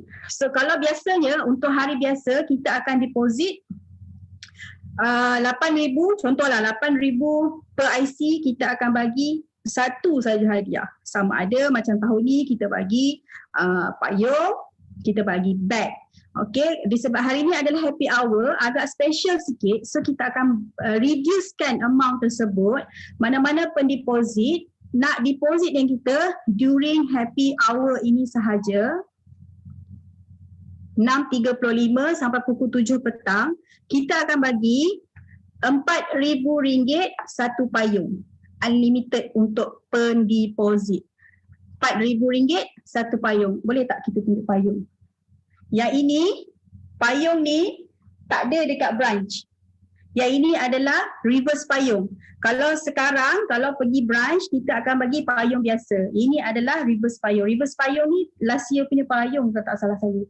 Tapi memang kita simpan untuk happy hour hari ni lah. So kita akan bagi payung ni berharga ataupun berjumlah untuk pendeposit RM4,000 per IC pendeposit lah. Contoh kalau dia deposit RM8,000, berapa kita nak bagi bos? Ni happy hour ni, kita jarang-jarang bagi ni. RM8,000. Saya tunggu saya punya bos reply. Kita bagi dua boleh? Okey, lagi satu. Payung ni harga dia RM4,000 kan? Kalau RM3,000 backpack. Kalau sekarang pergi branch ataupun mana-mana cawangan kita, backpack ni tak ada tau. Sebab backpack ni satu, dia material dia tebal. Kalau yang sekarang yang ada adalah sling bag. Sling bag tu dia tak ada zip. Dia memang salah tapi dia tak ada zip. Compared to this bag is much better. Ini pun adalah salah satu hot item kita sebab dia boleh masuk laptop, dia tebal, dia memang sangat tebal. Bag ni hari ni adalah kita buka RM3,000 sahaja. Siapa buka RM8,000, saya bagi satu bag, satu payung, satu IC. Boleh? Tapi syarat dia buat 2 receipt. Boleh tak? Buka lah. So deposit hari ni sahaja 6.30, 6.35 sampai pukul 7 petang kita akan bagi satu payung, satu bag untuk RM8,000. 2 receipt. Kenapa 2 receipt? Untuk kita record lah kan, sebab harga bag ni RM3,000 hari ni. So hari ni kita bagi RM8,000 akan dapat 2 barang. Lagi satu mungkin dah ada deposit, RM5,000, RM6,000 before. Kalau RM1,000 dan kat atas kita akan bagi tabung. Atau mungkin nak RM8,000 kita akan bagi 3 tabung. Contohlah maksimum untuk satu IC kita boleh bagi 3 hadiah sahaja. Okey, 6.35 sampai pukul 7 petang. Macam mana nak deposit? Boleh deposit online. Dekat masuk je you punya internet banking, memang tu you CMB Clicks, pergi dekat bahagian pay atau pay bill, cari PTP dan SSPN. Deposit dekat situ, screenshot receipt, boleh bagi dekat saya ataupun saya punya staff tadi. 013-211-4428. Tu nombor saya. Boleh WhatsApp saya the receipt, proof yang cik melihat saya punya live untuk join happy hour. Sebab deposit adalah during kita punya happy hour sahaja. Ataupun nombor saya punya klik, Puan Atika 017-301-5611. Okey, untuk dapatkan hadiah, kita akan courier by post laju. Boleh. Untuk receipt tu kita nak hari ni lah, kita akan tunggu. Sekejap je buat internet banking kan. Tut, dah dapat receipt. Kalau kata tak sempat lah, puan tak sempat lah, boleh tak sekejap lagi nak buat anak nak susu?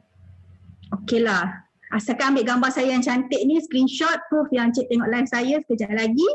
Bagi saya dekat WhatsApp, bagi tahu nak buat lambat sikit. Sebab anak menyusu. Contoh saya bagi, orang lelaki je lah cakap anak menyusu pula. Ini saya bagi pada puan-puan je. Okey, so ingat ya, payung RM4,000, backpack 3,000, tabung 1,000. Maksimum satu IC 3 hadiah sahaja kita akan bagi. Okey. Mungkin nak deposit lebih daripada tu sebab ada yang dah buat pengeluaran. So dia kena top up balik. Contoh dia dah keluar 10,000. So dia kena top up dekat kita 18,000. Yang itu saya akan bagi extra. Yang itu nanti boleh PM saya macam mana nak dapat hadiah extra. Cuma hari ni kita akan bagi payung, backpack dengan tabung sahaja. Okey? Untuk courier fee, FOC. Kita akan tanggung untuk you punya courier fee. So just bagi receipt, screenshot receipt, bagi tahu dah deposit. Boleh. Hantar kat saya, nanti kita akan adjust untuk hantar hadiah. Okay. By the way, page ni dikongsi oleh mungkin dekat mana-mana kita punya page ataupun saya punya page rasmi PTPTN UTC KL. Mungkin dekat dalam tu ada saya punya klik dekat dalam tu yang komen. Boleh juga hantar dekat dia orang, tak ada masalah. Okay.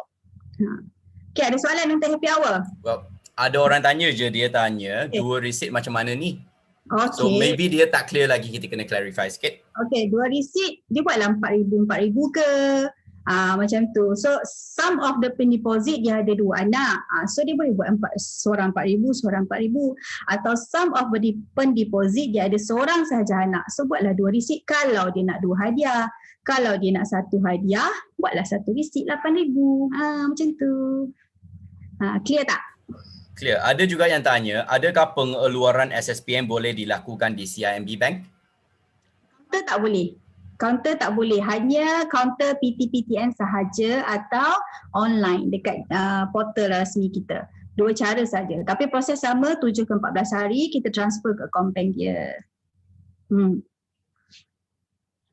Ada lagi tak soalan? Setakat ni itu sahajalah. Okay. So itu saya sahaja. Hari ni kita untuk stok untuk happy hour tak banyak. Kita akan letak 10 tabung, 10 beg, 10 payung.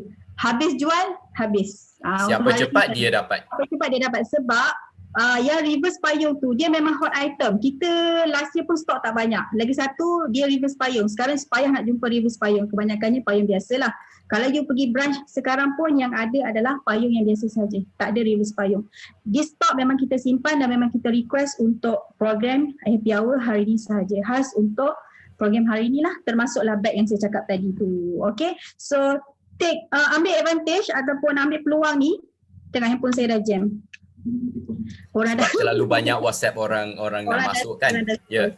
Okay, so saya rasa setakat ini sahajalah presentation kita tentang PTPTN dengan SSPN untuk hari ini. Kalau ada sesiapa yang ada soalan lagi, ada masalah lagi, jangan tunggu, pergi ke Facebook Puan Suhailin untuk tanya soalan-soalan yang seterusnya. Dan kepada mereka yang tonton di Facebook, boleh juga tanya dekat Facebook atau dekat website kita thestar.edufair.star.com.my. Okay, so once again, thank you so much. Terima kasih banyak-banyak Puan Suhailin dan klik kamu. Yep. Okay, thank you practitioners. Thank you so much. Thank you so much. All right, thank you. Bye-bye. Okay, bye. Right. So that actually concludes the session for today. Okay, the session for today. The last session that we had today was about PTPTN loan application and SSPN. On top of that, we have a short happy hour for everyone to enjoy. Okay, so once again, I thank everyone for joining us today for the Star Virtual Education Fair today. Tomorrow, there will be another session at the same platform, so you can join us again. Go to staredufair.thestar.com.my, register yourself, and then you get the link. Go onto the link, and then you can see all the necessary things. You can listen to the talks from different lecturers, different universities, participating universities, to be telling you all kind of different courses. Okay, so just a quick go through on what's going to happen tomorrow. 10 a.m. undergraduate admissions at CUHK Shenzhen. Okay, 10 a.m. 11 a.m. develop your career in the Netherlands, TIAS Business School. 12 p.m. IUMC applying to medical schools in Ireland. And then at 2 p.m. begin your journey exploring Chinese medicine. If you're into TCM, 2 p.m. 3 p.m. engineer your future. Have you got what it takes from APU? 4 p.m.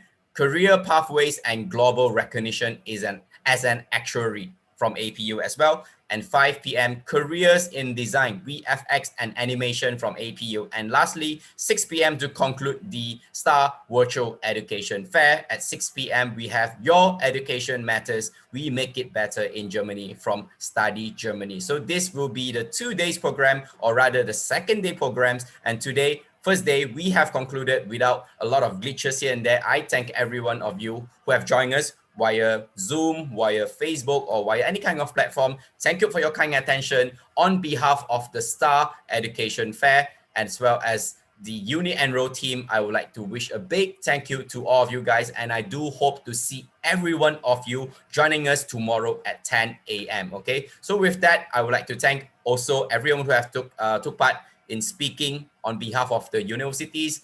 Thank you so much for your time in sharing your insightful sharings with us. With that, I would like to wish you thank you guys, and I do wish to see you guys tomorrow. Thank you so much, and see you guys tomorrow. Stay safe. Thank you.